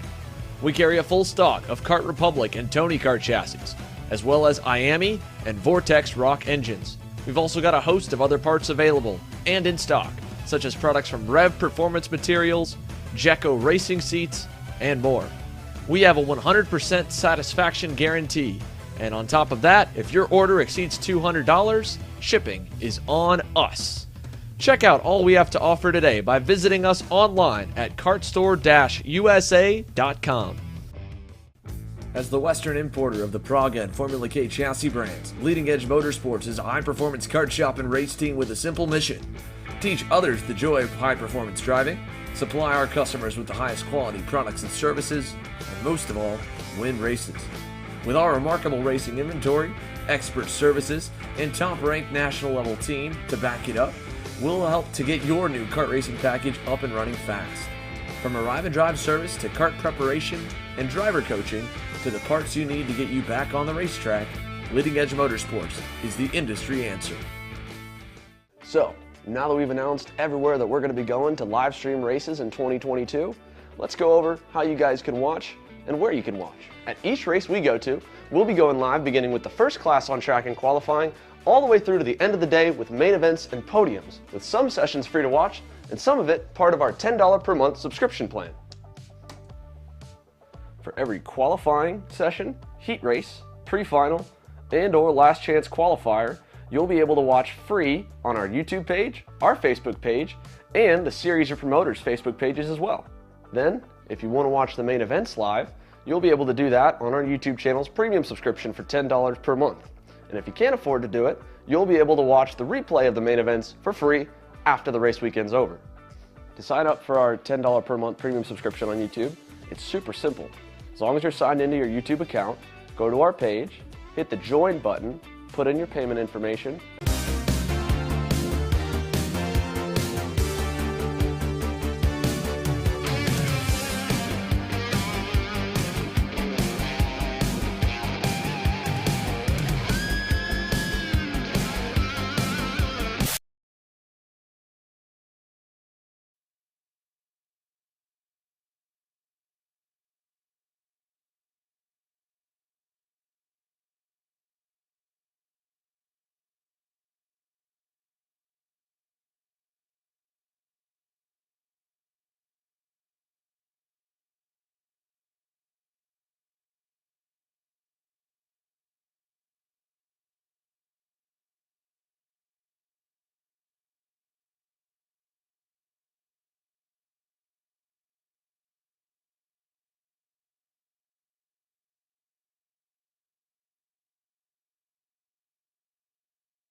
The look on Eve's face. check, check. All right, let me go check the PA real quick. Okay, bro. You let me know when. Just grab. Whoa! Don't be spilling my drink. Whoa, Leon, what are you doing?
Are we going here? Check, check, check, check. Attention in the paddock, folks. Attention in the paddock. If you're not here, we are set to go right now with podiums. Podiums are ready to go. So all drivers, please work your way up here. We will be able to present our trophies for the third round of the Superkarts USA Winter Series.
Expect more of the same, some great racing tomorrow in the KA 100 Junior class.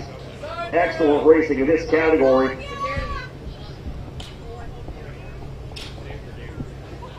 Always like Sunday, everybody dialing things in a bit quicker. On that second day of competition, find that a little bit more. Caleb Gaffaro, Max Taylor, and Valentino Gabarino. Top 3 drivers in KA 100 Junior. Jump into the KA 100 Senior class, brought to you by AM Engines. We'll give a shout out to Gia Cicero, fast lap of the race. Finishing in third spot, number 949, Finnegan Bela. For Trinity Karting Group.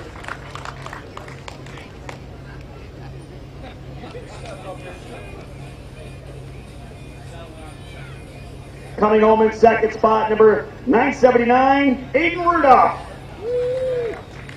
PSL Karting Speed Sports.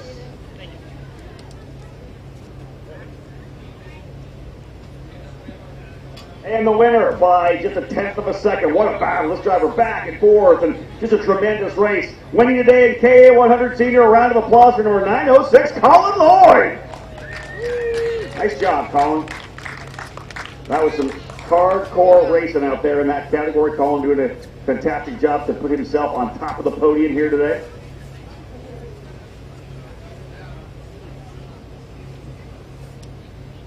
Lloyd, Rudolph, and Bela. Number of penalties, pushbacks in that one.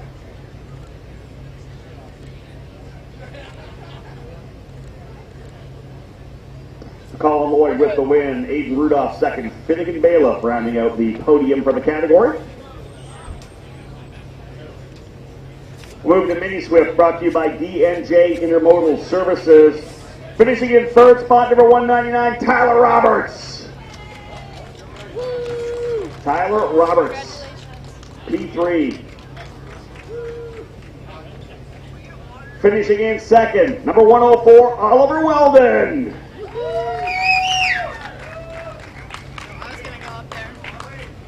Roberts for Parallel USA and Oliver Weldon for JC Karting. And the winner with fast lap of the race for Harvick Racing, number 162, his first Mini Swift National win, Keelan Harvick.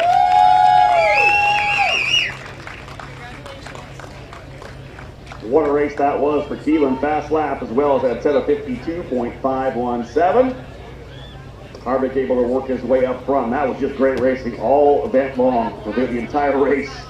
Drivers back, forth. I expect more of it tomorrow. Trophies up, guys. Great racetrack for the young drivers. Nicely done. Big round of applause, guys. Everybody in the paddock here for our Mini Swift drivers.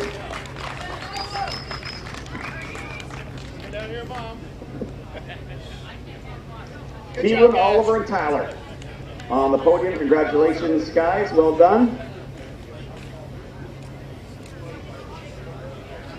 We'll go to Pro Shifter next. The Pro Shifter category brought to you by PSL Karting. Finishing in third, number 253, Alan Isambard. Alan battling it out with the top guns in the sport. Interesting to see where he's going to end up in the rankings after 4 really good races here in the Winter Series. Finishing in second, number 237, Danny Formal.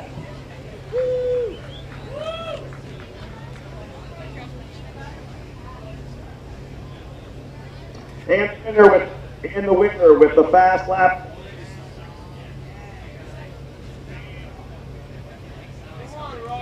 Not my fault. Blaming the equipment. AJ Myers gets the win. 6.523 seconds the victory. Fast lap of the race for Myers. The Magic Kart USA, the field, and scoring the win.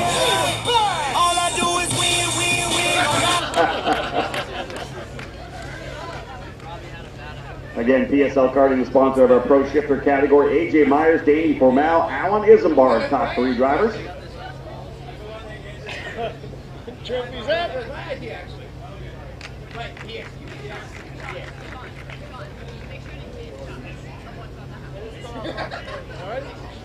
It's all right. Don't worry about me. Nice job, AJ. We'll go to Master Shifter. In the Master Shifter category, finishing in third, number 608, Scott Presti.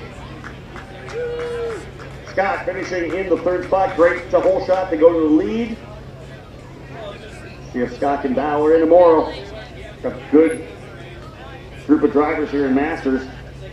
Finishing in second, number 699, Patrick Otto Madsen. I can stand up there. Don't see Patrick coming up here. No, thank you. And the winner of today's race in the Masters category, number 602, Skitchy Barnes. Scott Barnes out of Bermuda, winning today in the Master Shifter class. Battle for sure.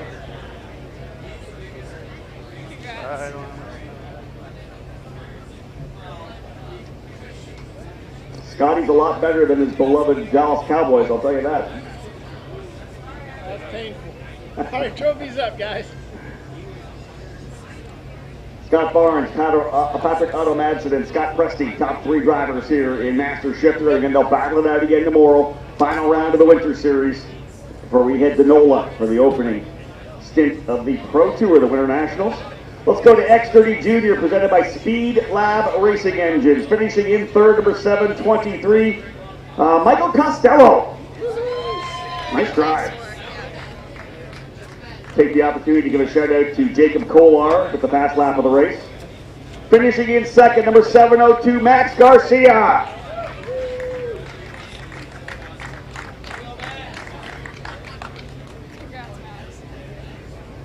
Big day for the driver out of North Carolina. 2 wins in the junior categories, winning by 1.3 seconds. Number 704, Caleb Gaffera.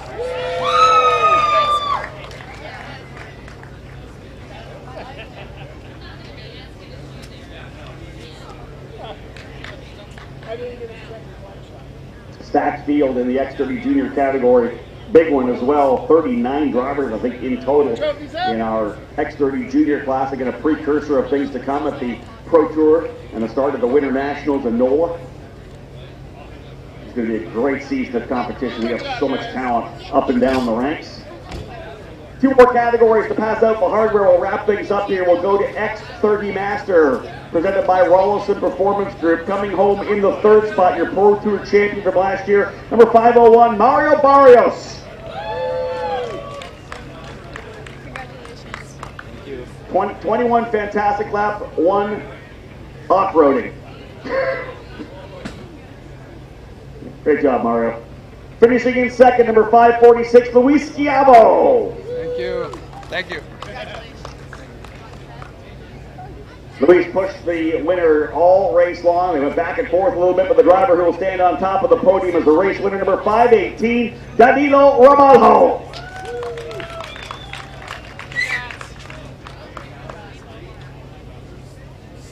Just under 0.2 of a second, the margin at the line. They expect to see these drivers battle it out again. Throw Mario back into the fight right there. Michel Garrido, Diego Rodriguez. Some good drivers to battle it out for Masters here today. Looks good. Thank you guys, well done. 1 more class to cap it off as the sun starts to work its way to the horizon here in Homestead. We'll cap off round number 3 of the Winter Series here and look forward to tomorrow's finale. We'll go to X30 Senior, brought to you by Group A Apparel. Finishing in third spot, number 313, Diego Ramos.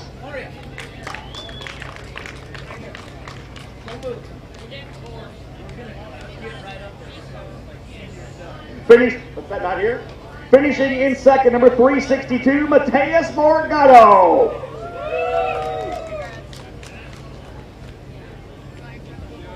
Mateus with fast lap of the race as well. It was a challenge of the last couple of laps. This was so much fun to watch. X30 Senior often is, and this was a great one. Winning by just 0.09 of a second, the victor today. Welcome back to the top of the podium, number 303, Ryan Norberg. Norberg with the victory. Morgado second, Ramos third. What a field. Anybody in the top 10 capable of winning here. Just we'll see how things shake down tomorrow. Everybody going to be dialing their carts in to be a little bit better. See how tomorrow plays out to cap off this year's Winter Series. Perfect day today, absolutely beautiful, great weather, blue skies. There you go. And that will wrap things up for what has been a fun day of competition. Once again, folks, thank you so much. Big, how about a round of applause for all our Supercarts USA corner workers, all the staff. We really appreciate everybody and everything you do. All of you mechanics as well. Everybody working hardcore from sun up to sundown. We appreciate everything that you guys do for us and the teams and the drivers. We have one more day of competition still coming. Round number 4 of the Supercarts USA Winter Series. Sunday here in Homestead. We hope you enjoy yourself. For those of you tuned in here on Kart Chaser, thank you so much for being with us. We do appreciate it. Great to have some drivers and team managers helping us out today. Chase Jones and Brayton Eves joining us as driver analysts. My name is Rob Howden, folks. It's been a great time. Great to work with Xander Clemens and the entire crew at Kart Chaser. Thank you so much for joining us here, folks. We'll be back tomorrow, round number 4 of the Supercarts USA Winter Series. Bonner does a great job. Perfect.